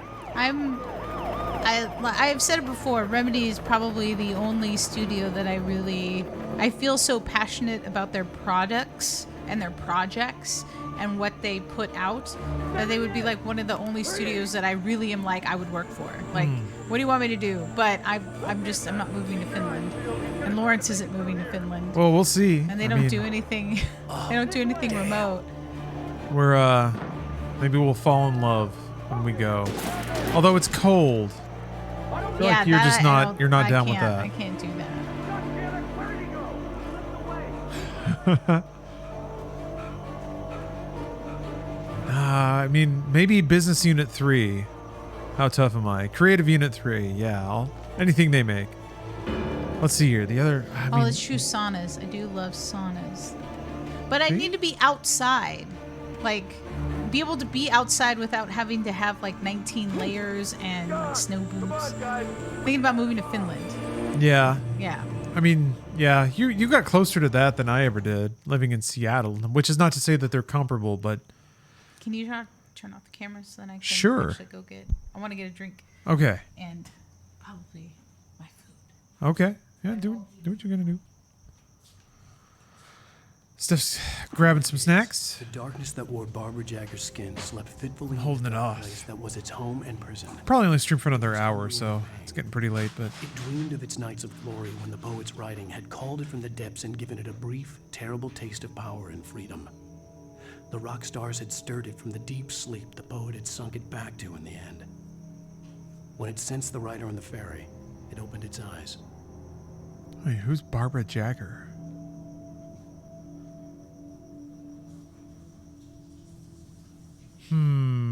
Okay. The poet is Alan. So it's essentially implying that, like, in the nether space of creative flow. Yeah, that was a big King thing. Hold on a second. That was a big King thing, that, like, his writing existed in another dimension and he was just he was just channeling it into this one.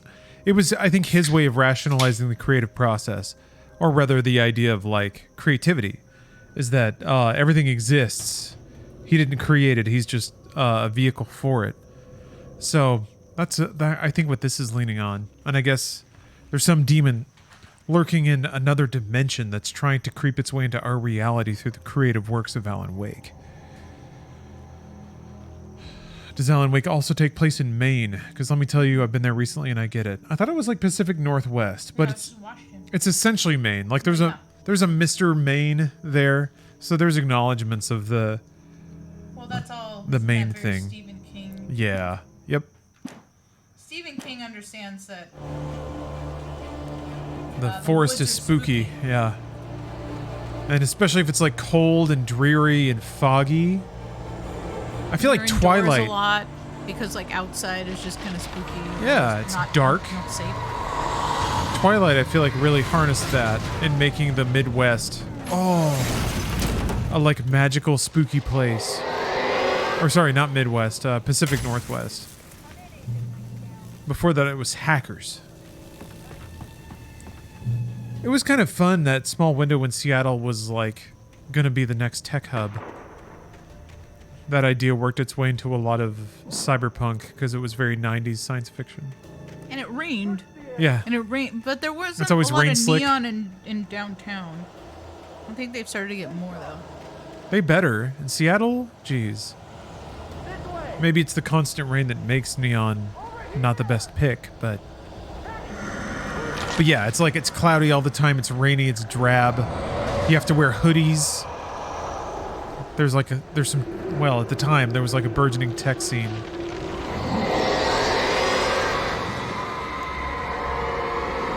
That's why I thought Second Son was so cool. Infamous Second Son, set in Seattle. Even all the neon shit that they did.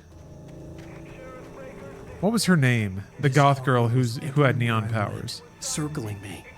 The cops didn't stand a chance. They were after a writer, not a monster.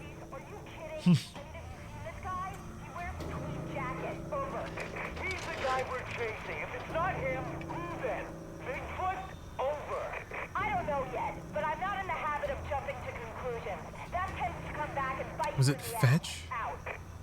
Fetch isn't happening. Yeah, Pearl Jam, Soundgarden. I love music where you can like hear and feel the rain and the cold. Some of the music that really feels like I can go to a place without having been there. That whole wet, cloudy, foggy vibe. There aren't too many people. One of the scariest real-world locations to be in. Yeah, that's where it's easiest to believe that the fabric between your reality and another messed up one is the thinnest. You on the ground. Hold it right there. Why do they have a helicopter? What the fuck?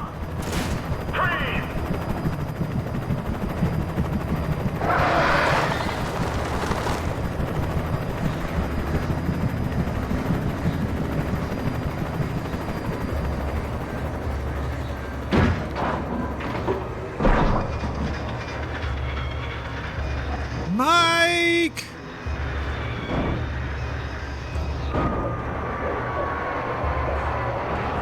He's all stanced up. You ready? Is Quantum Break good?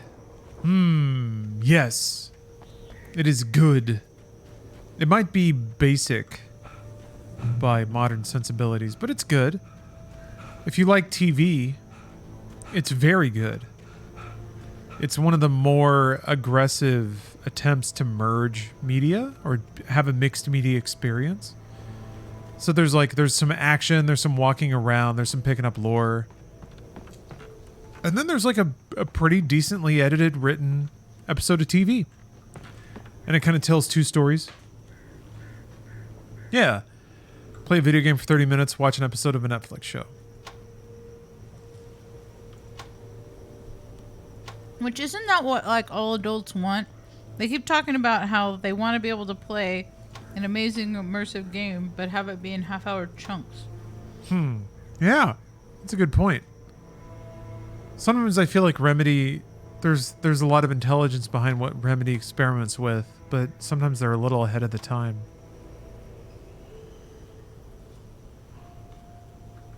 I remember playing Quantum Break when I was recovering from my abdominal hernia surgery. Weird association, but I remember thinking, one? Good question. The first one, I think? Not the do-over? This is James. Mulligan, Thornton, come in. Over. Thornton here. James. That was the one got that I both Wheeler couldn't and be Rose there the in whole time? custody. They didn't put up a fight or anything. Maybe?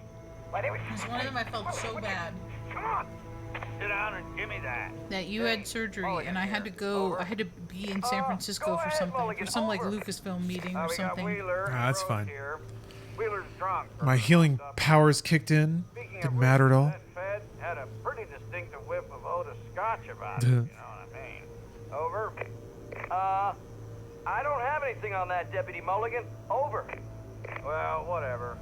Anyway, Rose is just being plain weird here. You better get Doc in to take a look. No worries. Over. Gotcha. You better get them here quickly. The grapefruit in this drink is flemming me up. Bleh. Yeah, but That's a little too much information. Getting all phlegmed.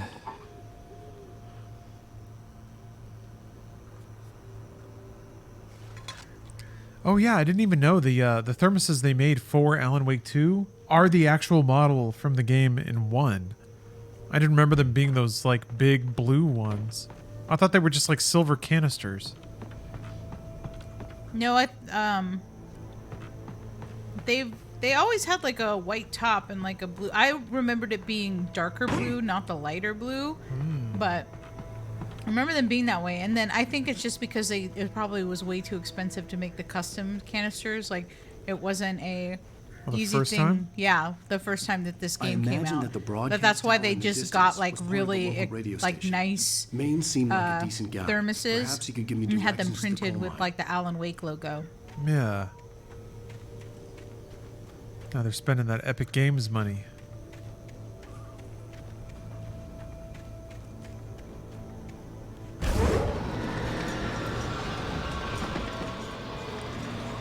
Unnatural shadows clung to the gate. The darkness that was after me was trying to stop me. I wouldn't get through without light. Oh, Cynic, I agree. I thought Quantum Break was a fun experience, well made. The best attempt at that kind of thing that you could ask for. And in some ways that's maybe its real value. Is that no one else has to wonder what that looks like because they actually went and made it. I think maybe ultimately and tragically the takeaway is that there's not a lot of additive value in flip-flopping between a game and a TV show. But it's a fun experiment, and it's even if like having a hamburger and then having ice cream, like even if it's good separate, it's still two good things. It was a TV show? Kinda, yeah. It told two different stories. There was the game part and the TV show part. And if you play it, you play game part and then you watch a show. The Lance Reddick is in the show part, and I think he's even in the game part too, but yeah. I feel like I remember fighting him. Yes, I think you do.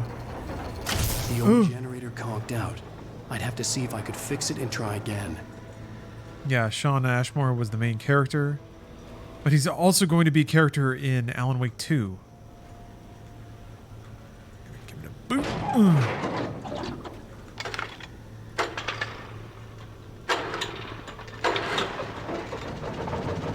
I think he's like the local police in Alan Wake 2. So I think they're focusing more on the investigation and like gritty investigation side of things. So there's local police, there's FBI, and then there's Federal Bureau of Control. So there's like 3 different levels of folks looking at those strange happenings in Bright Falls. Destroy the gate. Do you think that like the FBI would roll their eyes when the like Bureau of Control people come? Like how local cops feel when the FBI's got to step in and they're like, well, you can't come to our town and just do what you want. Yeah, there's the performers actually talked about that a little bit at the preview event that I went to. How like the Bureau of Control shows up and there's a bit of an attitude there because of course the Bureau of Control has a bit more of an idea of what's actually going on, whereas the FBI is treating this like it's a normal crime. So there's almost a condescending air there. The FBC agent shows up and it's just like, okay, child, I'll take over this. And then the FBI agent, played by, let's see here, Janina? Janina, thank you, is playing the Bureau of Control agent, which is awesome. I'm actually really excited to see her performance in this. Oh, actually, somebody brought up Time Knife earlier. This came up during the like interview Q&A section at the preview event, but she got cast in that game because she did a table read of Time Knife with her friends. She had played Quantum Break and loved the Time Knife excerpt so much that she got some of her actor buddies together to do like a full performance of it.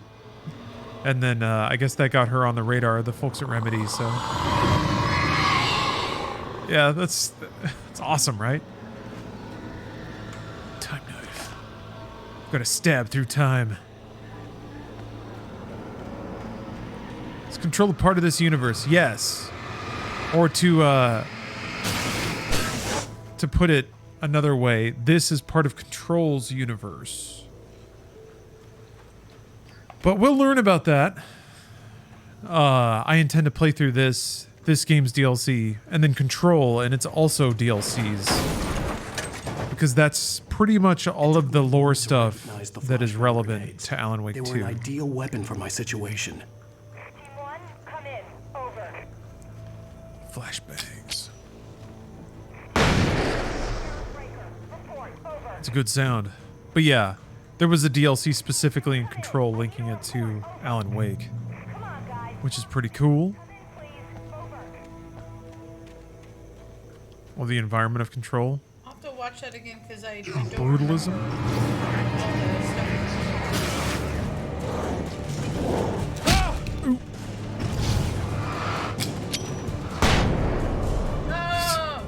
That doesn't seem right. I feel like there's an animation that's not quite going off.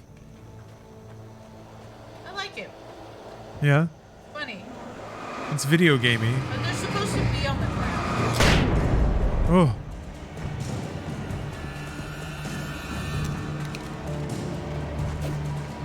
Yeah, I remember this shit. Remember this absolute trash garbage. Oh! Oh, look, there's all these motherfuckers in the woods.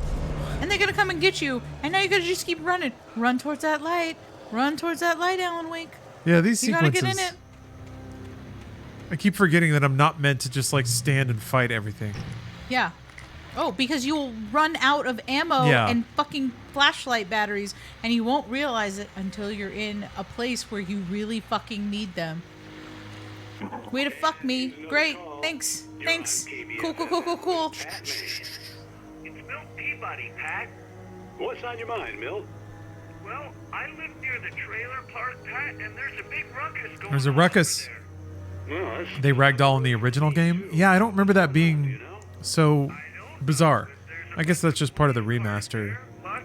Seems like something that was never quite fixed. And I think I heard some gunshots. Gunshots? Yes, sir, like from a pistol. So can you find out what's going on? Because it's just next door and they're popping off guns there. They're still shooting? No, it was maybe 10-15 minutes ago. It sounds serious, Pat. I'm telling you, it don't sound like no party. I'm certainly going to give it. Yeah, I just realized Remedy's kind of making the video game Men in Black. As soon as I hear from them. Okay, thanks. That's kind of the perfect structure for a video game universe. I guess for anything from a writing perspective, because you can literally do whatever you want, but still.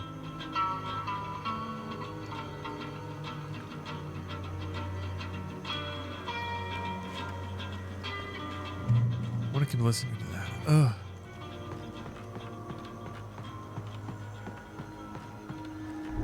Wait, how come we've never seen a missed cum shot? Oh. Yep, there it is.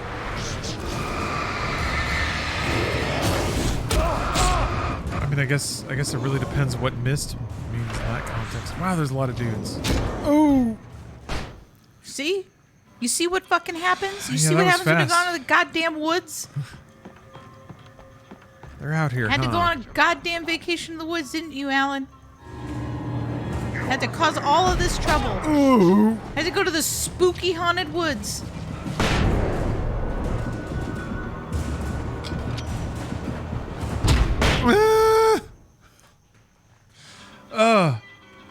Mm-hmm. Mm-hmm. Mm-hmm. Here we see you, Walter.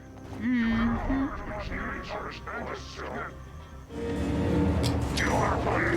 This was his wife's idea. That's but he true. didn't have to agree to it. God damn it!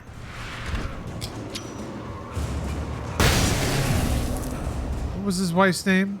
I can't remember. Kate? Cheryl? Alice. Yeah, Alice. It's absolutely Alice. He was so mad. I could have just said some name, and then it would have been wrong. No, you were right though. It's Alice. I was right though. It was Alice. He was so pissed. Is this a typewriter? God damn it!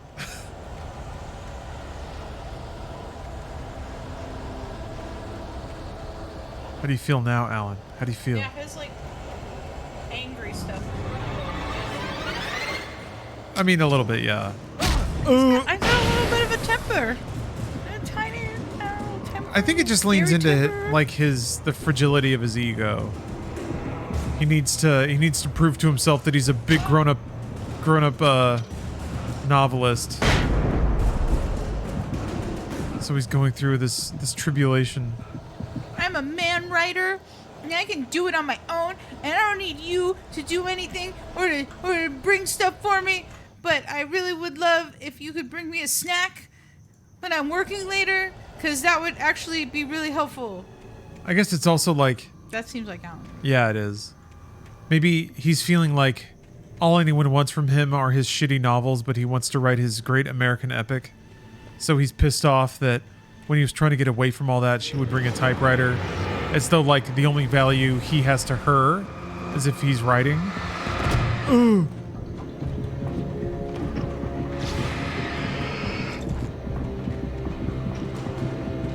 What's up, Alistair? I mean, could you imagine how fucking awful hanging out with Alan Wake would be when he's not writing? Like, what is he doing? He's just like hanging around while you're washing dishes, and Just you're like, kinda oh my brooding, god, staring. Alan, you should go do something. Yeah, you've got to get a hobby. And he's brooding over like a model airplane set. He's, I don't fucking like this. I don't like this. I don't know why. I got to do something. And you're like, oh my god, He's Alan, like reading another book and loudly complaining about it the whole time. Oh yeah, he's like, I read this terrible novel. Terrible. Let me tell you all about it in complete detail and why it was bad. And Alice is like, Jesus fucking Christ. I gotta get him out of the house. He has got to start working again. I can't deal with this anymore. Like, it's not even that he tries to go and help. Like, or do anything. He doesn't even vacuum. I can't picture Alan Wake vacuuming. No way. He seems like the kind of guy who's gonna make you starch his blazers. He doesn't understand that vacuuming is a thing. The Jim Figamore Report.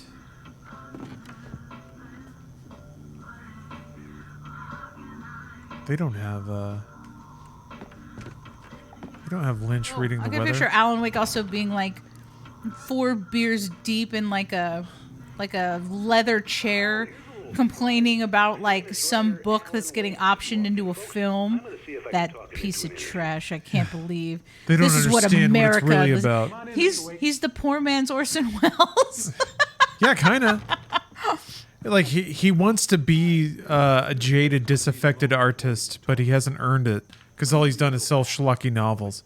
I'm kind of hoping. So I have a theory. Alan Wake is the Oh, author wait. of a very successful. A theory, you say?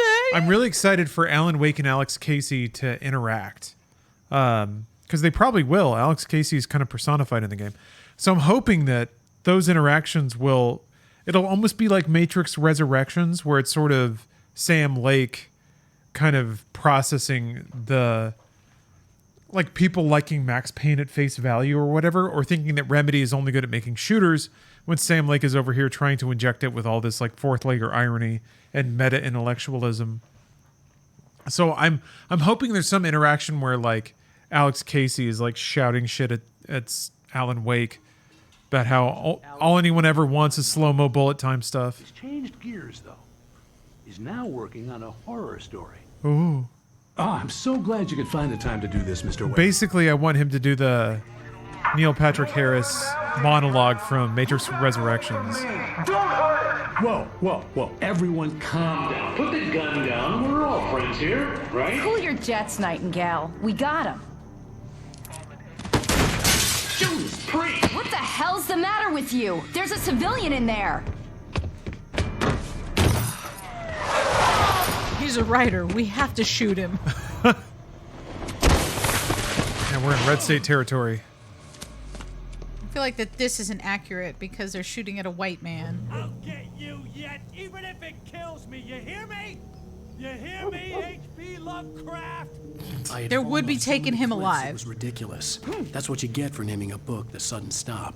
It was probably good I hadn't had the chance to tell Maine where I was going. I'd have to lose the cops and find my own way to the mine. Oh yeah, I guess the mine's where. That's right. Uh-oh. Nightingale stared through the broken studio window into the dark woods. He turned around, started to walk out, but Maine grabbed his arm. "Young man, you almost shot me. You don't shoot off rounds at people like that. What's the matter with you?" Nightingale shook his arm free, marched out. His cheeks burned with rage and humiliation. Yeah, Odd Mystic Beats, the only writer trope he's missing is being an alcoholic. I feel mean, like... we have a sequel coming up. Yeah, he's more haggard in the sequel for sure. But Do you think there'll be like a bourbon beard? I mean, he does have like the beard.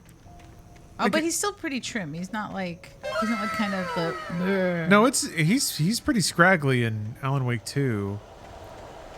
I feel like in 2010, even that was too much. Like accurately depicting alcoholism in a game like this is probably like, I don't know, maybe a little too heady for people. But because yeah, King's writer characters are alcoholics most of the time. Ow. Ooh. I also feel like even in 2010, I feel like there were certain character signifiers for alcoholics that were way more common in like 70s media, 70s and 80s media, and maybe just don't feel as relevant or even identifiable anymore. Oh, gun, finally. I feel like you have to like make media for like you have to speak to the traumas of the audience because that's how they identify with something. And well, it's easiest to do that if you have those traumas yourself. That's for sure. Yeah, that's how you can identify or establish pathos. Anyway, I wonder about that because I've through the lens of like Marvel films and shit, have tried to get a fix on what's the most resonant fears of the time or the traumas of the time. I mean, certainly there's fears about big tech. You can see that resonating in a lot of stuff. But as far as like resonant traumas, the biggest and most common thing I see nowadays in a lot of media that seems to resonate with folks is just like outsider tales. Stories about folks that don't fit in. So I guess everyone feels like they're not part of a unified whole. which is interesting considering we have the internet. Everybody should be able to find solidarity if they want it. To be here. But I think It's almost as if they'd been left for someone like I think the zeitgeist of the like 2015s to the 2025s is feeling socially disconnected, which is kind of it's an interesting little irony.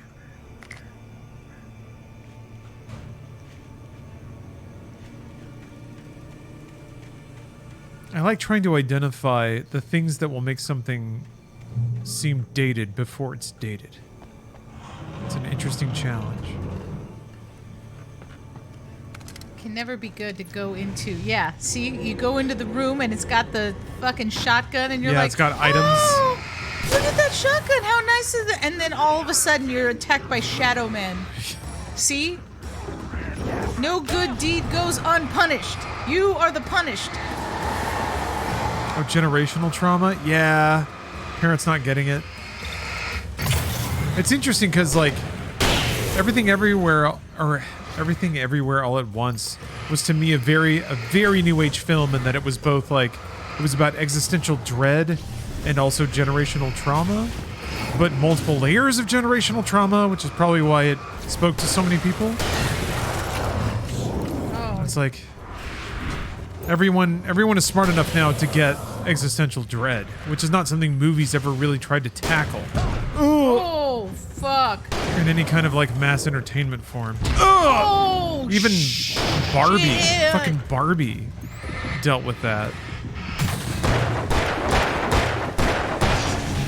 That might be tied to some more fatalistic predictions about the, the environment and stuff like that. We're all having to deal with the fact that we have a hopeless addiction to technology and governments that are not resilient enough to respond in time. Weirdly, I love movies about obsessions. What was that, Donald Glover, John, about? There was certainly quite obsessive, from what I saw. There was the scene with the neurodivergent lady who saw a tray of food get wheeled out, and then she imagined just like tearing into a pear, and then it turned out she accidentally bit a pop star and got ejected from a party. Oh, the TV show? Yes. What's that? It's not Community. That's a whole different Community. Shit, it's like the fake Beyonce, like, obsessive fan show. It's not Atlanta. It's like one word, right? It's like prowl or something like that. Swarm. That's it. Yeah. That's the one. All right. If you want obsessive media, that'd be my hot rec. Not that I'm a maven of OCD representation, but It is dark. It is like dark and weird, but really well done, because it goes to places like that's the human part. Going to the fringe. Yeah. Is going to the edge of what expectation is, with it still seemingly possible within reality as you know it. I don't think machines haven't gotten there yet. They only just take the very direct experiences that people tell it about, but not pushing a boundary. I appreciate media that tries to show you what it's like to be in someone else's brain, or to like be inside their soul, their perception, to really like walk a mile in somebody else's shoes. And it's pretty good at that. It's pretty good. I guess it's media that really tries to help you understand that the human experience is so much broader, so like breathtakingly wide in its feelings and emotions and impressions. There's so much out there that to think that there's any like boundaries of human experience that can neatly define what ought to be for most people is just silly, just absolutely silly. That there should be any conformity of the human experience is just absurd.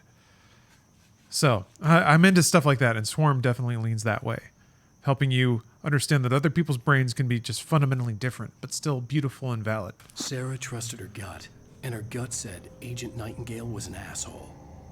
He felt wrong, And it wasn't just the smell of stale booze. Yeah, Nightcrawler. Definitely about some Sigma thinkers. The look in his eyes when he wanted answers. Where was Alan Wake? What was this? Jake Gyllenhaal plays a pretty good broken person. And most importantly, why did she let Wake go? He wouldn't answer her questions. But that goes all the way back to Donnie Darko. Donnie Darko was the, like, smoldering broken, I can fix him. God. We haven't really had a reckoning like that. I guess there's, like, Taylor Lautner in Twilight. Always back to Twilight. Always.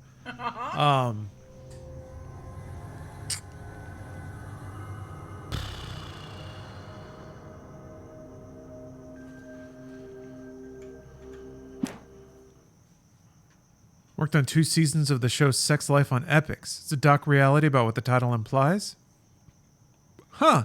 Nothing absurdly grotesque in the show. One of my top projects I worked on. Yeah, you don't really get more primal and judgment-laden than sex. So, very charged topic for tons of people. That's interesting.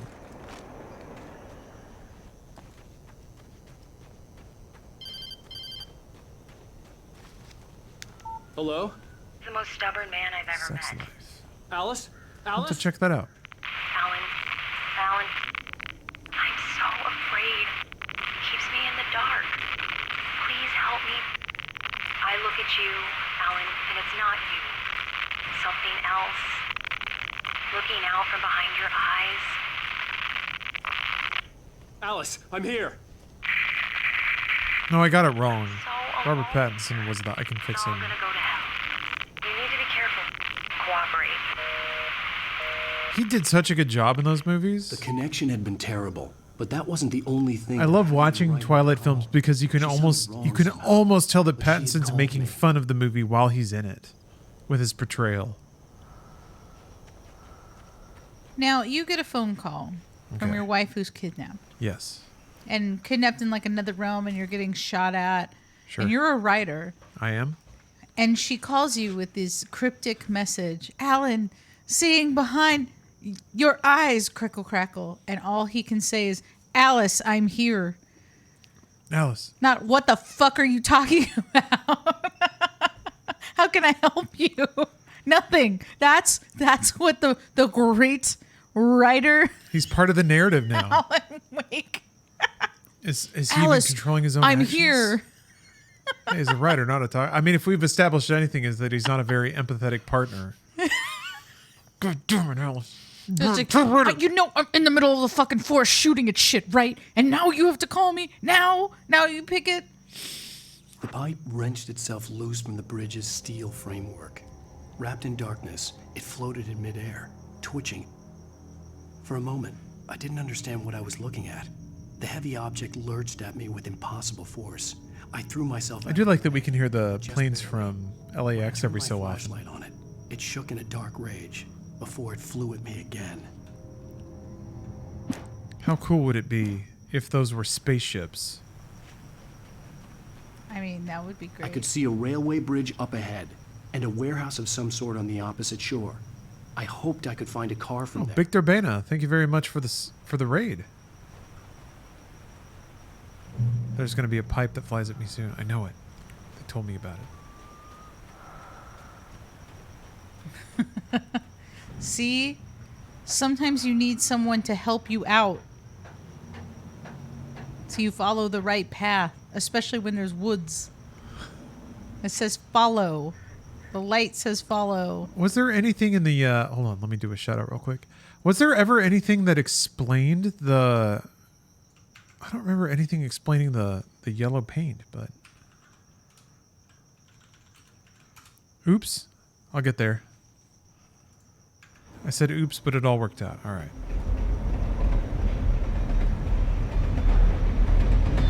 Oh. So did you... Ugh. I would not feel comfortable riding on that bridge. Did your game crash? No. Windows Explorer decided to pop all of its windows to the front and minimize the game. Okay, weird.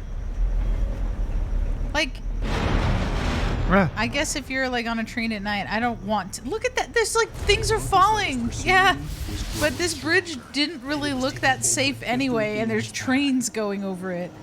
The train already got over it, so it's fine.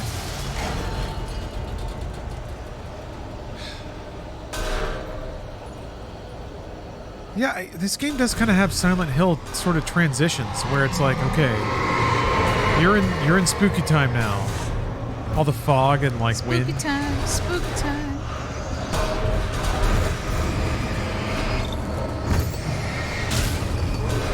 Oh.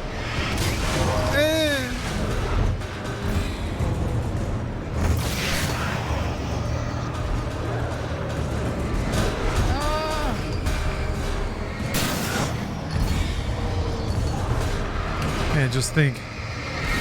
Whoa. When this game came out, YouTube media was just starting to explode. So, whole era ago. Oh, Mothman cameo? I gotta play more Trepang. I guess that came out on consoles finally. Yeah, look at this janky ass fucking bridge, and now that there's gonna be fucking trains going over that. Pipes all dangling. Pipes all banged up. It's fine. Ugh. Oh. You gotta unspookify it. Yeah, I guess. I don't remember there being this many spooky objects. No, I remember this. When this came out, I still hadn't watched James Cameron's masterpiece Avatar. Film phenomenon Avatar. Why didn't they try to sell 3D movies or 3D TVs again with Avatar 2? It was the perfect opportunity. People would have snapped him up. I slammed the door shut right in his smug face. Does Trepang 2 have Mothman? Yes. True to form, the asshole I actually... double like drop kicked Mothman and then shot him in the face with a shotgun. Not guilt either. Not for him. I took a moment to savor the scream. I bet I had a smile on my face. It was all that I had time for. The dark presence was inside the lodge with me. I'm not joking. Trepang 2 rules. It's like Fear, but even more Adderalled out. Interested in writing. Stephen King had been a source of inspiration to me. Heyo. I thought about all the inanimate objects that had come to life in his books. No one is safe in a good horror story. Certainly not the protagonist. That's what makes them fun. This was anything but. The darkness could possess anything, and it was getting closer. So there is a level, or there is an upgraded flashlight. Batteries. Yeah.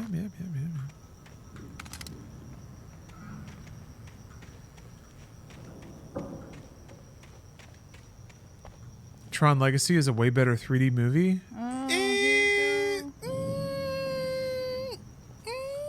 Was it? It was okay. It was too dark. And also didn't look good. And also, there was no super sick action. There was like 2 cool shots total. And when what's his name was on the game grid.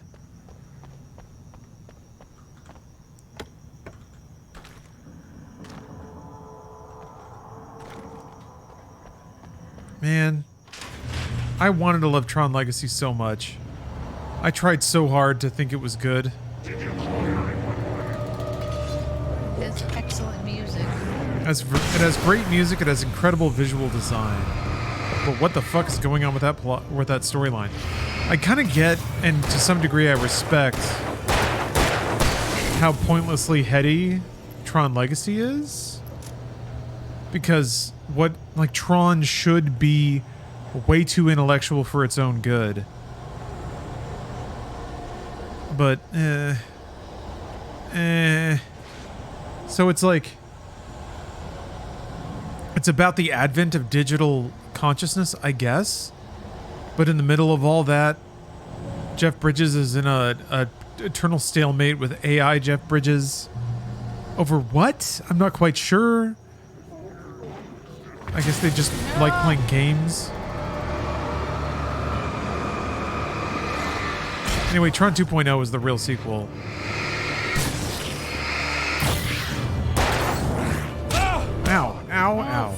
Yeah, it's bad. Fuck. It's bad. It's bad stuff. Oh god. Yeah. Oh god, that's really terrifying. Get him.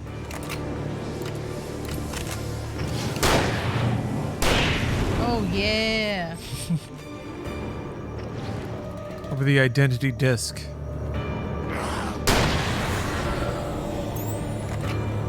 Yeah, I think there's like a whole ragdoll system that's just not working. That's okay. Yeah. I mean, yes. Jeff Bridges had some legendary line reads in Tron Legacy. Digital jazz, man. Yeah. That was good. Every once in a while, I will say that. I remember like laughing in the theater. I just thought it was beautiful. I was like, thank you. I'll never forget digital jazz. Remember the intro where Jeff Bridges' kid released the operating system for free and then base jumped off the building? That's real. To prove That's how real rad he tech is. bro I stuff. mean, that's so cool, and it should have been way cooler than it was, though. How was Dade Murphy cooler than that? All he did was hack like a TV station to the Prodigy. And this motherfucker released like Windows 12 for free on the internet. And there wasn't even like, it should have been cooler. It should have been cooler than it was. Facts of our existence for granted. He base jumped off a building and I still didn't care. Desperate self-delusion. He had no attitude. He had no swagger. Madness and horror. The 2010s was a swaggerless decade. In Night Springs. Tonight, Chris Evans has a little bit. a family occasion. You're not even feeling like Daniel Craig had a little swagger? Local customs. In Casino Royale, yes. Springs has been less But in the rest of it, he's just kind of like, he's just Bond. tonight. Well, I'm glad you changed. Actually, Daniel Craig is a pretty good, like, knobby actor. He's not maybe traditionally attractive, but But he's he's still attractive. he's hot. He's fit.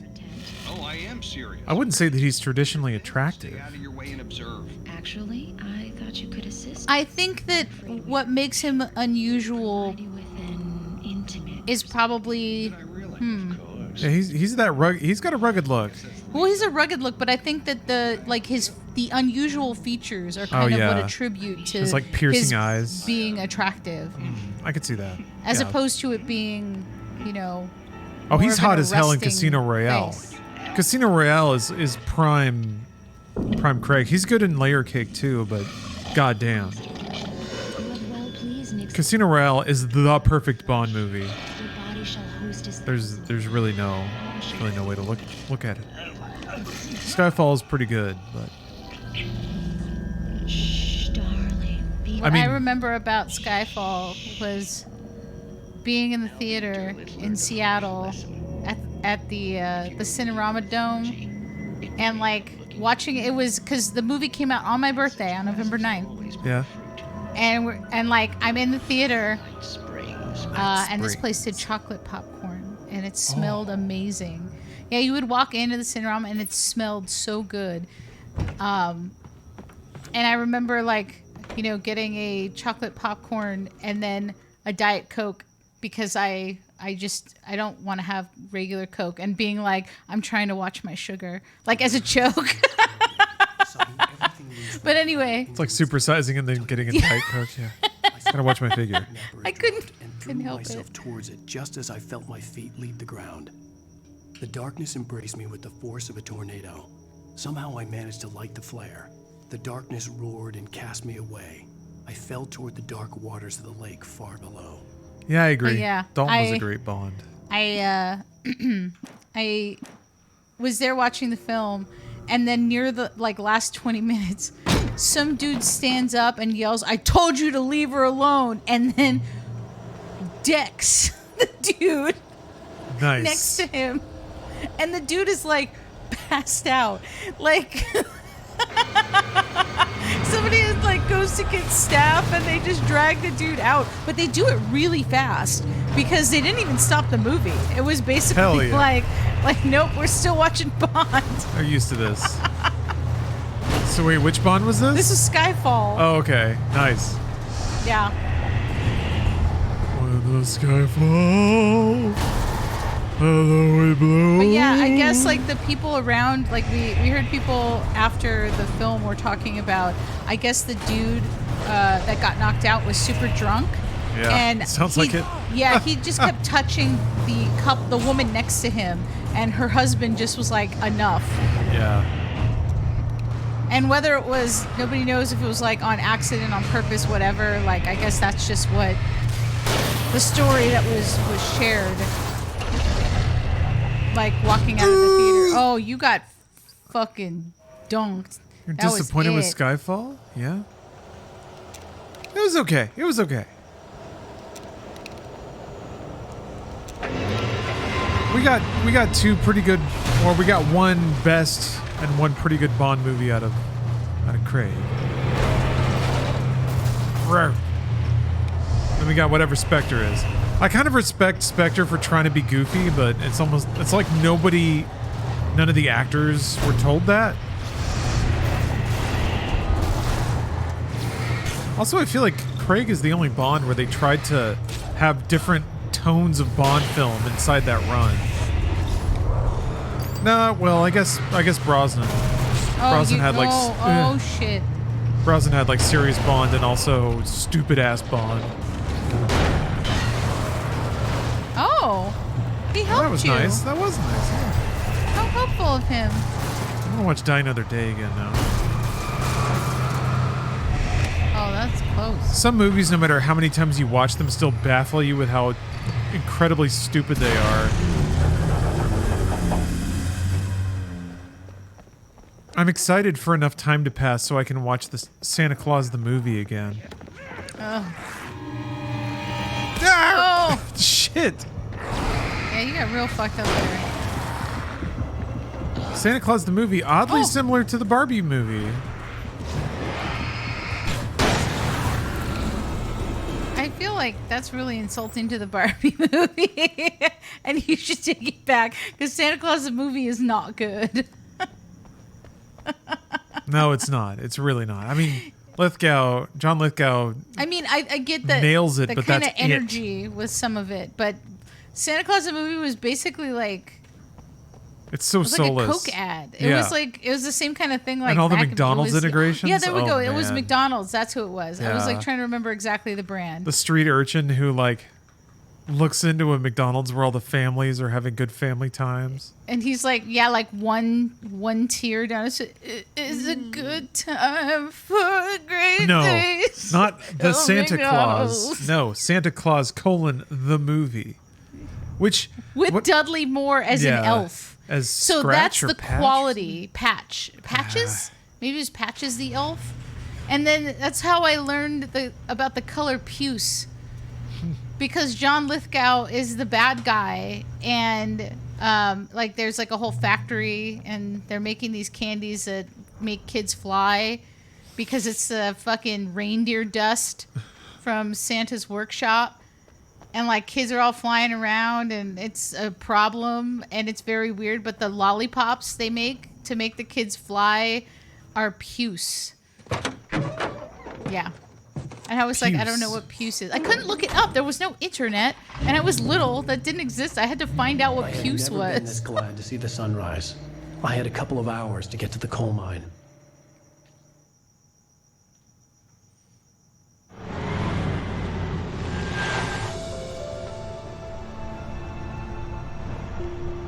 The coal mine wasn't far now. So many swooping camera shots of trees and mountains.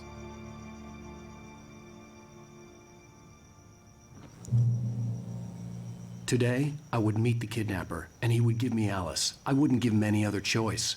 A drowning man will clutch at a straw. Wow. Yeah, Wow, you said this it. is deep.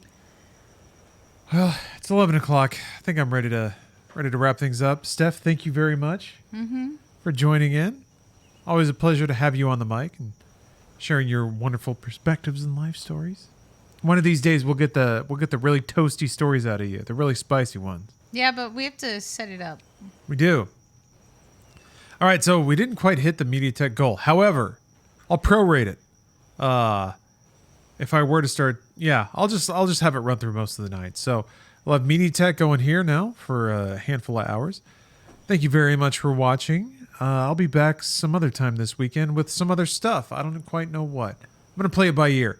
But yeah, Mortal Kombat 1's coming up. Call of Duty 2 is the next game on the Call of Duty Streamathon. And then also the remainder of Alan Wake. It's DLCs. Control, it's DLCs. And then Alan Wake 2. And then there's a couple of other spooky games I wanted to play now that we're in spooky season. But I don't want to bite off too much. I would like to play through Evil Within. I saw you playing those. And man, they're so good. God. It's just like nonstop ridiculousness. I love it. It's so... There's so much. Trepang is the ultimate intersection of all things. I got to get back on that one. And of course, Egg Wife. What is it? 79 pence Egg Wife? Hold on. 77 pence Egg Wife. Egg Wife. Allow access for Egg Wife.